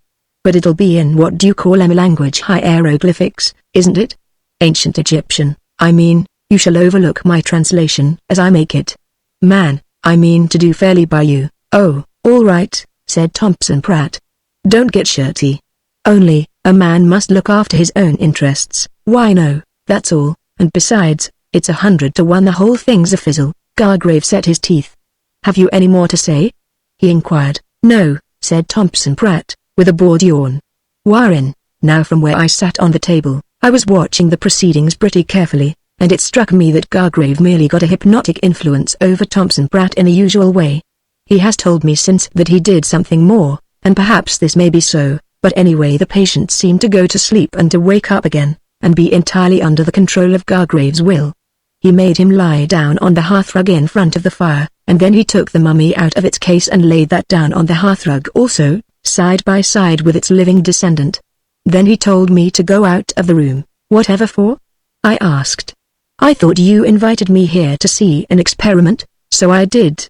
And you shall see it when the time comes. But I have 1 or 2 more preparations to make first, which I don't choose to be overlooked.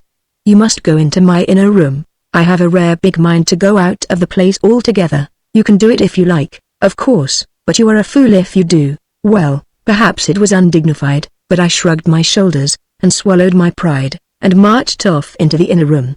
I was getting curious as to what was coming next. Gargrave came after me, and had the impertinence to lock the door on my heels. So there I was anyway, and as he seemed to have a dislike for smoking, I lit a pipe and filled the room with heavy reek. I will give him credit for one thing, though. He did not keep me waiting long. He opened the door in a minute or so and said, "Sorry, old man, but I must keep my processes secret at any cost." "Come in." I went in. Thompson Pratt and the man who had predeceased him some 3,000 years were lying side by side on the hearthrug, to all appearance exactly as I had left them. Evening was come on. The lamps had not been lit, and only the dancing, uncanny firelight illuminated the faces, and as I gazed a little closer, a curious thrill went through me. It was Thompson Pratt's which seemed to be the dead face now.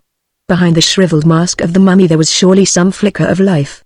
Gargrave was bending down, arranging the mouthpiece of the phonograph over the mummy's lips, and as he moved aside I could have sworn I saw the long dead limbs twitch. I took out a handkerchief and wiped my forehead. Gargrave saw me do it. "Now don't be an idiot," he said. "There's nothing to be scared of. Just keep cool, and take accurate mental notes of all you see and hear." He tried to talk calmly, but I saw he was quivering with excitement for all that. He turned to the mummy and said something in a tongue I could not understand, enunciating each syllable most distinctly. I distinguished the word Menra, but could make out nothing else. Neither the mummy nor Thompson Pratt gave any sign of having heard. He repeated the sentence again, varying the pronunciation of the words, and this time got a reply. "You must speak English if you wish me to understand," came the answer in a stifled, dusty voice directly from the mummy's lips. Gargrave started, and I think he swore. "Why?" he asked savagely. "Because I have forgotten the old tongue. If I am being played with," said Gargrave, "there is one man here who will carry out of this room my marks on him for life." There was no answer. He went on, Do you know your name? Men Ra, were buried. Thebes, you were not. I was buried at Thebes, but I should be taken afterwards to our family vault on the estate by Kor, according to our custom. It was in the desert by the oasis of Kor I found you. In what manner of grave? Rock hewn, with my titles carved above me, alone. No, my 4 uncles, killed in war, would be with me. Were they all sound men? No, my uncle Nepo, the last buried and so the next to me, had his right arm lopped off at the elbow, an old wound. Gargrave broke off his questioning and hit the table excitedly. That settles it, he cried. No living soul knows what the grave was like except myself, and no one could have guessed it. And it's all absolutely exact. It's a miracle, but I've done it. The soul of Thompson Pratt has gone back to its old abiding place, and now I shall be told the history of 3,000 years ago exactly as it happened, and I can give that history to the modern world. When he spoke English I thought there was fraud, but there isn't, it's just part of the natural lapse. He rubbed his hands. Lord! How simple it is, and I'm the only man that's got the key. He turned again to the mummy. Men Ra, I command you that you lift up your voice now in history, and tell us of the government of Egypt, and of Pharaoh, and of Pharaoh's inner life, and the daily life you lived yourself, and the daily life of the people. And the mummy in its dusty tones began to speak. There was no doubt about the genuineness of it all, that I can vouch for. The phraseology was certainly that of Thompson Pratt, reader of the Pink Eye, and demonstrator in chemistry at the Cavendish Labs.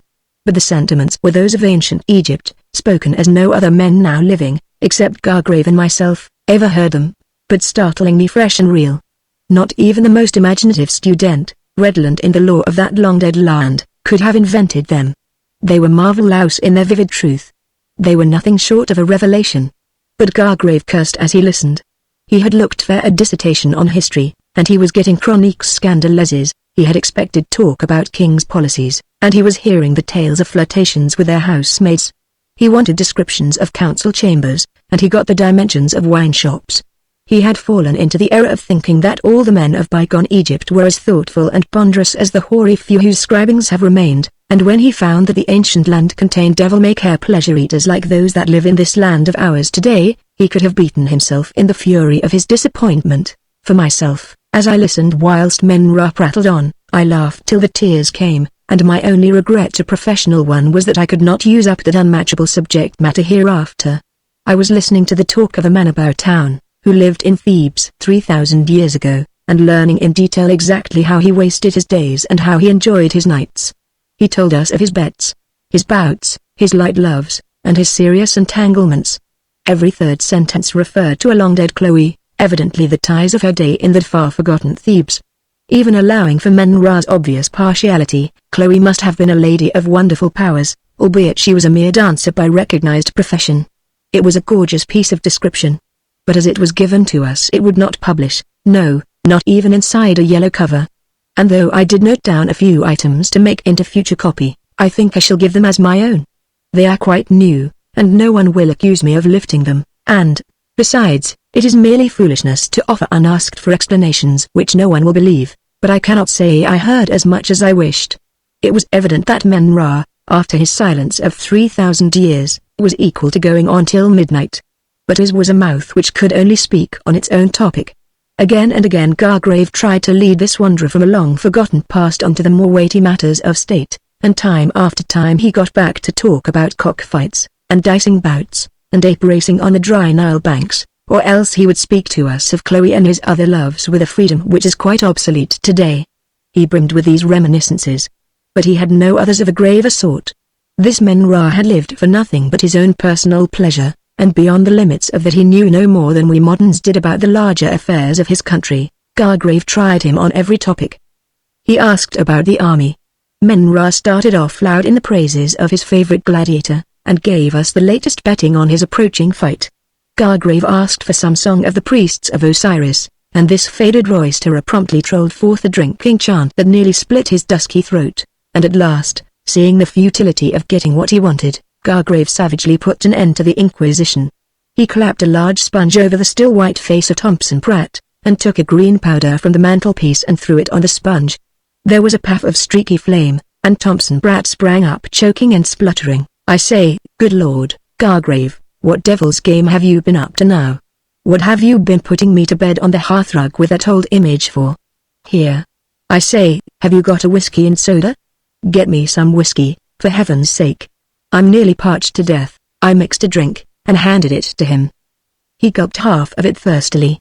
Then he bethought him of a toast. He nodded towards the mummy on the floor. Here's to you, old cock, said he, and emptied his tumbler to the dregs. I wonder what the equivalent of whiskey was in your benighted day? I bet you had your share of it, if you were ancestor of mine. You're a goth, I said. I know, said Thompson Pratt, and I had a far better time of it than say a constructive Egyptologist has. Come along to the hoop and have some dinner. We'll leave Gargrave to go on thumbing at my unpleasant forefather. Part 12, The Lynchers. 1. Those who do not know the Black Belt of the United States will probably set down this tale as a more or less gratuitous libel. Those who happen to have been in New Orleans during the September of 1893 will recognize most if not all of the incidents. C. J. C. H. It all began round the fountain in the Cotton Exchange, where men gamble at the Yellover futures, whilst the cigarette ends unroll themselves in the water below. I stood round there for a while doing a little business, strolled to the middle of the room, and settled with a shipping agent about a Liverpool consignment, went to a table at the other end, and conned the Picayune and the Times Democrat. All the while I was hungering to be gone. The close heat of the place oppressed me. I ought to have stayed in the Cotton Exchange all day, to meet a man, as it were casually, on a point of the most delicate business diplomacy and finesse.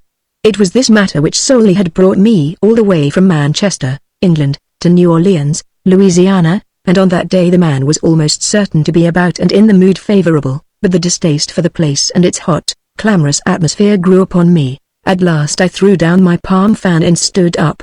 I could endure it no longer. If the whole of my fortune instead of only a part had depended upon my remaining, I could not have stayed. You need not ask me more definitely why. I can give you no adequate reason. I suppose my nether angel must have clenched his fingers for a good grip just then. There was no settled design in my mind as to what to do next. I wandered into the Pickwick Club and out again, and then took a bit of a stroll down Canal Street towards the levee. The midday heat was brazen, and the stink from the open grey sewer at the pavement side came up to one in fat, sickly breaths. I turned again, went to the Chess and Checkers Club for a julep, and then out again, still restless, still oppressed.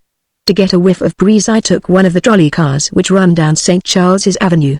You never have to wait for those, they follow on the heels of one another all day long, and through many hours of the night. Inside was a gingerbread-colored woman fanning herself. She nodded me good day. In the reflection of an advertisement mirror I saw the pink of my own braces showing wetly through the back of my white alpaca coat. It was terribly hot. The car took us out from the business zone to streets of dwelling houses, stopping at the block corners for occasional passengers.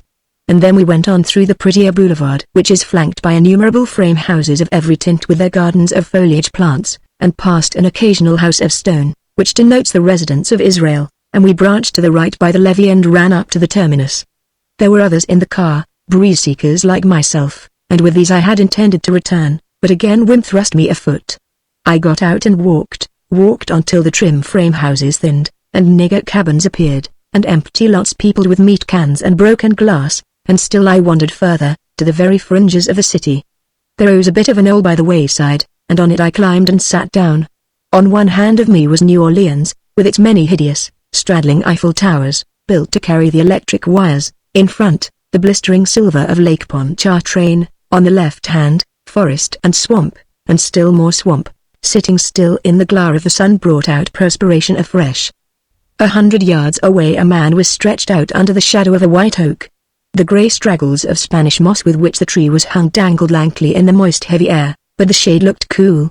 I went towards it. A few sunbeams stole through the upper branches onto the turf, and in these a pair of purple-black butterflies flashed and reflashed, vanishing when they entered the flanking shadows.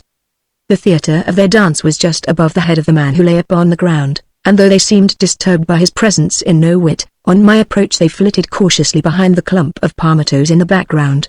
It seemed to me that the man was very fast asleep, and I envied him. He, at least, was beyond the discomforts of that glaring day. I sat me down at the opposite rim of the white oak's shade, with hands locked round my knees, and looked upwards at the hot sky. A foul, ragged bird, with red, bare head, was sailing in small, slow circles directly overhead. I looked again, and in the depths of the gleaming blue saw other specks of black, which grew as I watched. They were other birds coming off their distant beats in answer to some signal from the first. The birds were turkey buzzards. Involuntarily I shuddered, surprising myself by the action, and then lowered my eyes from the carrion fowl to see if I could make out what dead thing it was which had lured them from their patrol. My glance ran round the space in front without seeing any matter to fill the question, and fell on the figure of the sleeping man in the shade beside me. He had not moved since I came. Watching more closely I could see no tremor of his body, not even the gentle movement of breathing. He was sleeping like a figure cast in metal. Upon his white, upturned face mosquitoes were feasting unchecked. A great, bloated horsefly had lodged itself in the fork of one of his thumbs. My friend, thought I, you must have an extraordinary amount of liquor on board to stand so much. You'll be in torment when you wake if this goes on. Let me drive that horsefly away. I tore down a green palmetto leaf for a fan, and walked across. The insects rose in a buzzing cloud, but the man never moved his skin. Something in his apathy moved me like a blow, and I started back, dropping the fan onto the short scrub grass. Then leaning over, I took the hand which lay on his breast, and lifted it. The joints moved harshly, and when I let go it sprang back with a stiff-fingered thud onto his breast. Dead, yes, dead beyond a doubt, and after the first shock of discovery, one's impulse was to seek for the cause. My eyes roved curiously over his figure from head to toes, and from toes to crest again. Then I began to understand the matter. On the ground beneath the left ear was a squat, dark brown cone as high as a shilling's worth of pence. It was coagulated blood. The sense of the day's heat went from me. My damp clothes hung upon me cold and clammy. After a pause I knelt, then raised the head, and peered beneath it. At the back was a ghastly hole, ringed round by charred flesh and burnt hair. The man must have been shot at hand grips. He was dead as an axe. I started back to my feet, and stood with shaking knees wondering what ought to be done. Help to the man himself there was none to be given. The position of the wound and the absence of a weapon precluded the idea of a suicide. Clearly he had been murdered. My life had been lived on humdrum office stools, and in my daily newspaper I had always skipped anything approaching to tragedy. These things filled me with physical nausea.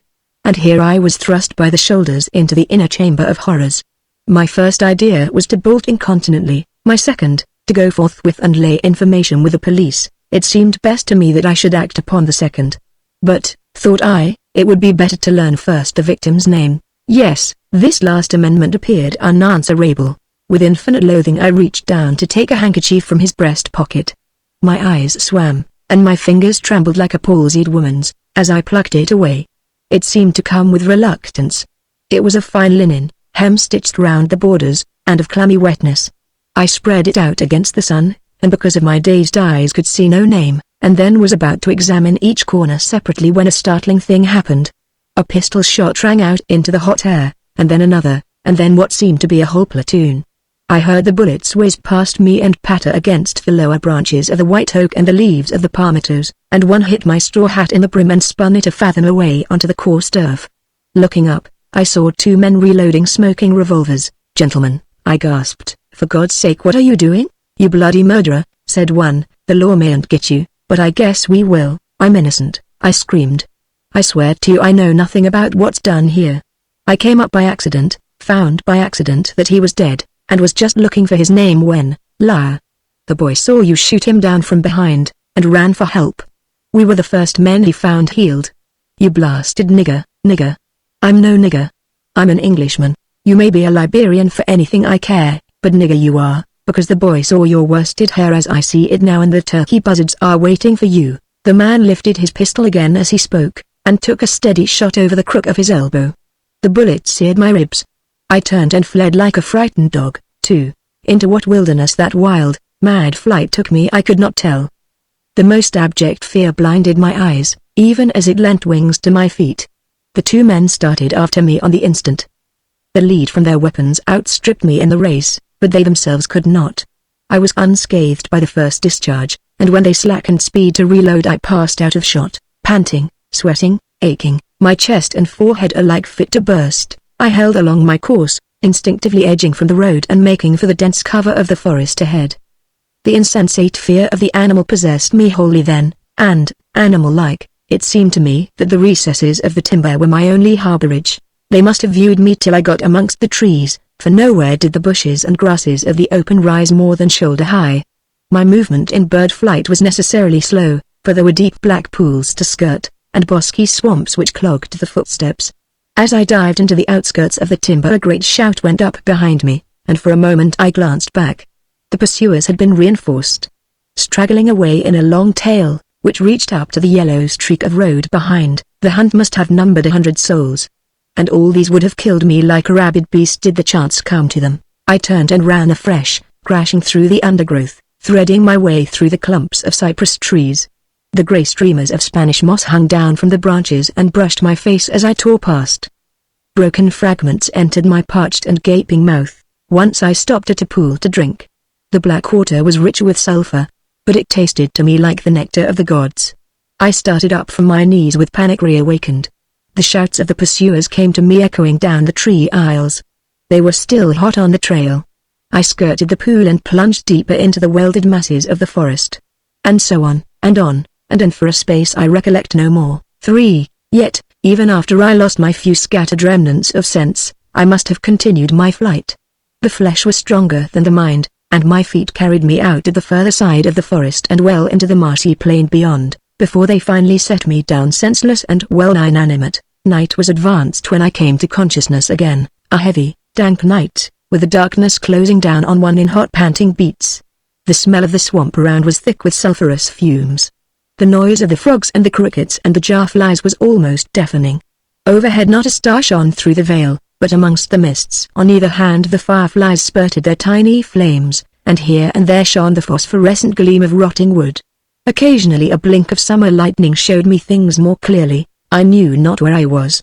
The wish for further flight was still intense within me, but I knew not which way to turn, and accordingly cowered still in my form. Morning came, and the fetid mists of the swamp were rolled up for the day. I stood stiffly up and looked around me. I was in the midst of the wet plain, cut by the railroad to Mobile. Only here and there a copse of trees broke the level. As I looked, I saw a man running. He was coming towards me at a jog trot, his head down like a dog following a scent.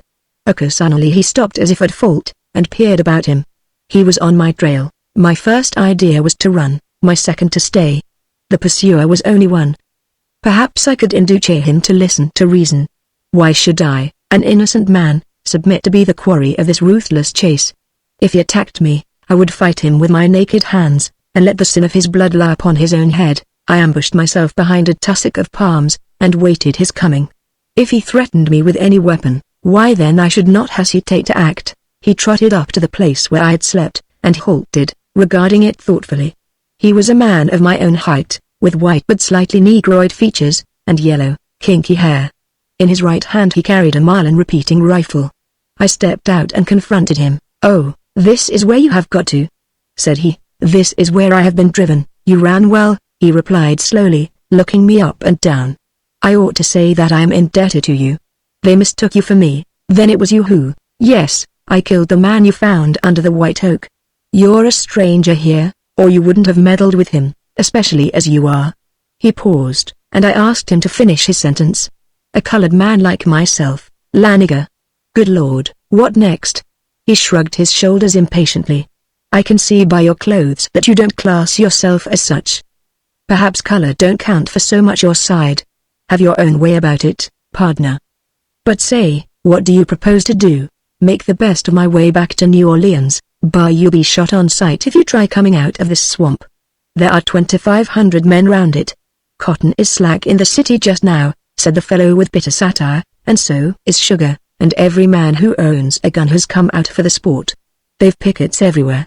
They're making a regular campaign of it, but I am an innocent man. You are the real murderer? If it pleases you to say so, yes. But what does that matter? Here, read." He thrust a paper into my hand, and putting tobacco into his mouth, sat down upon the ground. I did the same, with the paper crackling between my fingers. The flimsy news sheet was given entirely over to the murder and the chase for the killer, full of sensational scare headlines, daubed with tawdry drawings. There were 2 horrid cuts of Negroes hanging by the neck to trees, and I learnt with cold thrills that these were the cousin and brother of the murderer. The lynchers had come upon them, could extract none of the information they desired as to the fugitives' whereabouts, either because these captives did not know or would not tell, and had incontinently strung them up to the nearest convenient place. This action on the part of some of our citizens may appear high-handed, the reporter wrote, but those who are disposed to judge them should remember that both of the deceased were bad niggers, and would certainly have come to grief sooner or later. A bad nigger on a telegraph post does less mischief than two bad niggers in the bush. I let the paper flutter down amongst the ryegrass. "Chew?" said the man, offering me tobacco. I shook my head. I was dazed, then feeling that I must say something, I asked, "What did you shoot this fellow at all for?" "Look here, Siri," said the man, savagely, "did you kill him or did I?" "You did. Very well, then, pard, you mind your own biz. I guess God's got him down to my account, and I've to settle it up myself. He'll know, and he'll see it isn't so bad of me as men down here might think. What we're talking about now is your fix. I'm sorry you're in dirty water through me, and I'm grateful to you for dividing the hunt till now. That's why I want to help. Are you healed?" "Am I what, Bar?" "No, I see you aren't. Well, here's a gun for you. I've got the Winchester, and I guess that'll see me through." He drew a 5-shot revolver from the back pocket of his blue cotton trousers and handed it to me. "And here's shells. Now she is loaded, and if you have the chance, pard, you shoot. I guess you'll be cornered sooner or later, and if you've got to go under, it's kinda satisfactory pumping lead into the crowd as you go. I reckon," here he patted the rifle, "I reckon with luck I should have 13 of them here. But is there no chance of slipping through this cordon? Once in New Orleans we should be all right. You would, not me. Man, even if I was in the city jail they'd have me out to lynch. Probably," here he shivered, "probably they'd burn me. No, I'm going to see it through in the open." "But you're thinking of yourself." "Of course I am, Wright, why shouldn't you? You have served me a good turn, and I'd help you if I could. But I don't see my way. Yonder's the lake, Pontchartrain, and yonder, and yonder, and yonder's all their pickets. They don't let a soul pass out of here without someone knows him. I tell you they've rubbed panic into all the colored folk around this district. Cabins are deserted by the score. The niggers are going away in flocks. They know these murdering vigilantes are out for sport, and for 2 pins would shoot down any poor devil with a touch of black in his hide, just as you or I would a rattle. Yes, Siri, there's a big scare on. There's nothing for us to do at present but sit on our tails and wait. Here's victuals." He lugged from his pocket a small tin of salmon, and opening it with his knife gave me half on a slab of heavy corn bread. I ate it greedily. I only put one other question then. "If," said I, "you picked up my trail, why could not they? Because I destroyed the sign of the pair of us. I'm not altogether a fool, Sonny, and if Woodcraft should pull us through, our insurance might be worth purchase. But it won't. You'd better sleep if you can. You'll want your strength, for I must, through sheer weariness, have slept throughout the greater part of that day, because when I awoke the sun had already dived from sight. It was twilight then, and since a Louisiana summer day has but a short gloaming, I knew that soon it would be night. But it was not this that had roused me, it was a reek of smoke biting in my chest. I stood up and looked about me. Good God! The reeds had been fired along a line 5 miles in length. They were as dry as tinder, and a wind had sprung up which was driving the flames towards me. The murderer stood at my elbow watching them moodily. "We must run," I cried. "Where to?" "That would be playing their game. Don't you see they want the fire to act as beater? They expect it to drive us to the creek down yonder, and they've got guns posted every 10 yards to pot us as we come up. If you're eager for the batch you go. I stay here, to be burnt to death, not if I can help it. But I tell you it's an outside chance. We must take to the water.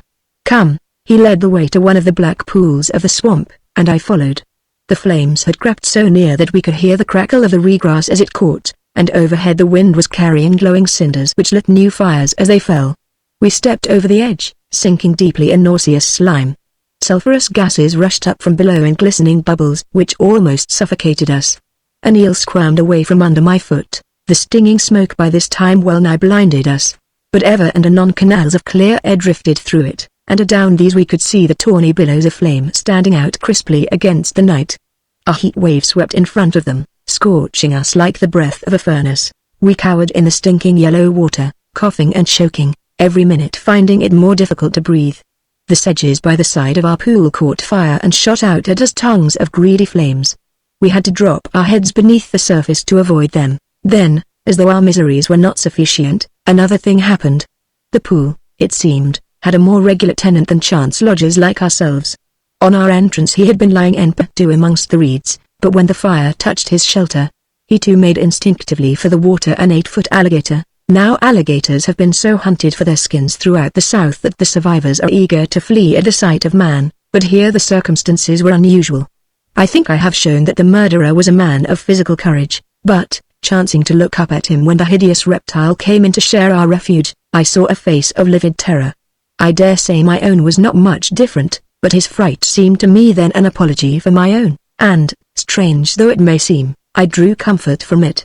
With the waves of flame still singing and booming overhead, it was sheer death to attempt a withdrawal, yet to my dying day I shall never forget my sensations then. I had seen the foul brute's jagged yellow teeth, when it flopped beneath the surface, and every second I expected to find the great jaws clamped upon my body. If ever a man can perspire with terror underwater, I did it then, but at last the thick of the fire rolled away from us, and in the dim half-light which followed its passage I saw the great alligator slowly rise to the surface and swim away from us down a narrow gut which had opened in the swamp. My companion also saw the reptile rise, and drew the wrong conclusion. He thought it was about to attack him, and with a scream scrambled out of the pool. Then a rifle shot rang out above the din, and he gave another scream, and threw up his hands and fell upon the black surface of the pool and sank from sight amid fountains of yellow splashes. Then someone from behind said, "Hello.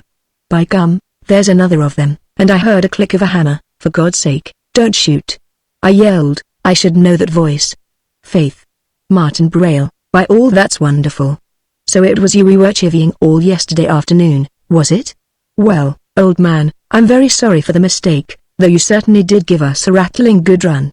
However, that's over now, so come out of your lair and we'll go back to town and have the best dinner Victor can fix up for us, even if it takes till 6 o'clock tomorrow morning to eat it. I'm glad I plugged the damned murdering nigger. I say, though, let's look at you again. Do you know, old chap, you are really very much like him. It's quite simple how the mistake arose. It was mighty near being an awkward mistake for me, but not quite, laughed the southerner, and Mrs. Don't Count. Come along. You'll have heaps to talk about at the clubs for the next week to come. And I say, Braille, of course you aren't a nigger, old man, and don't get your back up by thinking that I even suggest such a thing, but sometimes it isn't healthy even to look like one down in the South here. If I were you, I'd let those short crisp curls on your head grow, and then dye 'em an aggressive red, and soap 'em down flat and lanky. You'll find your life go a heap safer and easier that way, I think. I said, my hair is likely to turn grey within the next day or two. You have knocked about 20 years off my life by this little mistake of yours. As hosts, you Southerners are glorious, but as hunters, I may say you are devils. Part 13. The fascinating Mrs. Whitehead. The worst of a steamer flirtation is that you are more or less bound to see it through. Gilchrist went to Las Palmas in Gran Canaria by a British African boat because they start from Liverpool, near which port he resided. Mrs. Whitehead went by the same steamer because she thought there was less likelihood of meeting people who knew her there than there would be on one of the bigger and faster Cape boats which go from the south of England. And to further this coy desire she decapitated her name, and appeared on the purser's list as Mrs. White. Gilchrist gathered with her before they had brought Holyhead over the quarter, because he and she were the only two passengers who had not seen the necessity of going below to lie down. "Will you let me lash your deck chair?" he said by way of introduction. "The sea'll get worse as soon as we open up the channel more, and you may get a nasty spill." He very naturally got leave to do that, and, quite as naturally, wedged himself in a corner beside her, and began to talk. That was the beginning of it all. By the time they had got abreast of Land's End he had discovered that her Christian name was Elsie, and by the time they had crossed the bay, and were carrying the brown hills of Portugal along on their port beam, he had dropped into the habit of letting slip the name of Elsie with the most skilled unconsciousness whenever there was no one else within earshot. He was not exactly new to this sort of game, and no more was she. They owned up to the fact cheerfully. "I do hate callow youths," said Mrs. White, "and, when I find myself paired off with schoolgirls under 22, said Gilchrist, "I bolt as soon as I conveniently can, and have a comfortable swear. Let me drag you a chair behind the lifeboat there, and then you can smoke a cigarette. One more cushion, please, just under my head," said Mrs. White, "and now tuck the rug in round my feet. There, thanks, that's nice. Now some men would be shocked at my sitting here and smoking, when half Portugal might be looking on at us through race glasses, for anything we know. Others would be greedy and keep all their cigarettes to themselves. You are neither one nor the other, and therefore I like you, Therefore PM an infinitely lucky man, said Gilchrist. I think you're pretty lucky all the way round. Nothing to do except amuse yourself. You certainly aren't going to Grand Canary for the good of your health, because you're the picture of that already, and I can't say you've got quite the cut of a man who's going there on business. Oh, I'm going to kick up my heels, and walk about, and climb the mountains, and eat oranges and avocado pears. At intervals I shall play a little golf. Delightful program. Nothing to do but amuse yourself. But don't you get rather tired of it sometimes? It hasn't bored me so far. When a man's had enough of one thing he can try another. That depends on the man's income. It's an expensive game ringing the changes too often. Well, I suppose it is, come to think of it, said Gilchrist. I started the yachting mania last summer. That came in rather heavy for a first outfit of materials, evidently, said Mrs. White, with a sigh. You are a young man having many possessions. What a blessed comfort it must be to get away from the region of narrow means. Gilchrist thought the matter over at greater length that night when the lights had been switched off in the smoke room and the other passengers had turned in, and he came to several conclusions. Above all things he was satisfied that it was entirely without drawbacks to be well off. He also gave a good deal of his time to thinking over Mrs. White. He didn't quite know whether he was in love with her or not, he couldn't quite define what being in love meant, but he was completely satisfied she was the nicest woman on that particular steamer, and possibly on many steamers. Moreover, he reminded himself that he was 32, and was under instructions from various relatives who took an interest in him, to get married without any further dawdling over it. To think over a matter of this kind, solace, at sea, and under the suggestive stars, is a very different affair from doing the same prosaically at home.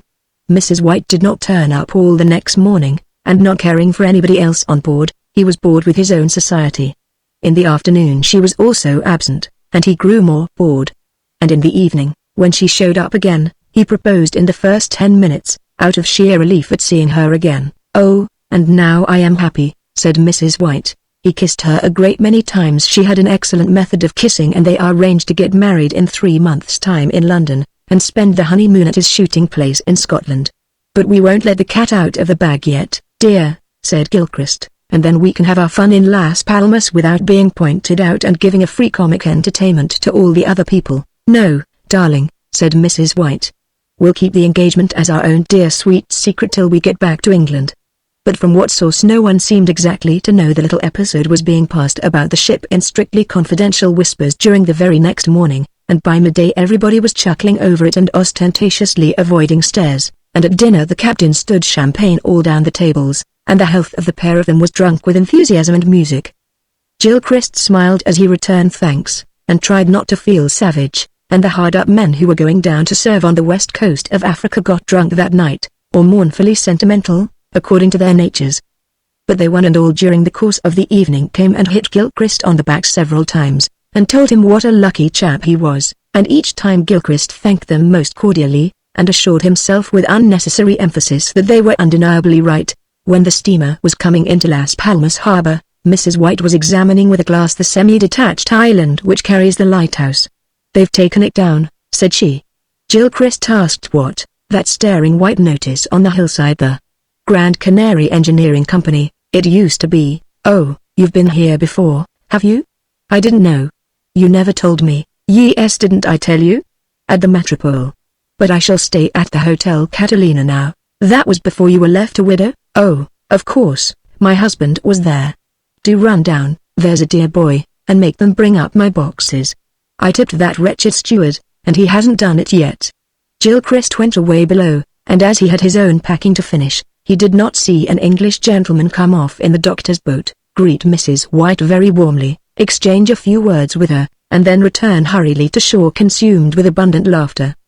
But he was up in time to see the letters brought into the saloon by the shore agent, and to watch Mrs. White take up a telegram most legibly addressed to Whitehead. Ah, said Mrs. White, with a sigh of vast relief, then it is all right.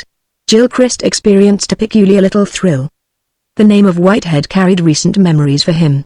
It would have done the same for anyone who had been lately in England. So he inquired, "What's all right, my news?" said Mrs. White, cheerfully. "Mayn't I share them?" "Sure you want to, dear." "Of course," said Gilchrist, and hoped that he was speaking in his natural voice. "It's all right, dear," said his fiancée. "I can marry you. I wasn't quite sure before, because law is so risky. although this was nearly a certain thing. But they've wired me to say that we've got the decree Nisai, so as soon as the time's run out. What? Cried Gilchrist. You're the Mrs. Whitehead the papers have been crammed with. Oh Lord. And his mind galloped through a ream of unrefreshing details. I'm the lady, said she, but I knew nothing of this. You never asked me. Well, our little farce can't go on. Which, pray? Well, if you want it in plainer words, my engagement to you. Oh, that's your small game, is it? Said she, smiling sweetly. Then I'd better see the captain and 2 or 3 of the other gentlemen here at once, and get their evidence put down in writing. Gilchrist whistled. You'll look after my things, won't you, till I come back? There's the purser. I'll go and catch him before he's off ashore. Wait a minute, said Gilchrist. What are you after? Isn't it obvious? Am I going to have my feelings tossed about in this way? That means breach of promise. But you won't get it, you know. I shall have a very good dry, said Madam, dryly. You will look after those things, won't you, till I go and see the purser? No, wait another minute, please. Law's expensive, and I should think you've had enough airing in the papers lately. On the contrary, so much, that a little more will make no difference. In fact, it will turn the laugh my side. But as for you, my dear boy, you're different. It will come as a refreshing novelty. As I say, law's uncertain, and it's 10 to 1 you'd lose your case. But look here, I've got a couple of £100 in notes. Will you take that and call it quits? My excellent sir, the feelings are going to cost you a cool 1,000 if you pay for them now. Don't you wish you may get it? I don't very much mind, because I shall ask for 10,000 if we fight, and I should very much prefer to finger 10. Gilchrist didn't swear, first because it is rude to swear before a lady, and secondly because he didn't know words enough to do justice to the occasion. Instead he went into the saloon and wrote out a check, for which he received a very satisfactory document in return.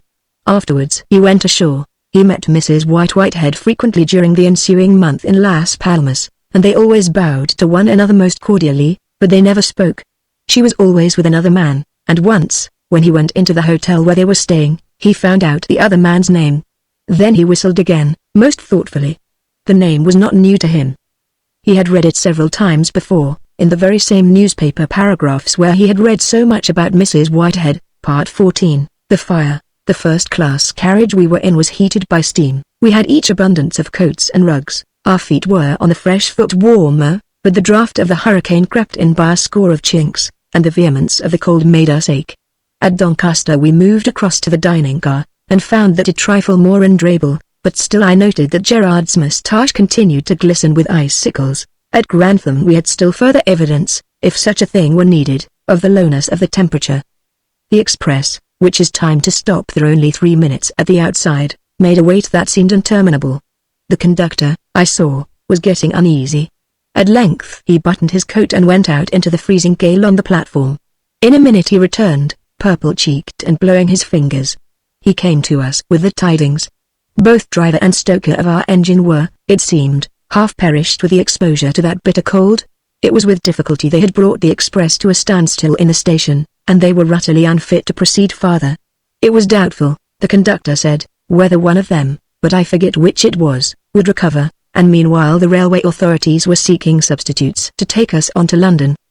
He said, too, that news had been brought down of a colossal fire in Hammersmith, but could add no details. Nice weather this for getting married in, said I. If we'd had warning of this blizzard beforehand, I should either have shirked being your best man, or suggested having the affair postponed. If tomorrow's like this, said Gerard, the wedding can't take place till the weather changes.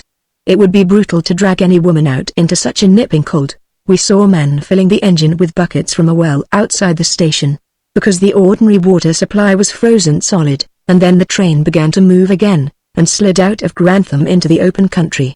The southwesterly hurricane beat upon it till the flanges of the lee wheels grated upon the rails with a roar of sound, and in some of the heavier squalls I thought we should have been upset. A queer, lurid light hung in the sky. But with dogged slowness we crawled on, and drew up under the shelter of King's Cross Station. It was 4 o'clock, and we were 3 hours late. There was a bellow of life from the departure side of the station. I don't think I ever heard such a noise of trains and passengers, but where we were, the place seemed deserted. Half the roof was off, and there was not a porter to be seen. The platform was littered with dirty, trodden snow. We got out, and I noticed that there were only 2 other passengers in the train. The conductor at the diner put out our luggage, and Gerard told him to order a hansom. There was only one on the rank, a thing that had never been known before since King's Cross station was built. We got into that lonely cab, and told the muffled driver to take us to Queen's Gate, in Kensington. As the glass door was clattering down, a boy came out of some sheltered corner, and thrust in a paper. "Evening paper, sir?" he cried. "There's half Chelsea on fire, give him a penny, Magneon," said Gerard. "No, sir," said the boy. "5 bob or nothing. I've only 2 papers left, and there's 10 firemen killed. They say half London will be burnt." I fumbled out 2 half-crowns, and the window closed down with a clash, and the cab drove off. Then I bent my head over the fluttering sheet and scanned the headlines. Disastrous fire. Fanned by the furious gale, all hydrants frozen, every drop of water in London solid ice. Nothing to check the flames, metropolis in terrible danger, suicide of the chief of the fire brigade. The sky about us was full of driving blackness, but a strange yellow glare hung beneath it, and the print stood out clearly. The fire in Hammersmith, which we reported in our last edition, I read, has since assumed gigantic proportions. The United Fire Brigades of London are helpless to cope with it. The unprecedented severity of the frost, and the fury of the hurricane, which is now upon us, have set at derision all our vaunted precautions. It is with water alone that our fire-extinguishing services have been hitherto armed to fight devouring flames, and now in this moment of our desperate need even a trickle of water is denied them. They are as helpless as the lay citizens. The fire in its awful majesty has beat down all resistance. Hammersmith is a burnt-out rubbish heap. West Kensington is a furnace. Amongst the dwellers in South Kensington and Chelsea there is more panic than an invading army could produce. So far as human eye can see, nothing but a change of wind or an act of God can save the greatest city ever built by man from being in the next few hours changed to twisted, smoking ruins. Gerard dropped the paper with a cry of horror, and thrust up the hatch. "A fiver if you keep your horse at a gallop," he shouted to the cabman. "My God, Magneon," he said to me, "what an awful thing this is." "The newspaper has made the worst of it for the sake of the sensation," I answered. "London is not built of wood, it is an impossible thing for the whole of it to burn. I'm thinking of Queen's Gate, and my little girl there. She'll have expected me 3 hours ago, and I'm here now." The cab stopped with a jar against the curb. I scraped the frost rime from the window, and peered out. 5 great dray loads of household goods were coming thundering past us, with the horses at a gallop. We got beyond them, and entered Piccadilly. The street was one solid block of every imaginable kind of vehicle, bearing salvage and fugitives eastwards. With infinite trouble, our cabman wormed his way across the struggling mass, and tried to take us on our road by the smaller streets to southward, but these were one and all brim-filled by the traffic, or blocked by broken-down vehicles. Gerard's impatience grew too great to be held in check any longer. He sprang from the cab, gave the man a £10 note, with orders to follow as best he could, and started off through the hurrying crowds on foot. Then for the first time we began fully to realize the fright which had bitten into 5 millions of people. The most orderly city on earth had turned into a seething nest of anarchy. Even the police made no effort to quell the terror or curb its lashings. They had their own houses and their own lives to think about. And as we went on, with the gale beating in our faces, we ourselves became smitten with the prevailing spirit. We jostled and thrust at everyone that came in our way. We climbed over broken-down loads of rarities which lay in the roadways as though they had been so much coal. 3 times I saw bodies lying motionless in my path, and the passers-by cursed as they stumbled against them. But no one stopped to help, and once I saw a woman of elegant dress, who was driving a landau filled with trunks and boxes, drop the reins when a heavy dray cut off one of her wheels, and pull out a pistol and kill herself before 1,000 lookers-on. But no one gave her more than a cursory glance. Each one looked ahead on his own path, and hurried away about his business, wrestling and thrusting amongst the others. And every minute the crush thickened, and every by-street vomited people. The air grew warmer as we pressed on westwards. There was no glimpse of flame apparent yet, nothing but fat, black rolls of smoke could be seen overhead, with an underlining of yellow reflected from the distant blaze. And everywhere hung icicles, and the lines of the bursted water mains glistened in the roadways.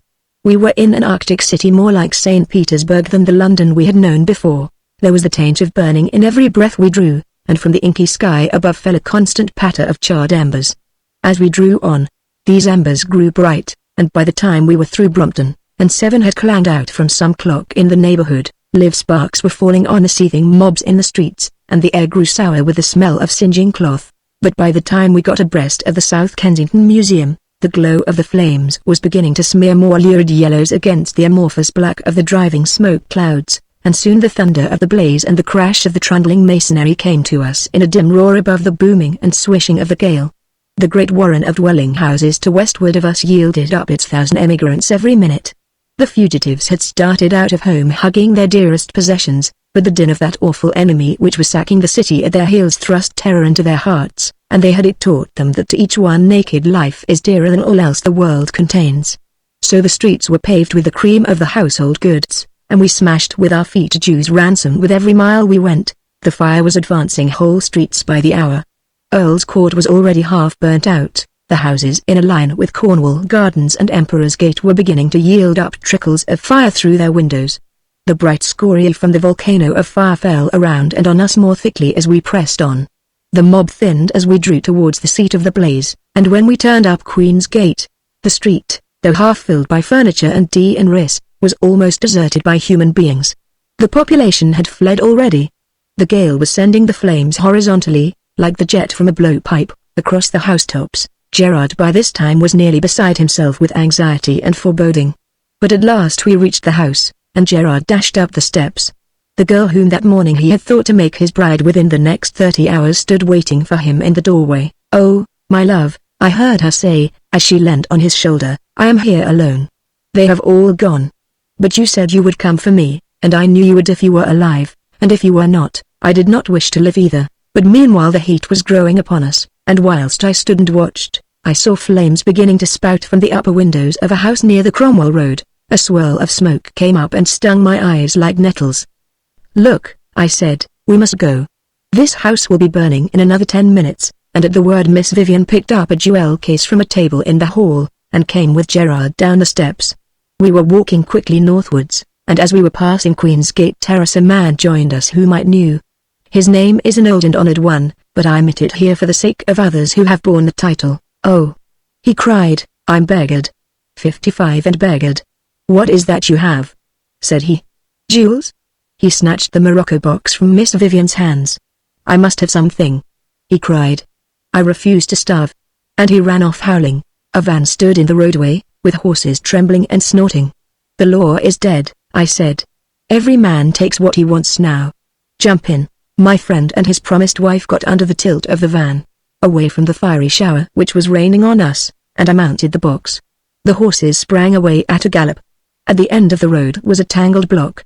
The furniture of 2 houses had been pitched out helter-skelter, and lay there in wild confusion. A hansom had tried to cross it, and the horse had broken a leg, and lay deserted, and moving feebly. But it was no time for hesitation. I charged my team at the barrier, and with a crash and a bang and a rattle we were over. We crossed the Knightsbridge Road, and entered Kensington Gardens by the Queen's Gate. A water main had burst in the middle of the roadway, and thrust up an ice fountain 20 feet in height. I headed across for the Marble Arch, intending to get to one of the railway stations, where we could run away north out of this horrible city of fire and terror. But before we were halfway across the parks the scent of fire came to us anew, and the horses began to snort with fresh terror. Bayswater was blazing, Paddington was on fire, and soon the fingers of the flames would be seizing Oxford Street in their awful grip. There seemed no chance of a respite. The gale raged more furiously than ever. I turned and made for Hyde Park Corner, and as we drove I saw no fewer than 10 huge trees crash down before the straining of the wind, but past Hyde Park Corner I could get the van no farther. The roadways were piled up to the doors of the houses on either side with a mass of vehicles, and alive with madly plunging horses. Never was known such a scene since the world began. And there they were doomed to wait, in that inextricable tangle, till the flames swept up and ground them into smoke. We deserted our van, and hand in hand we skirted that awful block. We rounded Buckingham Palace Gardens, and got down to Victoria Street.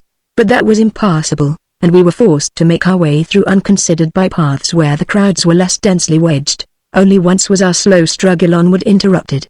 Of a sudden the air was split by a terrific roar, another followed, and another. The pavement beneath us shook, and the tall houses on either side shed dust. The gale for a moment stopped, then hit us with a fresh blast which there was no standing against, and then a tornado of dust and fragments swept down so thick that we could barely catch a breath. They were blowing up a line of houses along the forefront of the fire, in the desperate hope that the flames would not leap the gap. The crowd realized what had happened, and began to surge onward again. We fought our way along in its eddies. The exertion was something fearful, and for long enough I struggled on like a man in a dream, with one hand dragging at Miss Vivian, and the other wrestling with the people who thronged us. By a sort of dull instinct I was heading for the eastward. Hours must have passed, though they seemed like years, and when my weariness had grown so great that it seemed I could not drag myself a yard farther, I became dimly conscious that we were in Northumberland Avenue. By a sort of natural impulse, and without a word being said, we turned into the metropole. The hall of the hotel was filled with a rabble which would have done credit to the Cutcliffe highway, and I dully wondered what they were doing there. But then I caught a glimpse of my own self in a mirror. My clothes were burnt full of holes. With the smoke and the falling soot I was black as a man who had worked a week in coal. I looked a greater outcast than any of them. It seemed useless to ask for a room. In fact, there were no officials visible. Each bedroom was overflowing, and in the corridors the grimy tenants made a human carpet. At length, up in the attics, where fewer of the crowd had dared to go through dread of the fire, we found a tiny room with only half a dozen occupants. Miss Vivian shared the bed with 2 other women, and Gerard and I threw ourselves on the floor and huddled against the others for warmth. Sour-mouthed from want of sleep, I woke to the tune of splintering glass. Once more the fire was upon us. The gap of blown-up houses had done nothing to check its march. We roused the sleepers, and rushed to the stairways. Gleaming ice lay everywhere in the track of the bursted water pipes. The wind shook the great building as we ran towards the entrance, and the roar of the advancing fire re-echoed in the passages. A torrent of humanity was pouring out into Northumberland Avenue. But I had no wish that we should be driven farther eastward in that frightened sheep pack before the wolves of flame. Retreat to the north was barred. We must get to the Surrey side. We must run somehow from this horrible city, where each in his blind terror was trampling down his neighbor. We thrust our way through the crowds into Charing Cross station. But the press was so great that the lines were blocked with writhing humanity, and no train could get in across the bridge. Then a thought occurred to me. The river was frozen, and we could make passage across the ice. We struggled back again, getting to the embankment by Villiers Street, and feeling the breath of the advancing flames hot upon our faces. We went down the steps by Cleopatra's Needle, and got on the frozen surface without so much as a shoe wet. Under that intense frost even the tide of the Thames could not keep a patch of open water. There were thousands of other people with us on the ice, and with them we made our way across to the southern bank. The buildings there had escaped the conflagration, and stood out in cold black silhouette against the windy sky. Men were standing on the white roofs to keep any flying embers from finding a lodgment. But of the other side, which we had left, who could put in mere words the grandeur and awfulness of the sight which it presented then? It seemed as though the great city had been first gripped by a polar winter, and was now being snatched back again by the powers of hell. And against that raid, human resistance was a puny derision. Chelsea yielded now only a thin smoke. The Houses of Parliament and Westminster were skeletons outlined in flame. The clock tower was a great torch, lighting heaven. Whitehall was a furnace, where yellows and reds struggled for the mastery, and no trace of building could be seen. The great hotels of Northumberland Avenue, and the National Gallery beyond, were oozing reek and fire. And the drift of burning fragments drove over the icy roofs in front of the fire, and lit 20 new streets every hour. We watched on as the blaze drove eastwards, and saw it bite the end of the Strand. And then from the great shelter of Charing Cross station there came a stream of shrieks which made us shudder. That, too, had been ravished by the flames, and of the thousands within it, all who could not escape were being baked alive, or crushed by the falling roof. But meanwhile the freezing gale sweeping down the reaches of the river was nipping us with a more real kind of chill, and I saw that Miss Vivian was almost fainting with the exposure. Gerard said we must try and find some shelter, so we got ashore through a merchant's yard, and made our way to the Waterloo Road. This, too, was crammed with fugitives, but the terrifying scent of the fire was further away, and the retreat was more orderly. We found a cab, and had nearly chartered it when 2 other men came up and bid against us. But we had the more gold, and the ride was ours. We were driven away to Dulwich, where Gerard had friends, and that is the last I saw of the actual burning of London. We were bruised, all 3 of us, from face to foot. We were badly scorched in many places. We were bone-weary. And once a hospitable door closed behind us, our limbs stiffened, and we were incapable of further struggle. For 5 awful days the fire strode on and gutted the whole of the city and almost all that North London, and the glare of it was seen on the Cheviot hills. It turned into crumbling ruins the Bank of England and the Tower. It blasted out of existence the slums which lie between Wapping High Street and the Mile End Road. It burned the shipping and the warehouses, the shops, and the offices, the private dwellings, and the wooden pavement of the streets, and by one means and another it caused the death of 500,000 of the population. Yes, 500,000 human beings perished in that awful tornado of flame, or died of the subsequent exposure and want. 3,000 were changed from householders into homeless outcasts, but figures will give no idea of the vast amount of property that was blotted out of existence. Not only was solid, visible wealth wafted away in smoke, but that mysterious asset, paper money, shrank from milliards into nothingness. The national credit was blasted, and the bosses of the outside world were smitten to their foundations. Civilization has received no such shocks since old Atlantis sank beneath the ocean waves, and now we are face to face with the result. The awestruck outer world has recovered its self-possession, we are still paralyzed. The starving hordes of London have spread over the whole face of the fair land, and our towns bristle with riot. The other nations, forgetting their momentary pity, remember only their old hate. Shameful treaties are thrust upon us. Our colonies are being invaded. Trade has been reft from us. We are a nation with a glorious history, but no future. New Chicago arose like a phoenix from the ashes of the old. But our London was no flimsy place of wooden joists and weatherboarding. It was a monument of centuries, and the nation is too heartsick to begin again to build it on the old scale. The government sits at Manchester, and the world mocks at it. In the hour of our pride we boasted that no nation on earth could lay us low. But the elements were set to war against our might, and they have humbled the British Empire even unto the ground. Part 15. The Kid. 1. The birth of the Kid into our world took place when she had already run through 8 years of existence elsewhere. The method of her arrival was curious, being free from the usual formalities. The date was coincident with young Fairbairn's 21st birthday. At that period young Fairbairn was, during term time, gracing Cambridge with his presence, and occupied the official position of cox in the Hall second boat. He was rather a bumptious youth, and to make memorable the day on which he could legally commence to ruin himself financially without let or hindrance, he decided on a small, but very select, stag dinner party. The time being long vac, and his own bachelor snage sketchy, the feed took place at the Midland Hotel down at home, where they do things very well if you only know how to give an order.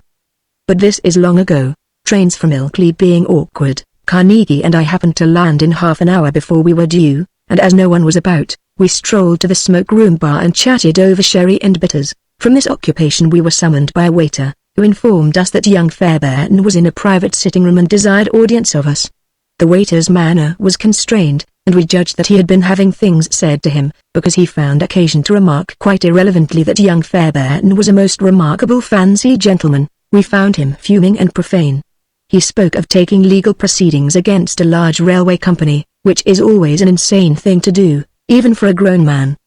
He held that the railway company kept a hotel, and under the Publicans Act were bound to supply shelter and victual to anyone soever from whom due payment was forthcoming. At that period of his career, young Fairbairn looked forward to taking up the law special after he had passed his general, and consequently spoke upon matters legal with all the confidence of a vast and sweeping ignorance. And so I had the manager up, said he, at the end of the indictment, and told him straight what I thought, and that, confound it, if she couldn't go into the restaurant, I'd have another private room and feed her there. By gum, I said to him, what's the use of one's coming of age unless he can do as he likes? And now, what do you men think of her?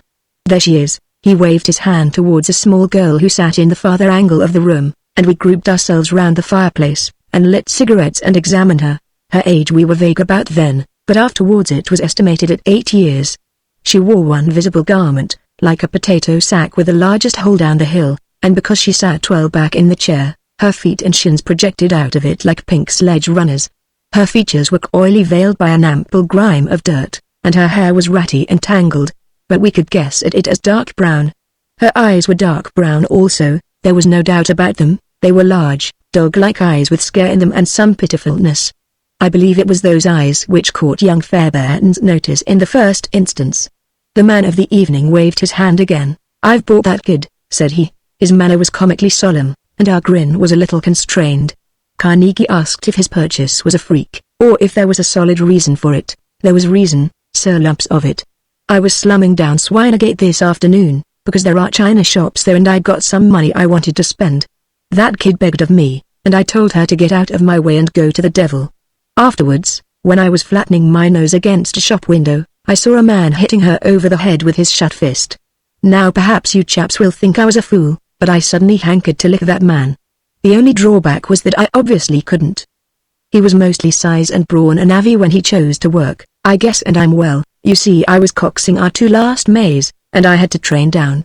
Diplomacy was the only ticket, so I offered him sixpence to dry up. He took it like a missionary box, and the kid stood on one side and rubbed her head. She didn't howl, didn't even snivel, which was plucky. She only, as I said, rubbed the places where she was bumped. The man fobbed the sixpence, laughed, and looked like going. Then he changed his mind and asked why I tipped him. I told him candidly enough that I did it as an alternative to thrashing him. I did want very much to hurt that man. If I'd had a pistol, I should probably have shot him in the leg, say. You know, you men, I never could bear to see dogs and cats and animals smashed about, and I suppose it must be the same when one looks on at a kid getting battered. But I didn't know that before. Look here, governor, says the man, what's that 'ere kid to you? Just you tell me that? He didn't mean to be truculent. He was apparently asking a question out of mild curiosity. I replied by sketching out the dog theory, and supposing governor, says the chap, as you saw a bloke haggling off the hind leg of a dog with a meat saw just for a bit of sport, what you'd you do? Kill him, said I, promptly. If I could, you damn little spitfire, says the man. And supposin' he wasn't a shrimp like some folks is, and he said he'd see you blowed, and went on with his bit o' sport, what'd you do then? Buy the dog. Buy the dog. Phew.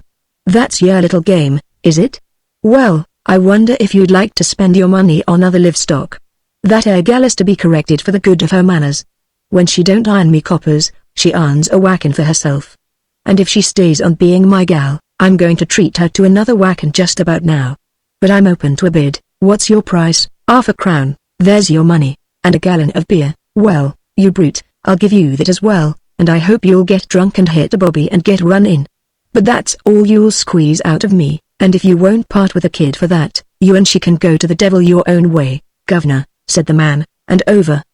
The kid's yours, bones and soul, and much good may she do you. And so, young Fairbairn concluded, defiantly, I picked up a stray hansom and brought her along here, and now I'm wondering what on earth I'm going to do with her. The child on the chair was picking chocolate almonds out of a large white satin-covered box, peering at us intently with those large dog's eyes as she ate. She reminded one of some wild animal feeding for the first time in captivity. The three other men of the party had joined us by this, and one of them delivered himself of an opinion. A stray dog, said this Solon, you can shoot, or give away if you know of anyone juggins enough to take him. A mongrel kid's different. No one would have an apparition like that for a present, and there's a prejudice against the shooting remedy as applied to this sort. Tell you what it is, old man, there's nothing for it, now you have got her, except adopting the kid yourself. She's too old for daughter, but you might call her your aunt. Men do have juvenile aunts. This was intended for humor. The idea of any undergraduate adopting any child was so outrageous that we howled at the funniness of it. The day before, young Fairbairn would have laughed too, but now his infancy had passed from him, and full of a new and grotesque dignity, he chose to resent us scoffings. I say, you men, he drawled out, you're rather brutes, you know. Besides, the kid's probably listening. I believe they understand. And, by the way, don't call me young gun. We sobered down a little, and Carnegie remarked that it was dinner time, and that we'd better pack her off to the workhouse, said Fairbairn, thoughtfully. The workhouse is a rather awful sort of hole, isn't it? What do they do with the kid there? Wash it, dress it, feed it, and teach it, said Carnegie. At the age of about 13 it would matriculate into usefulness, probably as general slavey to a small tradesman. Doesn't sound very choice, said young Fairbairn, thoughtfully. Standards differ, remarked Carnegie, dryly. If that kid were turned into the humblest of slaveys, it would be promotion from her present point of view. Here a waiter came in, announcing that dinner was ready. Young Fairbairn wanted to stay and discuss the matter further, but we pointed out to him that it was a rudeness to his guests which we couldn't allow him to commit on any terms, and so we trooped off, leaving instructions that the kid should also dine, in the seclusion of the sitting room hired for her. The dinner was distinctly gorgeous, and the blue and gold menus had crests on them, enameled in 3 colors.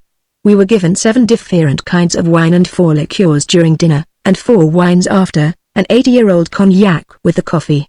Barbaric splendor of this variety, particularly when taken internally, induces generosity which one sometimes repents of afterwards. Young Fairbairn held that the Parky had picked that kid from the gutter to become a power in the land, and we all quite agreed with him.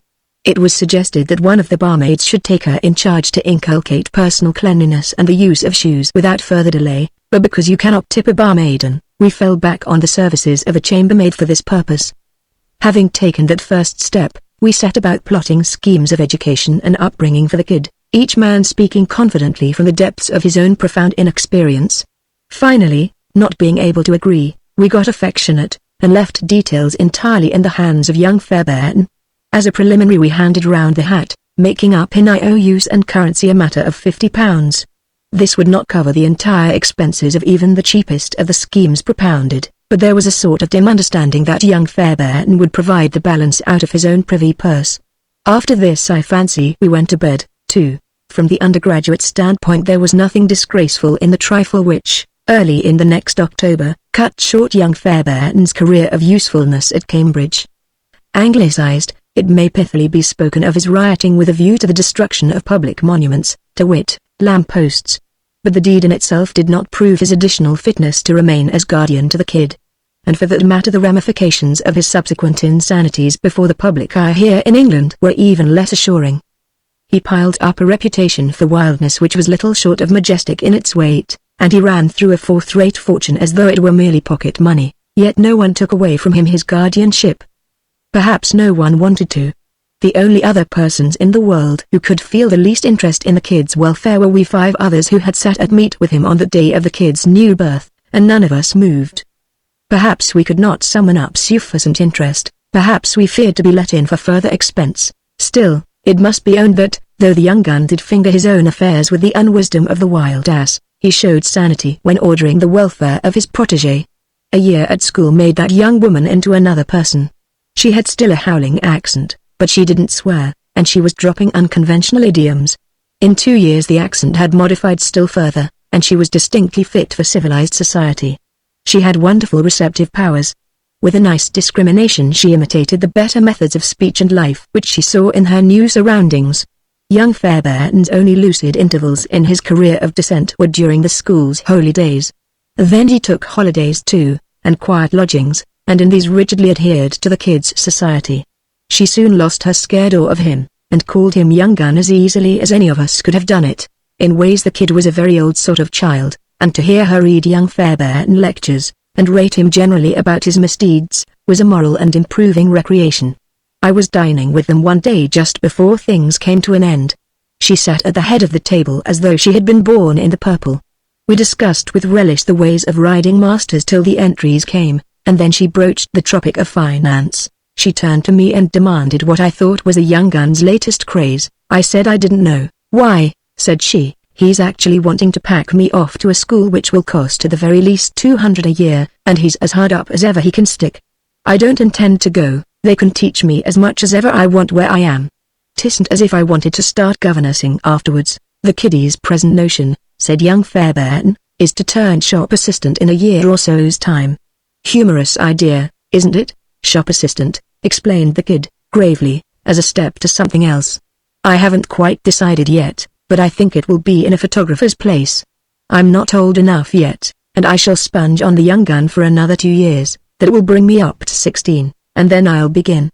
Do you know, Mr. Mjilby, I shouldn't be surprised if I made a big fortune, young Fairbairn roared, but the kid took his mockery with easy coolness. The day afterwards, I ran across to the West Indies. I saw the kid next some 6 months after this, and she commented on young Fairbairn's having received a snug colonial appointment. Personally, I was under the impression that the individual in question had come a most tremendous marker, and had cleared out of the country with suddenness lest worse befell, but I didn't correct her view, and when I learned the 2 quarters school fees had been paid since the Exodus, I wondered much where the money had come from. The kid's education and other expenses footed up, at that period, to quite .180 per annum. Young Fairbairn had to live himself, somewhere, somehow, and until he left these shores he had never done an hour's work in his life. Moreover, he was eminently unfitted, by both education and habits, for the acquisition of wealth. He had shown great ability to spend it, and converses are seldom true, When I saw that those school fees continued to be paid, these matters furnished me with food for reflection. 3. From the undergraduate standpoint, there was nothing disgraceful in the trifle which, early in the next October, cut short young Fairbairn's career of usefulness at Cambridge. Anglicized, it may pithily be spoken of as rioting with a view to the destruction of public monuments, to wit, lamp-posts. But the deed in itself did not prove his additional fitness to remain as guardian to the kid. And for that matter, the ramifications of his subsequent insanities before the public eye here in England were even less assuring.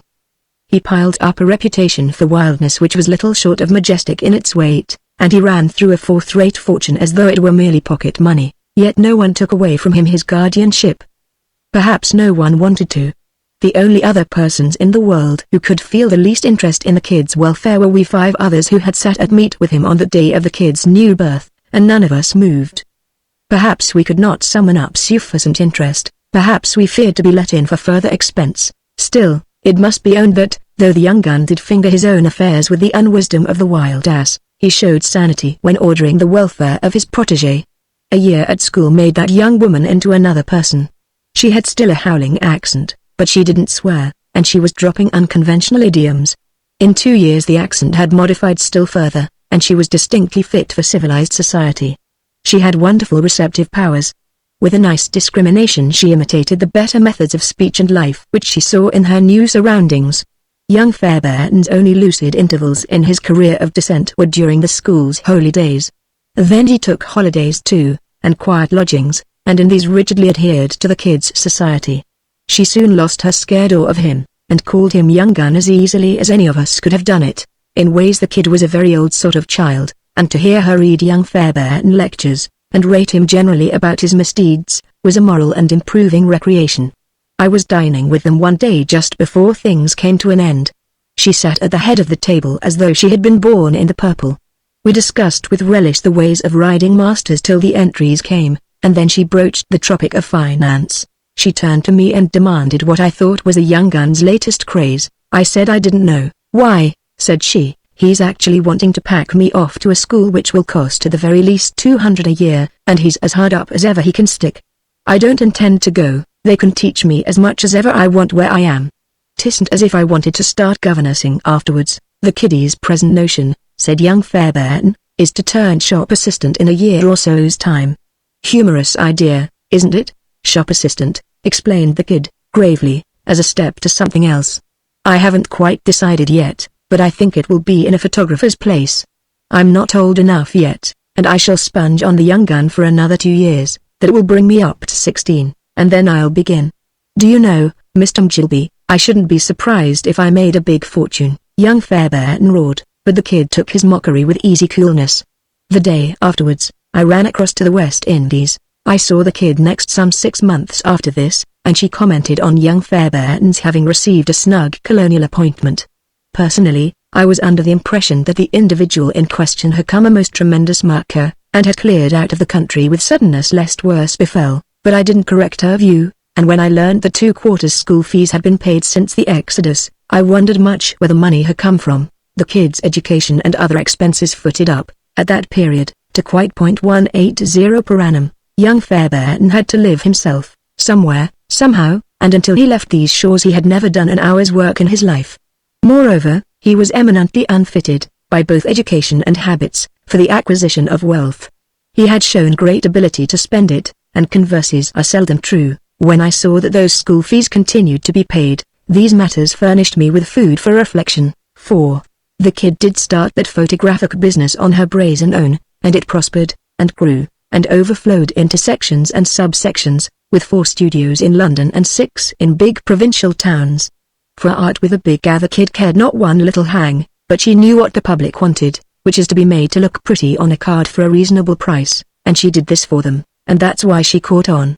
The mounts of her photographs were punched with a mere surname and initials, and people took it for granted that they belonged to a man. The kid never went out anywhere, knew no one except strictly business people, and was known by none. She made her one and only object in life the amassing of money, and because she stuck to this aim and never departed from it, she became the possessor of stocks and shares and the majestic bank accounts which would have made London stare if London had known about them. At the commencement of proceedings she had fixed a pecuniary goal post to make for, to wit, 250,000. She didn't merely hope for it, she made up her mind decidedly that she would get it, which is the way with successful people. When the kid had reached her mark, which she did at the absurdly early age of 27, she did a very peculiar thing. She chucked up the business entirely. It was put to her very plainly that, if she would still remain the nominal head, a limited liability company could be floated on most advantageous terms. But she wouldn't do this, she wanted to cut it altogether, and consequently she sold it at a painfully small price. And now that same business is going downhill every day, because the present owners don't run it with the new which our kid brought to bear. I was in town and called upon the kid just after she had completed the sale. She spoke of a great many things, and finally wound up by stating that a fortune had been left out of remorse to young Fairbairn by someone who had swindled him on the turf, on the strength of one or two vague hints gathered from what had gone before. I spoke up. "My dear kiddie," I said, "you always used to be a truthful person, and still remain so, as a general thing, perhaps. But not about this legacy of the penitent thief. He's blatantly apocryphal. He shall exist, Mac, if I choose it to be so. He is anonymous and repentant and dead. Also the money will be placed to the young gun's account, and if he doesn't use it, the whole lot will lie idle doing nothing. Kiddie, I'm beginning to believe, with Carnegie, that you are about the best girl in the world. Blarney, Mac. I tell you again that the penitent thief bequeathed the money, and I repeat that I don't believe a word of it. You're showing gratitude of a sort which I thought was only made up by the novelist folk. Gratitude. Rubbish. I leaned my head over her and spoke very quietly. Then if it isn't gratitude, kiddie, it's the other thing. Then, for perhaps the first time in her life, our kid lost her coolness. She started, flushed, dropped her head against my shoulder. "Oh, Mac, old friend," she said, "if you only knew how I've felt about the young gun all these years. It isn't common sordid gratitude alone. It is the other thing as well. I was that way from the very beginning when I sat eating those chocolate almonds out of that white satin box, and you men stood back to the fire and talked over my destiny. You thought I didn't understand. I did. I took in every word, and I remember who said what. Carnegie suggested the workhouse. You but never mind that now, Mac, you always were a good sort. But it was the young gun who was the best of you all. He might be a rackety fool, he might be this, that, and the other, all you say and more. Still, it was he who pulled me out of the gutter, and he who brought me up. You don't know, you can never know, what the young gun did for me, Mac. And he thought I didn't know, didn't see half the sacrifices he made. I'm not emotional, old friend, and I never said much then, and that's perhaps why I felt all the more deeply. I've never spoken about it to a living soul yet, but you were here and I had to tell. Somehow I couldn't keep it to myself any longer. Mac, do you know how the young gun he got money to keep me those last 2 years at school? He labored with his hands, and he pawned his labor for years to come. Yes, Mac, sold himself into slavery, and wrote me cheery lies that he had an easy colonial appointment. And that was a man who was under no human pledge to me whatever a man who had bought me in the street, bones and soul, for half a crown and a gallon of beer. I didn't know all this. Who would have guessed that young blackguard to be half such a good fellow? Kiddie dear, if I were in your shoes, I should love the ruffian myself. The kid gave my arm a squeeze, and went on. Find him for me, Mac, find him, and bring him back to England and to what's his. I can't get trace of him myself, though I sent a man out to the Cape 2 years back, and kept him there till he had looked in the face of every Englishman in southern Africa, and yet I know that he is alive somewhere. I am sure of it. I can't tell you why, but I am sure. Right you are, kiddie, the young gun is alive, or was a month back. She turned upon me almost fiercely. Mac. Mac. I haven't deserved this. Why didn't you tell me? Because, my dear kid, I didn't know whether it was good that you should be enlightened. The young gun, as he at present stands, is not a desirable object to bring back to England and poverty. Your man didn't find him at the Cape, because he wasn't there. He went on to Florida, orange growing. A full-strength regiment of other men have gone there for the same game, and if all the orange trees were equally divided up, there might be one per man. As it is, the young gun hasn't got his, and he resides in a palmetto shack near Naples, and subsists on mullet and sweet potatoes. Mac, is he alone? I laughed, and stooped down and kissed her on the hair. All right, kiddie, he's not married, and, as you're fool enough to want him, you shall have the beast. I'll go and clothe him, tell him about the penitent thief, and bring him over. Now, I'd made up my mind that this was going to be one of those ideal things one reads about a match, that it was a love match on both sides, but after 6 months had gone by, I began to have strong doubts as to whether it would turn out into a match at all. Young Fairbairn swallowed the penitent thief yarn, lock, stock, and barrel, and bought a frock coat and fine linen. He was probably the happiest man in London, and he assumed an air of easy patronage with the kid, for which I lusted to kick him. He hadn't aged one bit in his years of vagabondage, because, amongst his few virtues, he did not drink, and was not addicted to head work. He looked very smart and debonair, but when I saw him taking the kid about, and playing the riddle of benevolent uncle, I felt more than riled. She, poor girl, looked wretched, yet what could a man do? A third person who interferes in these matters is usually, in the future, cut dead by both parties, but at last I could stand it no longer. Young Fairbairn with his absurdly patronizing airs made me burst rapidly into speech. "Do you know, Mac," he said one day at the club, "that when I first came back here I very nearly got mashed on that kid of ours. Thought of marrying her, I mean. Fact, I really did. By the way, haven't you ever thought it's queer she never did pick up a husband? She's jolly good looking, she's rich, and I swear no one would ever spot she isn't a lady. But," he concluded reflectively, "I believe she's one of those curious women who don't care tuppence for any men." It was then that I rose in my wrath, and shamefully abused part of a woman's confidence, and rent young Fairbairn into startled fragments. I spoke of the penitent thief. He had puzzled over that individual a little, but not much, didn't see that his identity mattered so long as the money was there. But when I drew his more special attention to the story, he saw that that deceased robber was an utterly impossible and apocryphal personage, and another light began to dawn upon him. My word, M.G., is this really true? Didn't this fellow ever exist? And is it the kid who has really pensioned me? Use the small wit the fates have given you, I snarled back. I deserve to be kicked, if ever a man did, you're he. But I thought you were in love with the girl all along, or you should have stayed in your palmetto shack. What did you bring her up for? Why did you do hard labor in the Cape to pay those school fees? Because that was the only one dog thing I had in my nature. I swore to myself I'd rear up that kid decently, and at other times I swore other things, but that was the only one I ever at all stuck to. But I didn't do it because I loved her not then, that is. I suppose I do love her now. Since I've come back, that is, and she's grown up. Yes, old man, of course I am honestly and really in love with her now. I considered he was lying, but didn't say so, preserved instead the silence of the damned. You needn't glare at me in that way, Mac. In fact, confound me, I should like to know what the devil you mean by it. You seem in an infernal sulky temper this morning. I'll leave you. I'm going to look up the kid. If you've anything of the gentleman left in you, you'll propose to her, I snapped out. You mind your own blasted business, retorted young Fairbairn, and slammed the door behind him. I paced up and down the room, and relieved my feelings by addressing profanity to the chandelier.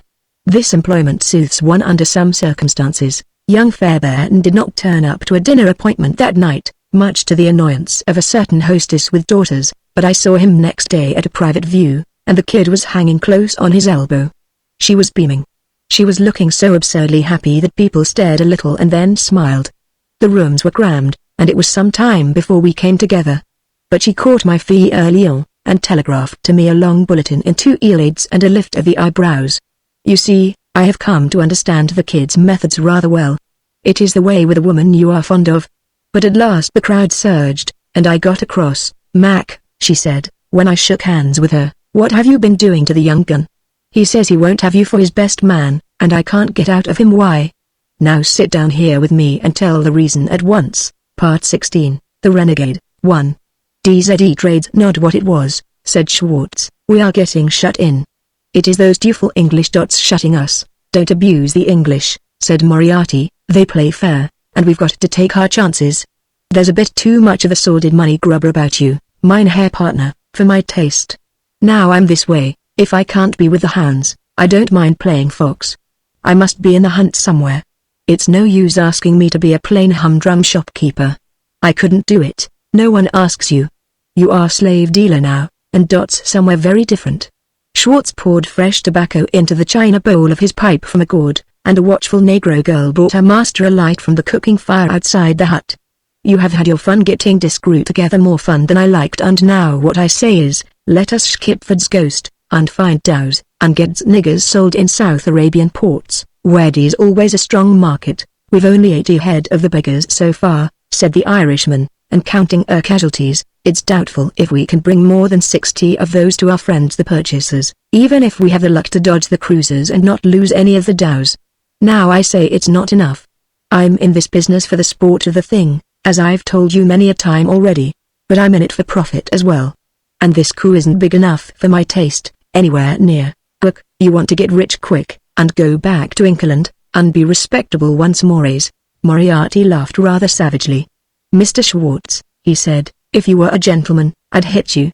You got the story of my mess out of me drunk, and I don't mind repeating it to you sober.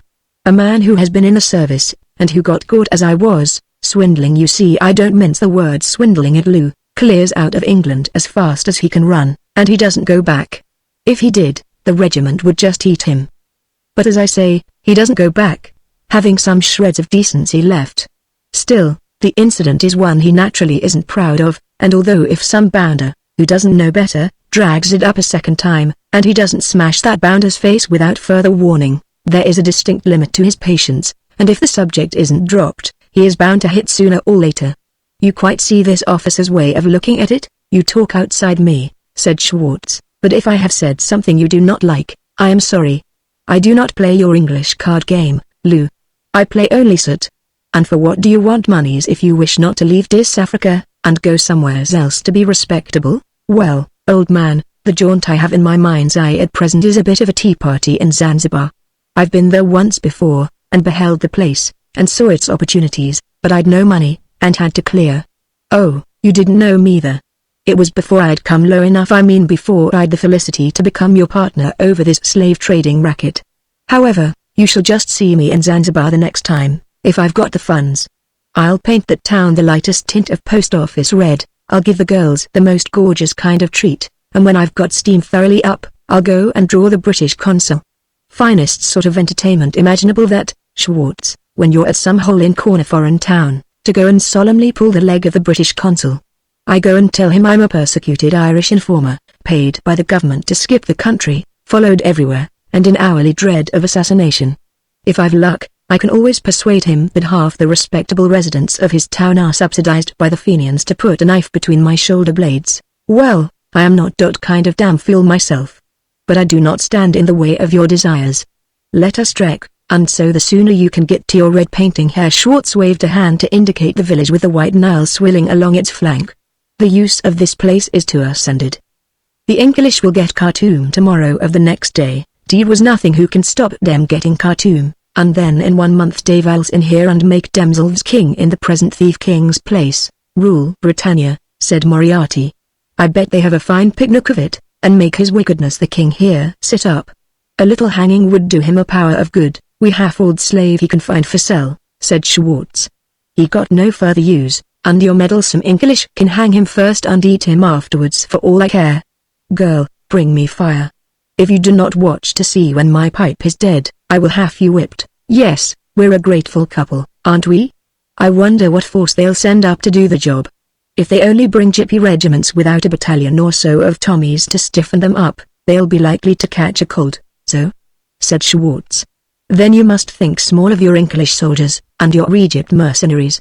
Might 1,000 of any continental troops I would kill all those peoples who live here. He jerked a contemptuous thumb towards the town and set them to float down their Nile for crocodile chop. Ah, and I would not lose 10 men doing it. Oh, get out, said the professional soldier. There are 12,000 fighting men here and in the district, and they have all got guns of sorts, with swords and spears and mountains of pluck to fall back upon. I tell you that some officer will find soon that this town is a toughish nut to crack, and I tell you that you are wrong.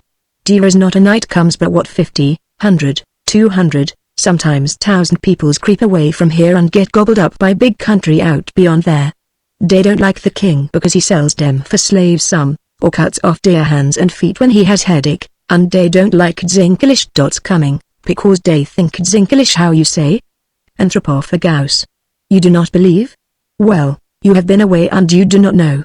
But I have been here all this time, and I can see mine eyes. Come to think of it, I have been away from here 3 months collecting that last batch of niggers, and as you've been on the spot all the time, I suppose you will be better up in local politics. Well, there'll be less scrimmage when our chaps do come, and fewer funerals, and slower promotion, that's all. Rhodes won't be long in getting his through cable from the Cape to Cairo. Now, it appeared that the grimy Schwartz had something more to say on this point, for he was obviously working up his slim knowledge of the English tongue into the framing of a suitable sentence, but some other thought seemed to occur to him before that sentence was fit for delivery, and he stifled it in its birth. So the larger topic dropped between them, and they fell to talking of their own more immediate interests. The red-headed Moriarty told the successes and failures of his recent raid, how he had caught a dozen stout slaves here, how at the next Ville Lake every soul had got the alarm early, and escaped into the bush before he and his merry men came up, and how at another place, which he had surrounded with elaborate caution, and where he looked forward to a fat capture, he found confluent smallpox raging, and was temporarily deserted by his own men because he would not run away at the pace they chose for their hurried retreat. By all the saints, he finished up, I've the makings of a rare buccaneer in me. I tell you I've regularly enjoyed myself sometimes. They were regular devils for a fight, both our own ruffians and the fellows we came across.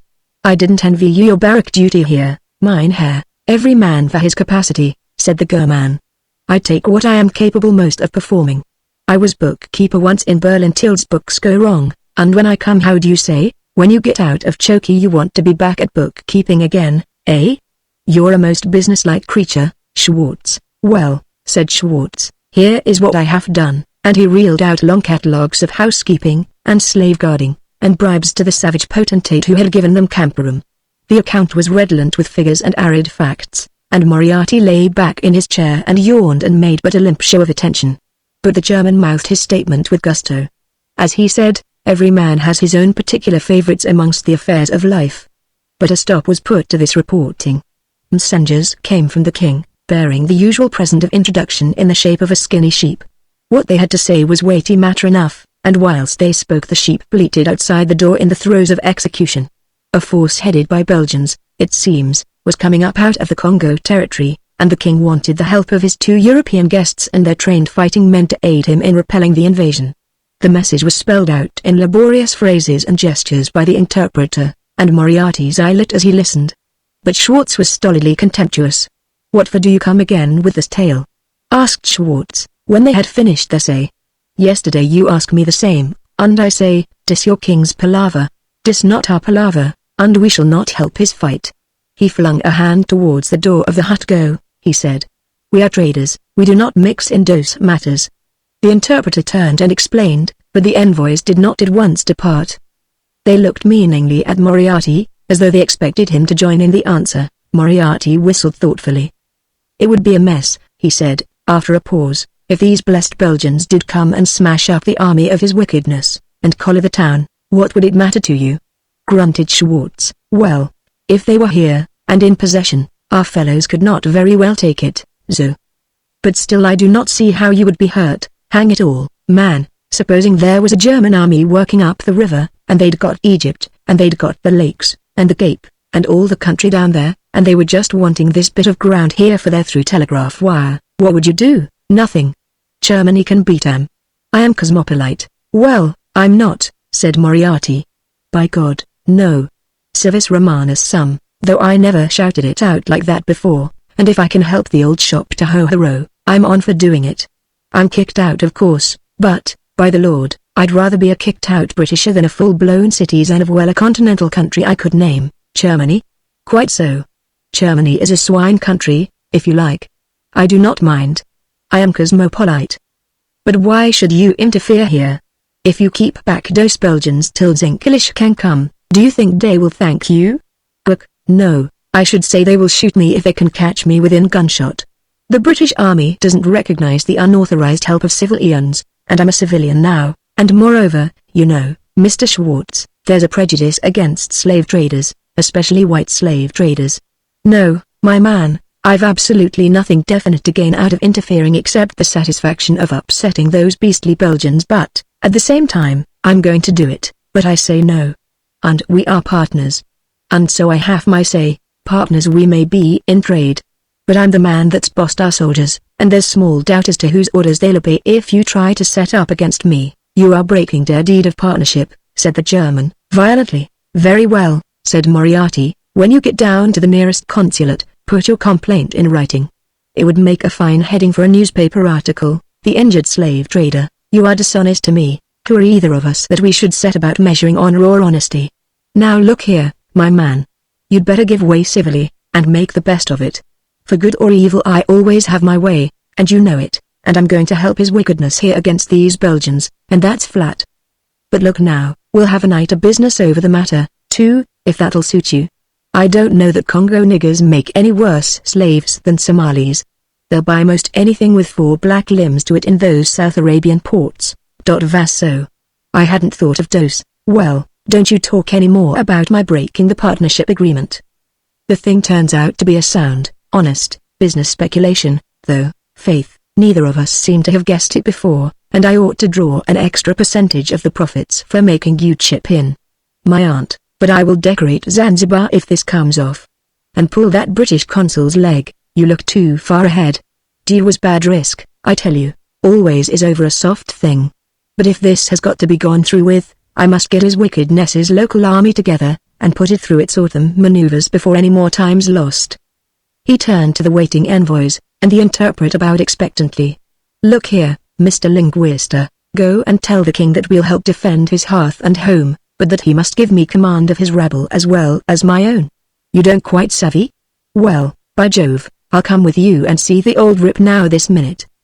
If we're going to pull this thing off, there's no time left to waste over diplomatic approaches. There is, perhaps, nothing on earth more flattering to the white man, until use has made the compliment stale, than the black man's blind acknowledgement of his superiority in the arts of both war and peace. There seems something instinctive about this, just as there is for the young monkey to climb, or for the unfledged thrush to open its mouth for worms. And so when it became known that the red-headed white man Moriarty, assisted by the dirty white man in spectacles, was to superintend the fighting of the king's troops, the backs of those worthies stiffened forthwith, and the series of nightly desertions came to an end. The African may resent executions, and mutilations, and confiscations if these are carried on too long, though, truth to say, he is very long-suffering in the matter, but he is a perfect glutton for a fight if he is sure that he will be competently led, and on a well-arranged field of battle he will die as stubbornly and light-heartedly as any commander could desire. Now in the days before the fall, when Moriarty served the Queen, his superior officers had many a time shaken their heads over him, and none of them had ever seen fit to predict that he would rise unreasonably high in his profession. But for this other kind of leadership he was exactly fitted. His early military education had given him a rude notion of strategy and the handling of troops, and his recent experiences had taught him nicely the limitations of the African. He knew to a nicety how much to lead, how much to taunt, how much to praise, how much to drive, and he never fell into the blunder of giving his under-officers orders so complicated that the thickness of their heads would prevent those orders being carried out. He erected an iron discipline tempered with unexpected kindnesses, and he let his troops clearly understand that if they did not crumple up the Belgians, they would suffer very heavily under the vengeance of Mr. Moriarty. As an afterthought, he explained his wish to capture alive as many of the Belgians' black soldiers as might be, having need for them in the ranks of his slave caravan. Schwartz was his incubus.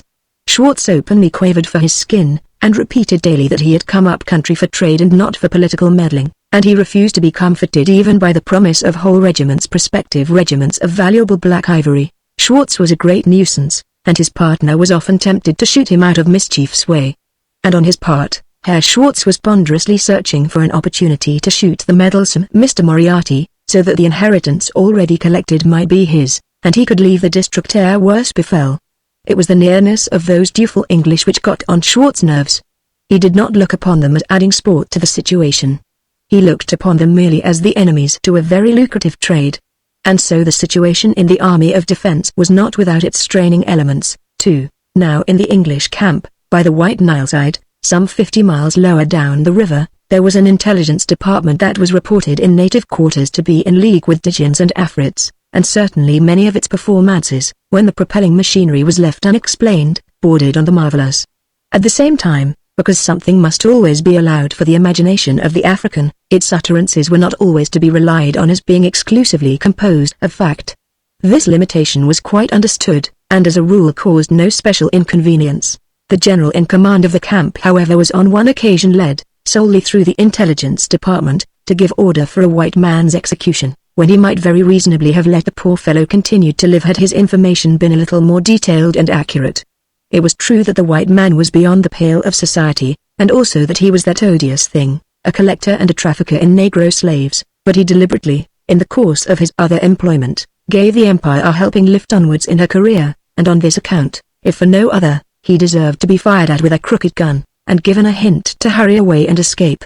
For various reasons it was a delicate affair, and one for which the order could not be given in anything like openness, but the general knew his officers, and after thought singled out a certain subaltern with ambition. It was not a matter over which an order could be given in writing, indeed, it was one of those things which the senior would repudiate if anything went wrong, and for which the subordinate would have to bear the blame, and this the general pointed out with easy frankness, and the subaltern heard with a thumping heart because he saw that here was indicated promotion. They had gone out into the desert after the humble picnic known as mess. These two, and they walked under the violent moonshine where none could overhear them. Behind them was the hum and glow of the camp, and the bustle of men being embarked on a couple of stern-wheel steamers, and before them was the great sand waste, with its scattered furniture of bones and thorn bushes. Men say and think things quite as matter of fact in these regions of danger and discomfort that they would barely dare to dream about in civilized homely England. There is a balance in these affairs. Now, said the general, those steamboats are going upriver, crammed with as many men as they'll hold, and an hour before dawn they're to attack and take a town that's just 50 miles from here. All this you know, but I'm just recapitulating for the sake of clearness. Give me a match. Thanks. There'll be fighting, bad fighting, and if there were more steamers, I'd much like to send more men. But those two are all there are, and they're packed as tight as they'll hold, and so the fellows who'll go will have to fight all the harder, eh? They won't mind, commented the subaltern, thinking he was expected to say something. All the more promotion, sir. You'd like a step, eh? I'm to be married, sir, when I get my company. Humphrey, well, I can perhaps put you in the way of it. But if you do get it, and don't contrive to be knocked on the head in the process, you'd perhaps better not tell the lady the details afterwards. It's a service matter, quite understand, sir. Very well, then. Now look here, this is the situation. The reason I can't afford to wait whilst another steamer is pushed upriver so that I could send a stronger force, is because that old king up there has got some white blackguard to drill his troops. The fellow, according to our intelligence, once wore the same coat you've got on now, more shame to him, and he's quite up to his work, and if we give him enough time to knock the niggers into shape, he'll get a force together in that town which will take a lot of licking. So you see that's why I'm pushing forward the attack at once. Follow? Perfectly, good. Then here's your work cut out for you. Never mind the general scuffle. Keep your eye on the white man, and bottle him. You needn't have any sentimental notions of pity, he's a most pernicious renegade, anyway, and he's far too capable and mischievous to be let run wild about Africa any longer. You quite grasp? I think so. You want this Englishman brought? Confound you, no, I want him brought nowhere. To begin with, he isn't an Englishman at all, if they report rightly from Zanzibar. He's Irish and well, I'm an Irishman too, me lad, and I know my countrymen. If you brought him into camp here I couldn't very well hang him, and he'd talk, and there'd be no knowing where he'd stop once he got his tongue well started.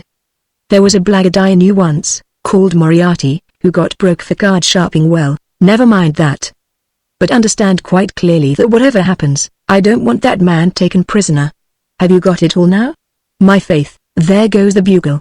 Be off with you, or the boats will start whilst you are on the bank. Presumably the general merely wished the interview to end, because after the subaltern raced off, he too followed at more leisurely pace, and after he had passed through the camp and come to the river's bank, the two steamers were still waiting, as though by order, to receive his final word. He proceeded to give this in those sharp, telling phrases which sound so finely at the time, though they always savor of melodrama afterwards, and then the steamers wheeled off into the black and silver of the night, and those who were left behind cheered, and began to reckon what coming casualties might bring them. There is always the chance on active service of waking up one morning famous through receipt of an acting commission. Now the period of waiting for a coup of this sort to develop itself one way or another is never a time of undiluted joy. The general in command was in especial eaten up with the unpleasantest anxiety, and officers who came in contact with him said that his temper verged on the diabolic. He had done his best, but that does not count for much. There were bound to be so many chances which he could not foresee. If all went off rightly, well, he wrote his dispatches with a free hand, and a little later on would step into a knighthood, which, he told himself, he thoroughly deserved.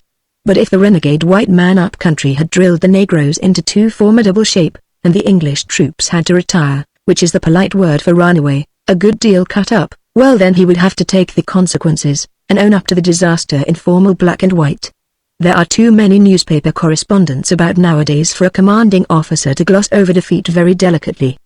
He would be told that he had been rash if the defeat was small, criminally rash if the beating was a bad one, and an official black mark would be put against his name that would take a lot of rubbing out. But the event was now out of his hands, and the only thing left him was to pray for luck, which is an irritating species of supplication, as his fellow officers found. But 2 days after they had steamed away, one of the stern wheelers came spluttering back and tied up against the bank, and began with care to disgorge half a dozen wounded. From the look of that, there had been nothing vitally wrong, and presently when the formal written report came to be read, the general's face began to brighten marvelously. "Let's see the butcher's bill," he muttered to himself, 3 killed, 11 wounded, why, that's nothing. And they've got the place, lock, stock, and barrel.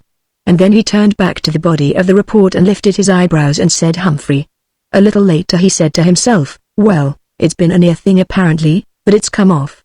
Somebody else pays, and I win. Phew. By Jove, but this is a streak of luck. Other officers had to be talked with first, and it was late that night before he could decently call away for another quiet stroll in the desert that subaltern whom he had trusted with a special service. Well, he said, when they got out of earshot of the lines, are you going to marry your girl? If you please, sir, said the subaltern. I'm almost sorry there, man, don't look shocked. You had your orders, and you've car-rided them out. Only, I've learned a thing or two since that I didn't know at the time, and it appears that we owe something to your renegade, though it's quite unlikely he intended to do it as a kindness. You mean his crumpling up that Belgian expedition the day before we came up? Well, he did that certainly, sir, and it would never have been done without him, and I suppose if they'd taken the place and we came up and found them sitting down in possession, it would have been awkward, devilish awkward, to say the least of it. But as to the other matter, I only carried out your orders, sir. Quite so, quite so. I oughtn't to have said what I did just now, so don't get annoyed with me. Well, I didn't murder the ruffian, or anything like that, General. He wasn't in the fighting. He was sort of looking on outside one of the houses, and he didn't offer to raise a finger till I rushed him. He'd a revolver in his holster, and I got him to shoot first, and then I potted back. He was a rank bad shot and I'm another. We both emptied our pistols, but I dropped him with the last cartridge. There was a German in spectacles in the hut behind him, looking very scared, but you didn't say anything about a second white man, sir. Didn't know there was one. Well, as I'd got no instructions, and I concluded you wouldn't want a white prisoner, I just let him run. In fact, I hadn't got my pistol loaded, and he did run without consulting my convenience. Oh, and I don't know whether the colonel told you in his report, but from some papers which were left about, your Irishman's name seems to have been Moriarty. A little red-haired chap. He was, good God, muttered the general. I wonder if it could be the same. I beg your pardon, sir. Nothing, said the elder man, but he sighed, and looked out towards the purple horizon of the desert, and presently he murmured, poor devil, poor devil. The subaltern coughed discreetly. The general in command came to earth again. Well, he said, this unfortunately isn't quite a thing I can recommend you for the DSO over, although I'm sure you deserve it. But I'll see you get your company all right. Go back to camp now and tell people if you like. I'm going to stay and walk about here a bit longer in the quiet. I've a lot to think out. Wonder if the old chief knew this Moriarty person, the subaltern mused as he walked back towards the line of sentries. Funny go if he did. Well, I've got a jolly letter to write home to the little girl, anyway. He pulled a photograph out of the breast of his tunic, and kissed it with a couple of hearty smacks, and then went on his way to the camp, whistling.